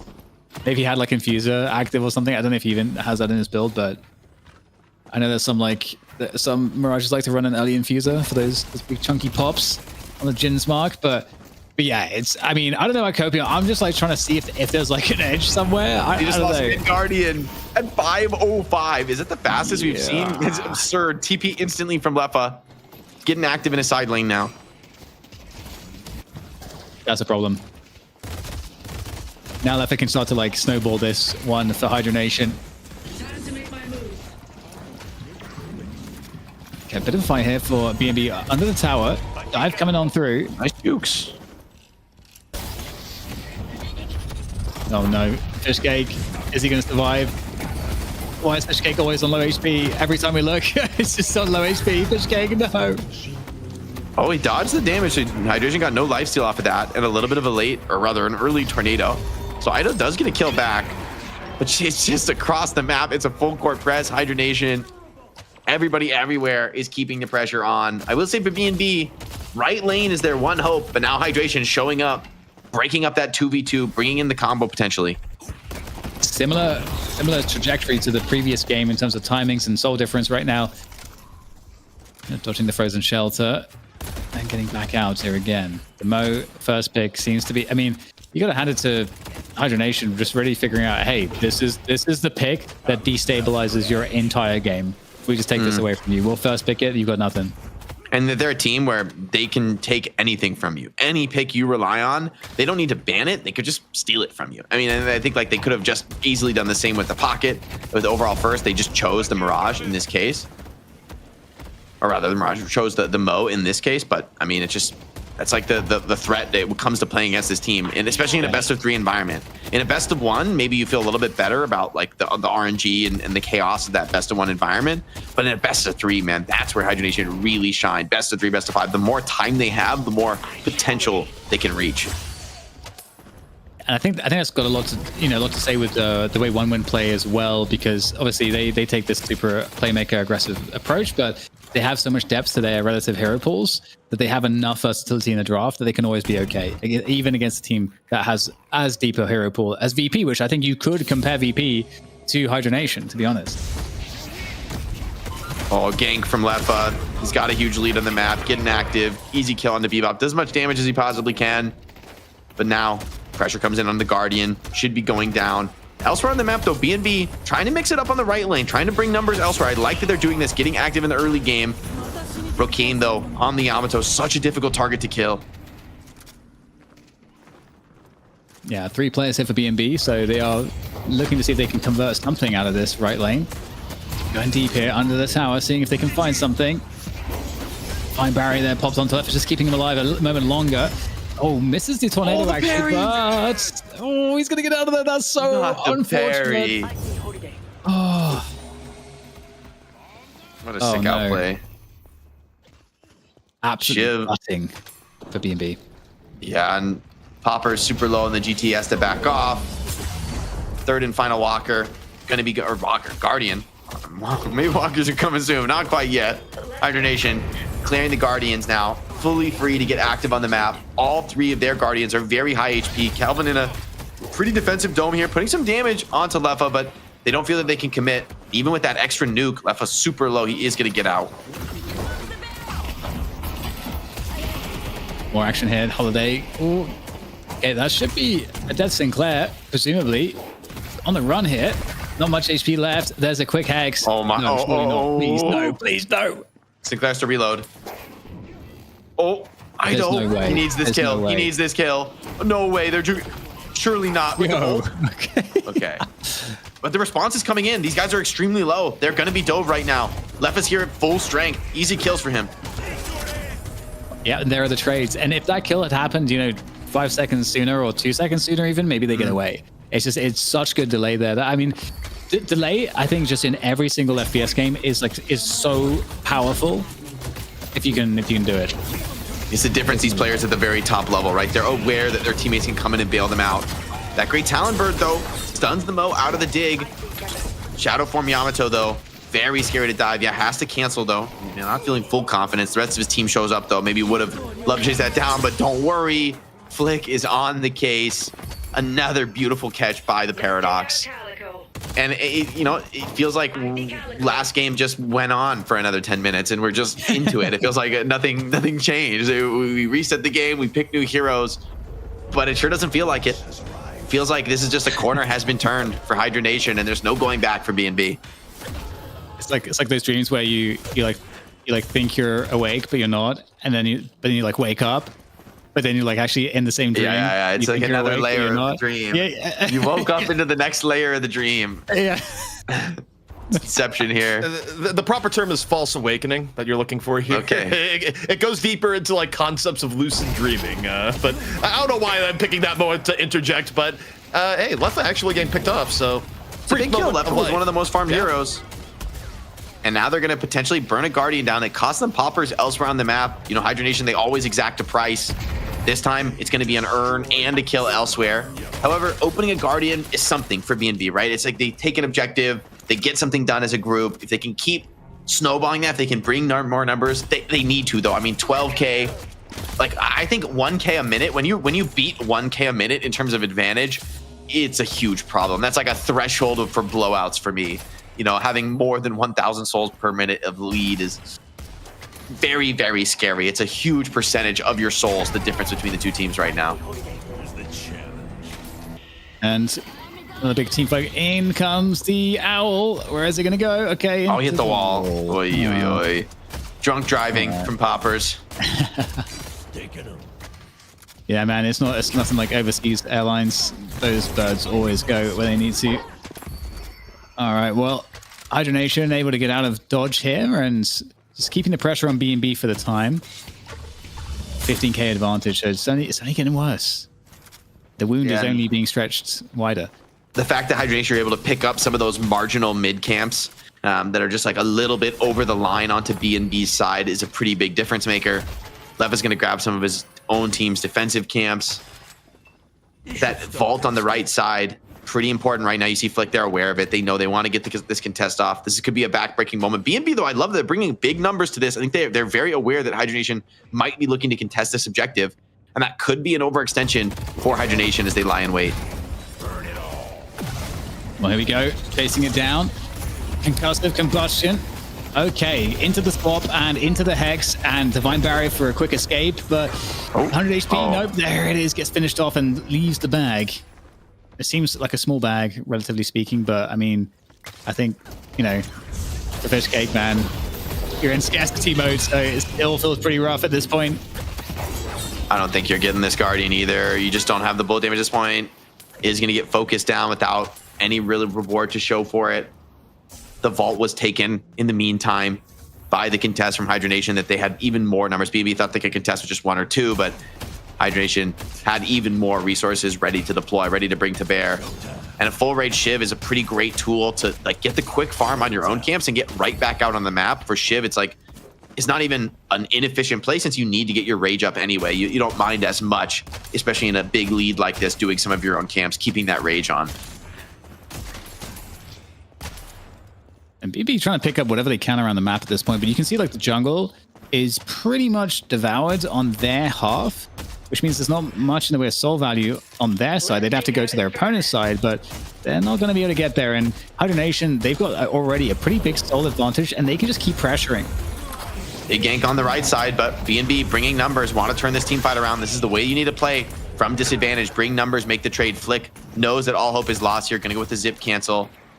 Should be getting out of trouble, but that is going to get a kill for Rocker. So that was some of the way that BNB was able to find success in game 1, right? Was making those hiding plays, punishing rotations out of Hydra Nation. They love to rotate in that way.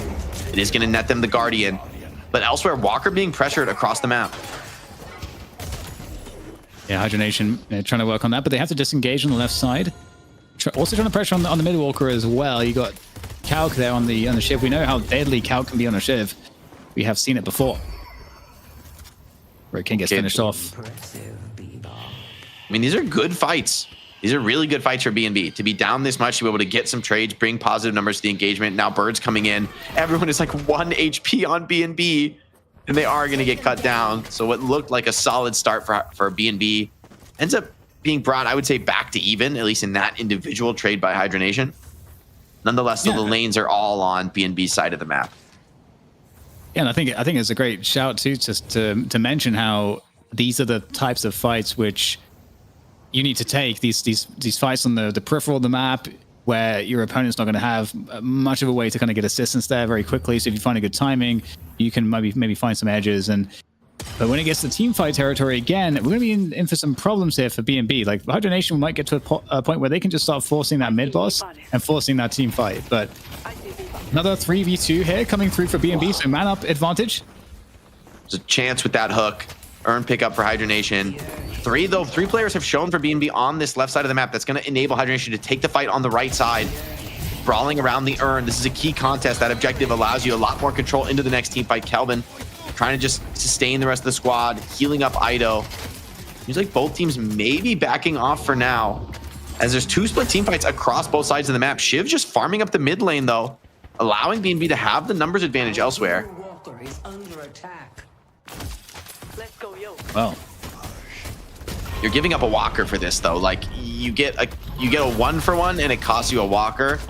And now Lefa just doubles down, gets hooked by Bebop and says, I'm not locked in here with you. But maybe he should have been a little bit more cautious, maybe overestimated his strength there, because that was a solo dive, right? His team wasn't there to support him, and Yams just called the bluff. and BB looking for that and drop off as well. It is in their territory. The frozen shelter is not available, so you would really want to have that for this drop off, and Hydra Nation fully in position to defend against it. So BB, typically they would use these urns as like a way to reposition their opponents, and then that would allow them openings on the rest of the map, but they're looking to go for this without some of the key ults. Shiv full rage, big power being brought to bear, but there's 2 players from Hydra Nation not in this fight. I think this is a really risky place to fight for BNB. This is how you get back into the game. They are going to grab Soul Urn pickup. A little bit of overconfidence from Calc, getting swarmed, but he's trying to brawl it out, trying to take the engagement. Not going to happen. BNB bring numbers, and they're rewarded. Yeah, really nice dive actually coming in from them, finding the isolations. That actually worked out because they've also got the urn on top of that. And look at the soul difference. They were down like 20k, and in the last like minute, that big fight, they just recovered a significant portion. 8k difference. Now the game feels way more even. The only major difference is the fact that they lost that mid walker and they do not have their opponent's mid guardian down. Yeah, a bit of an awkward dash there for Rokane. Infernus gets a little bit scared. Yamato pops ulti defensively, and then maybe enough value for BNB. I think they're going to be happy with what they've forced, getting that long cooldown off. Yeah, and I mean, like, you know, that's the advantage you have. You're when you're down in farm and you can't take the even numbers engagements, you got to create numerical advantages. It has cost them a lot of objectives, like losing that mid walker so early. You know, I think if Hydra Nation, they still do have a pretty significant edge in this game, but a couple more overextensions, a couple more well-traded team fights, and we could be seeing a very different game here, Dan. Yeah, ZP, we just went from what felt like another crushing defeat for BNB to now they have a chance. They're in a good spot to compete. Yeah, I mean, Hydra Nation, when they lost Lefa, they probably should have given up that urn. Like, trying to force the urn down players was just not a great idea. Because they gave up, as much as the urn gives, they gave up almost as much in actual kill credit from staying in a fight where they just overestimated their advantage. However, BNB's still in a tough spot overall because they're still significantly behind as Bebop comp. Like, their scaling does not get massively better. So, I mean, BNB might have gotten out of the fire, but they're still in the frying pan in terms of finding ways back into this game. It's still Hydra Nation very much ahead, but not as ahead as they could have been if they had just taken a more measured approach to the last urn fight. It's a great point, ZP, that like the scaling is another issue for BNB. They've invested pretty heavily in the early game. I would say it hasn't paid off, well, unless it's paid off in the sense that they haven't lost yet.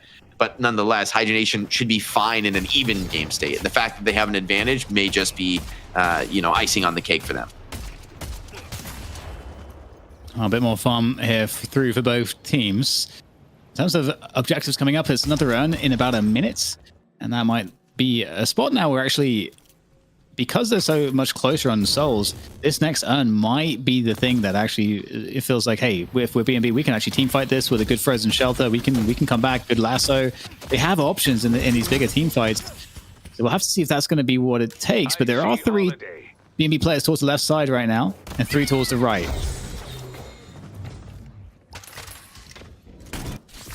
Fight on the left side of the map. Sinclair trying to get something here. And with Gibbs down, now that player advantage that you've been relying on, Fishcake as well, dropping. The player advantage you've been relying on for BNB is now completely in the hands of Hydra Nation, who sense their advantage. They want to get these sidewalkers down.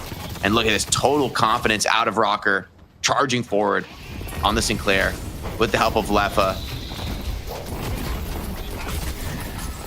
Yeah, now we've got that frozen shoulder coming to action. That should help out.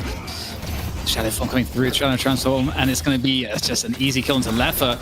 So not looking too bad here for Hydra Nation still, given the numbers advantage that they have. Now they'll be chasing down these kills, making it even worse. Looking to just completely crush BNB, crush their recovery as well. Just look at this, it's like on the ice path. And that's Ido dead as well here. So Hydra Nation once again extending their lead. Oh, hello. Pulled under Walker. Hold on. This is a great potential start against the Shiv. Shiv wants to just do as much damage as Walker. Could potentially be duking it down. The tankiness that Shiv offers with the passive, not quite enough creeps are doing damage. Poppers does a lot of damage as well to the mid Walker. Kelvin wants to finish it off. He's gonna go suicide for it. I like this play. Oh, the stun! No, he's not quite gonna get it. Oh my, that's so close. So close but no cigar. But okay, Yamato in on here. Flying strike, can't escape that. The chase potential is really good, although you are up against Ido. There's got some movement indeed off of the jump pad with that holiday. So we'll be able to escape to safety. However, will this urn be something that can be defended by BNB? Given that they're down 3 players at the moment, it looks like a good opportunity for Hydra Nation to go mid-boss. Oh, perfect. This is a potential backbreaker for BNB. Surviving a few minutes of the game against a rejuve is a pretty tall order considering how difficult this game has been so far. They've got key ultis as well coming off cooldown very soon. Okay, well, I think I feel like in the first map we saw I think it was BNB doing a good job here actually holding off the opponents, like delaying, wasting their rejuve time and not taking big fights, not allowing the elite to extend too much. But Hydra Nation, they want to get at the throats of BNB and secure those kills. But look at this, forced to respond here. I don't know if Ido's going to be able to get away from this. Ooh, he's in trouble here right now. Ido using the jump pad to try to get out there, and he's just no chance. Dude, Flick is too good. I mean, you just have no play in that fight, no counterplay. You just got caught by the perfect combo by Flick. He doesn't miss anything. This guy, I feel like you might. I'm fully drinking the Kool-Aid. I feel like you need to start banning Paradox away from Flick. He's just too good. But then I wonder, like, what else can he play on that level? Maybe everything. Right. Also, I need to stop and make a quick clarification. Like, the Ido connection to Holiday is so strong that even when Gibbs is on the Holiday, it's like, but Ido, it's like, no. It's Gibbs that has been on Holiday to big success this entire game. Dude, my brain's just broken now. Broke my brain. Well, Hydra Nation, I mean, you called it a backbreaker to get that rejuve, and now all the lanes are pushed. So, like, they can really they can finally put the aggression on, and they have a decent soul advantage. So, what value can they get from this? Because BNB could just hide in the base. Yeah, that's not really a winning play here. You know, I think just right now, Hydra Nation corralling their opponents in the base. Lefa happily farming, pushing waves out elsewhere, going to get some free jungle camps. And Hydra Nation, I mean, this is still, you got to remember, this is still early in the game. We're only 23 minutes in. They don't need to end with this rejuve. There's a lot of jungle to clear. You've got the global presence from Mirage, so you can really comfortably get that jungle done. And, you know, the lead is only going to grow from here. You could get to that 50K lead and really get some key items online. As yet, look at this, all this jungle camps on your side of the map. And then there's that 25-minute buff coming up. I think that will probably be a bit of a go time for Hydra Nation, as it looks like they're content to let the rejuve expire potentially. Yeah, and to be honest, I think that's probably one of the best things that they can do, or the highest like EV plays they can do. Because if they were to try to fight the opponents at their base and they can't get any traction, they're just going to wasting time that they could have otherwise been farming and getting further ahead. So makes sense to play like that. And BNB, you know, as that rejuve starts to expire, might be considering coming out finally. But again, it just really sucks when you're stuck in the base. You don't really have options. And Hydra Nation can have at your jungle like whatever they want. And this is the downside of like this passive position in the base. Like, yes, I can understand it. Like, if you go fight on the map, maybe it's like 80 or 90% that you're going to lose the game right away. But I think sitting in the base may be worse than that. You know, it's like a tough call to make. Do you bite the bullet and take a really low chance to make a comeback clutch play? Or do you just bleed out slowly? Because I feel like choosing to bleed out slowly, you know, now at least now Rejuve's down, right? Like, this is the moment. This is the moment. You have to make a play. Rejuve's down. If not now, when? If not now, when? There's the lasso. Gibbs pulling into the shelter. So that's an instant kill on Flick. They're taking the fight. Mean, it looks very valuable. That's a nice pick off to get, but you have used that big frozen shelter. Are they able to convert on the rest of the team fight here? They are down 20, 30K in the overall souls, but is that going to make a difference here? Is they battling it out? B&B bringing everyone to this one. Another kill going their way. Calc going down. That's a good pickoff to get. Ido's very weak. So is Peer Content. They're on the rope at the moment, B&B, but they are keeping these players up for the numbers advantage as they're chasing down these kills. Definitely a good look at the moment. The melee's coming in. Rokane gets taken out. Some of those trades now finally finishing off the multitude of weakened players for B&B.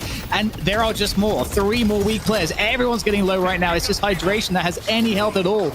Even Letha has some health here, but the E-Shifter will keep him alive for a little bit longer, and it's going to be Hydra Nation coming out on top in this fight. There's not much left here now for B&B. Poppers splitting across the map, gave up on that fight, chose to just try to take this Walker down. Not a crazy concept, but he's getting TP'd on by Letha. And I think if he gets caught here, it's going to cost him his life. Has used the flight, limited on the escape mobility right now. And of course, you know, Flick is there off the respawn. Died early in the last fight, but is going to make the most of the situation. Getting that clear on GT. And oh, wait, hold on. GT gets double Walker, though. Slipped in on that 1 HP mid Walker with the creeps there to help. But it's a full team wipe. And that those spawns are all up for Hydra Nation, who have full map control right now. Rocker's taking the base. He's going to get a couple base guardians down. Probably going to have to back off after that, though. Doesn't actually feel like, I mean, all things considered, it probably could have been a lot worse. Like, they got some value. Like, the 2 walkers is kind of crazy, especially given the fact that, you know, that's going to help, you know, get that extra flex slot online and just... I mean, I think killing Flick first is actually the best possible kill because he's not the tankiest hero in the world, so you can burst him reasonably quickly with that Holiday Lasso. And at the same time, I think he probably is top damaging based on how he's done the last few games. Maybe Lefa is doing more damage this game. Lefa is like so farmed to Mirage. Surely he's doing more damage, but Flick is, you know, just like such a high impact team fight hero. There's the silences, the swaps. He gets so many cooldowns off in these fights and just does so much gun damage in his own right. That's very true. Yeah, Flick is kind of crazy on that Paradox. Now, B&B, everybody's up again. Headed to Broadway. 37k soul difference. I hate to see that if you are B&B. And here comes Flick. Gonna get that kinetic carbine connected, but doesn't find its target. Nice juke by Poppers. Jukes out away from the escape path to avoid that swap. But every attempt is just, you know, sort of free for Hydra Nation. They take a shot, okay, it fails, they back off, they reset the cooldowns, they have map control. B&B, very passive, very defensive in the base. Need to find these big team fight plays, but it's so difficult to do. Well, the mid boss is coming up. That's the way that Hydra Nation could force a team fight, or at least they could bait a team fight. They could try to get the scream of the mid boss and then, you know, position themselves in anticipation of their opponents trying to set up for a steal or a play. You know, there's a variety of ways that the mid boss will force action here that could benefit Hydra Nation. Because, yeah, it doesn't seem like they're super comfortable just pushing straight into the base without some kind of a pick first. Yeah, I mean, they are going to... Forcing the mid boss here is, I think, a little bit risky. But then again, you do have a pretty solid 40k soul lead. You know, there's something to be said. But they could also, I think, force a roar here and then look for a team fight. Conceptually, I don't hate that idea, especially with the lanes not being in such a dominant position. And there, oh, E-Shift on GT, blocks the combo, but Hydration is in. Yeah, looking for that setup outside, and it's looking pretty damn good. E-Shift there on left, to keep himself alive after that initial pick on the Peer Content. That's the big frozen shoulder out of the picture, and this mid boss is going to be guaranteed now at this point. And, you know, if the last one broke their back, I mean, this next mid boss is going to just wipe B&B just off the face of the planet. There is nothing left after this. And it's already half. They've already gotten it low. I mean, Rocker down is something, but I mean, I don't even think it's realistic to attempt to steal here. Fishcake is coming in close. He might go for like a full-on YOLO steal here, but this just should never work.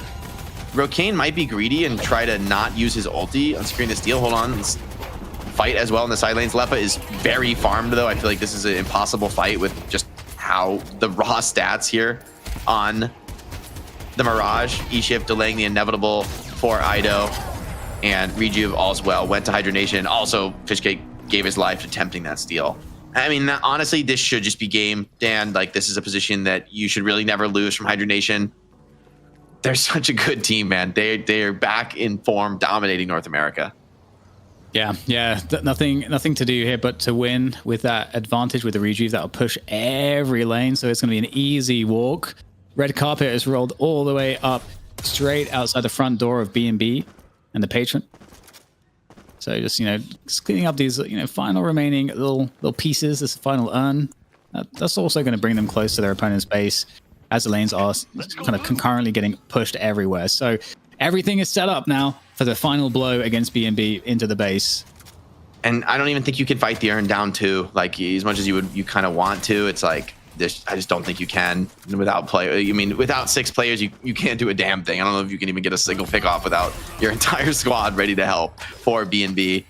And Hydra Nation know it. I mean, they're back. They're a team that can take a tough loss in game 1, a weird cheese strat, and they don't tilt. They change very little. They make some minor adaptations, and they have a lot of confidence in the squad. They all trust each other. We talked about this, heard from Calc that Hydration makes a call, everybody listens.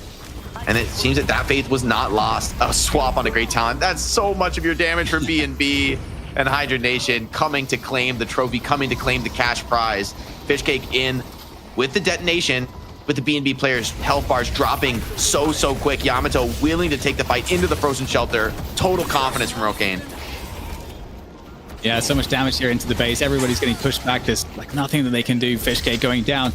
Just oppressive damage, oppressive forces here from Hydra Nation as they just clean up the buildings. And this is it. This is the final run. This is the victory sprint coming in from Hydra Nation as they just destroy every single building they can possibly get their hands on as they look to take the title here once again. I mean, everyone's getting absolutely wrecked. I mean, you're going to get 20 seconds off of your respawns, but the respawns are pretty long at this point.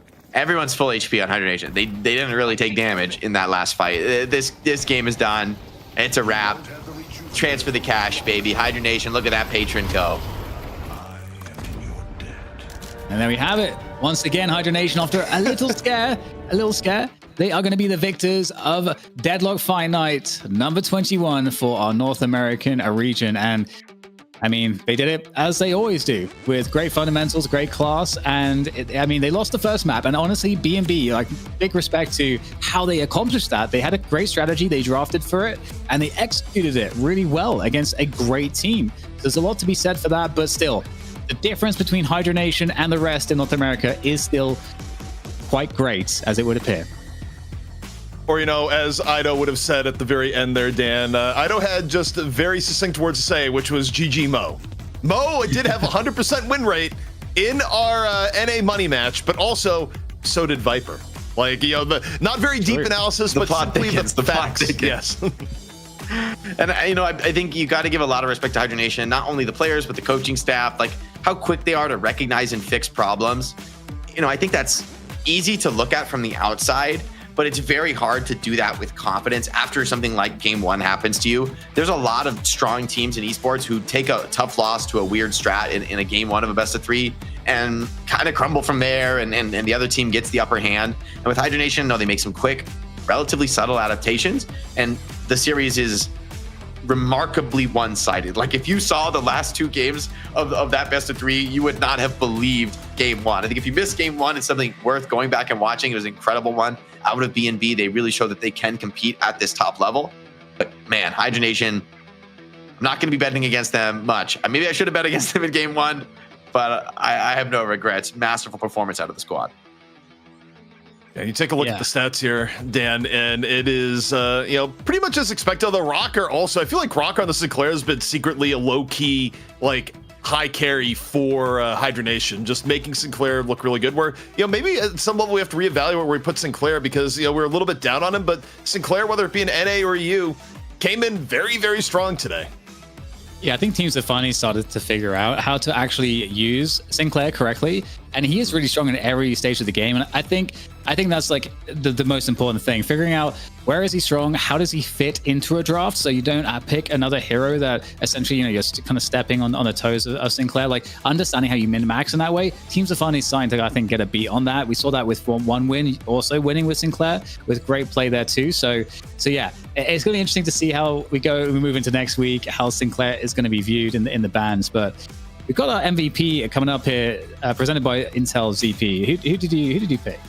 There's a lot of options you could have gone with, but one that we kind of talked about not getting their flowers as often as I should, it's got to be Flick for our player of the match presented by Intel. And look, I mean, whenever Hydra Nation needs a playmaker, whenever they have Paradox open, it makes sense in their draft. Who do they go to? They go to Flick, where Flick not only gets great pickoffs with the swap over and over again, no matter what the game state is, even when Hydra Nation is behind, but, you know, as we pointed out, I'm looking at post-damage breakdowns. Flick gets some of the highest damage off on a Paradox that we've seen in the game. Just very consistent, very high damage output for a Paradox. It's like not only playmaking, but also at times outright carrying these fights, Jake. Yeah, just a ridiculous performance out of Flick, especially the fact that in game 1, where they lost, it was difficult, BNB was playing really well, Flick still has monster stats. I mean, that was for me really impressive. That's something I look for in a lot of esports is like, yes, in an environment where your team is winning, everything's going super well, a lot of players at this level can have big games and can look amazing. But when your team is struggling, when things are going against you, it's the players who shine in that moment that really impress me, who deliver when maybe no one else on the team can, and they're kind of making a lot of opportunities on their own.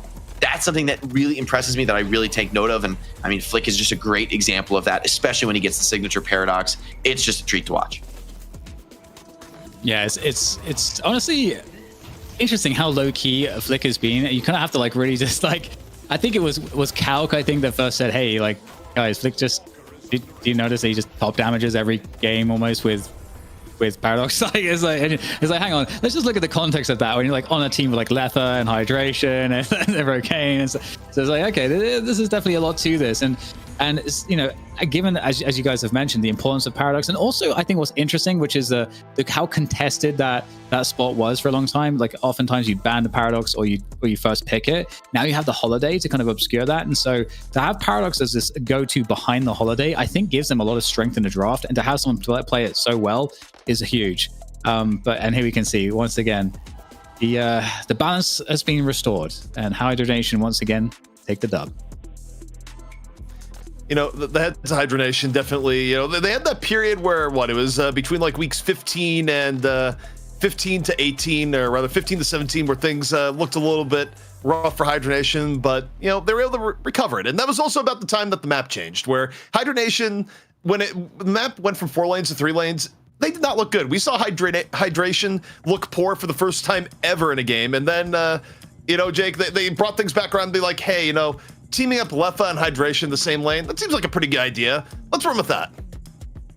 Yeah, I think it actually fits pretty well with, you know, Calc mentioning that the team is like really trusts Hydration's calls and really like follows him, you know, when he says something. And then you got a player like Letha who seems to not talk much and focuses on his own game and like plays for that like solo carry role. I think that's a nice match, you know, you can have in a team where you've got like, not everybody needs to be a main caller for a team to be successful. Sometimes there's players who work better letting other people take that role, and vice versa. Players who are more comfortable, you know, being a leader position, whether that's in terms of leading the fights themselves or, you know, being self-sacrificial and you know, understanding what their team is getting out of those trades. But regardless, Hydra Nation, they put something together that has been really impressive. You know, they have a lot of resilience as a squad.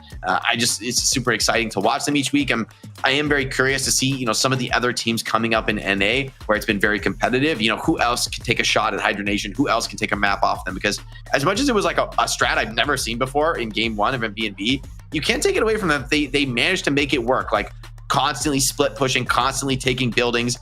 I have not seen it executed at the highest level in Deadlock, but they got it. They got it done. They got the win. It took them a couple very risky rejuve steals, but they made it happen.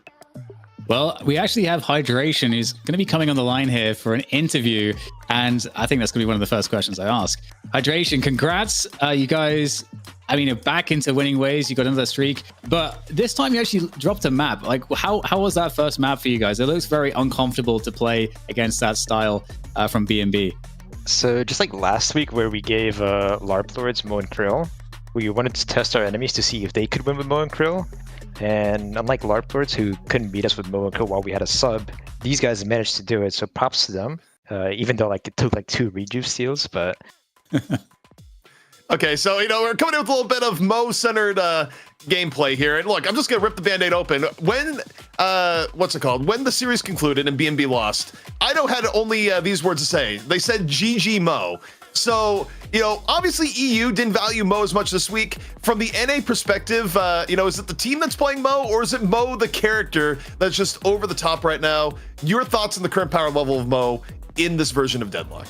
I think it's like player based because what's it called? Mo's kind of like hard mechanically, because that might sound like a joke, right? But it's kind of like Winston in Overwatch, where you have to play the sidelines in lane. Like you have to like make sure you're not taking all this damage, and people just don't know how to play it. So they think it's bad. They think you can get bullied in lane, and it's like the opposite. I think the laning has looked really strong in the Mo, especially like you mentioned for players who really understand it. I'm curious how you think about sort of like the later game style for Mo. Like I felt in game 1, BNB were making a lot of like hiding plays on the lane with Mo, where they're like baiting people in the lane and Mo's hiding around a corner. What is it like to play against in game 1, where you're thinking you're going for plays, and then there's heroes like Mo and Kelvin turning around on the small numbers engagements? Yeah, I mean, it's just heroes like Mo, like Holiday, Paradox. When they have like too many of those, you just feel so scared to go anywhere, because you just get picked and you just die, and it starts snowballing from there. And that's kind of how we felt for the first game. We couldn't really push out our waves, and then like we were like hanging on there, but the rejuve steals kind of cemented that, and especially because Gibbs was able to combo me right before I was going for Warpstone Singularity on the rejuve. So if Mo didn't exist in that game, we would have got that second rejuve, and the game would have been completely different. Well, I'm going to switch gears in the question here, because you guys are obviously the GOATs of the North American region. You've won so many DFNs at this point. But how do you think, if you guys were at LAN, how do you think you would stack up against the top EU competition, OneWin, VP, and as a bonus as well, like what do you think also of those teams? Do you guys watch them? Do you get inspired by how they play the game at all? Yeah, I watched them a lot, and I think OneWin right now is really good. They actually like draft correctly, and like VP, I don't know like if they're like sandbagging for like a LAN or something, because like their drafts are just like horrendous. It's kind of funny. It's like, are they sandbagging for LAN? The VP drafts have been a little bit off the wall. You wonder how much is experimentation versus how much trying to find their footing. But one thing for Hydra Nation, you guys have been out there, looking for a sponsor and trying to get your name out there. This is kind of the floor is yours before we wrap things up here. Anything you want to say to fans, people watching, or a sponsor that just happens to be around today as to why they should look into Hydra Nation in the future? Yeah, I mean, how many Deadlock Fight Nights have we won so far? It's like 15, 16? Like, that's a lot. And, shout out to all the fans, and shout out to my team. We've been, like, this iteration that we've been together for about a month now, and we're pretty solid, I'd say. Pretty solid. And shout out to the coaching staff and manager, too. Awesome. There you go. Yeah.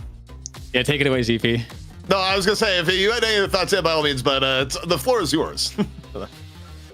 Awesome. Yeah, I mean, that's all I got. Well, I think it's good to hear from you. Congrats again. I'm sure that the winning ways will continue. It still seems like there's a pretty big gap in the competition. But yeah, thanks for joining us, Hydration. Congrats to everything that you guys have been doing, and we'll see you next week, I'm sure.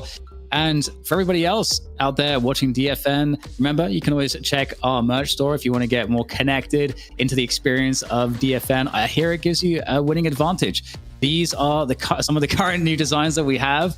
I think the Earnest is still my favorite. I don't know about you guys, but the Earnest is definitely a buff. Earn goes crazy. I gotta say, yeah, for our sponsors looking at Hydra Nation, I mean, it's hard to look more than look for more rather than a team that just constantly wins trophies and puts your team's logo on that winning spot. And I feel like this Hydra Nation squad might have some staying power, especially in North America and even potentially on the global stage, with a lot of these players, to me, looking super strong with like a lot of experience across the genre of FPS and MOBA. So, I think the rest of NA is going to struggle to catch up. And while EU has been super competitive, and I think it's a great shout out that OneWin has kind of risen to the top as of late, super interested to see if there's going to be more new contenders in NA. Like last week, we got to see some new squads coming in, and I'm just excited to see more new players showing their face. I felt like John had a great game. Even though they lost in the Challenger match, I was still impressed by his play. And I'm just excited to see new faces in Deadlock Fight Night from all around the world, from North America, from Europe. What's your final takeaways, DP? Yeah, my final takeaway is that I've been really happy with NA, where I feel like we've kind of done the, a reversal of things, where EU at one point was very dynamic with a whole bunch of competitive teams, and EU right now is just kind of consolidated to a power 3 with other teams, trying to get back into it, especially after Pajala Escambria sort of, went to the wayside, at least for now. But NA, I mean, look, we got a lot of stories here, whether it be the 3 teams that played today, other teams weighing the wings like TF2 Boomers or, GBG, right? Like, honestly, the future feels bright on the NA side, and Hydra Nation may be on top for now. I do think BNB showed flashes of life here today, and we'll see how things evolve in the future. But for me, I was pretty entertained with the results today. Amazing. The future feels bright. We'll see you guys next week for more DFN action. Make sure to tell your friends, and we'll see you then.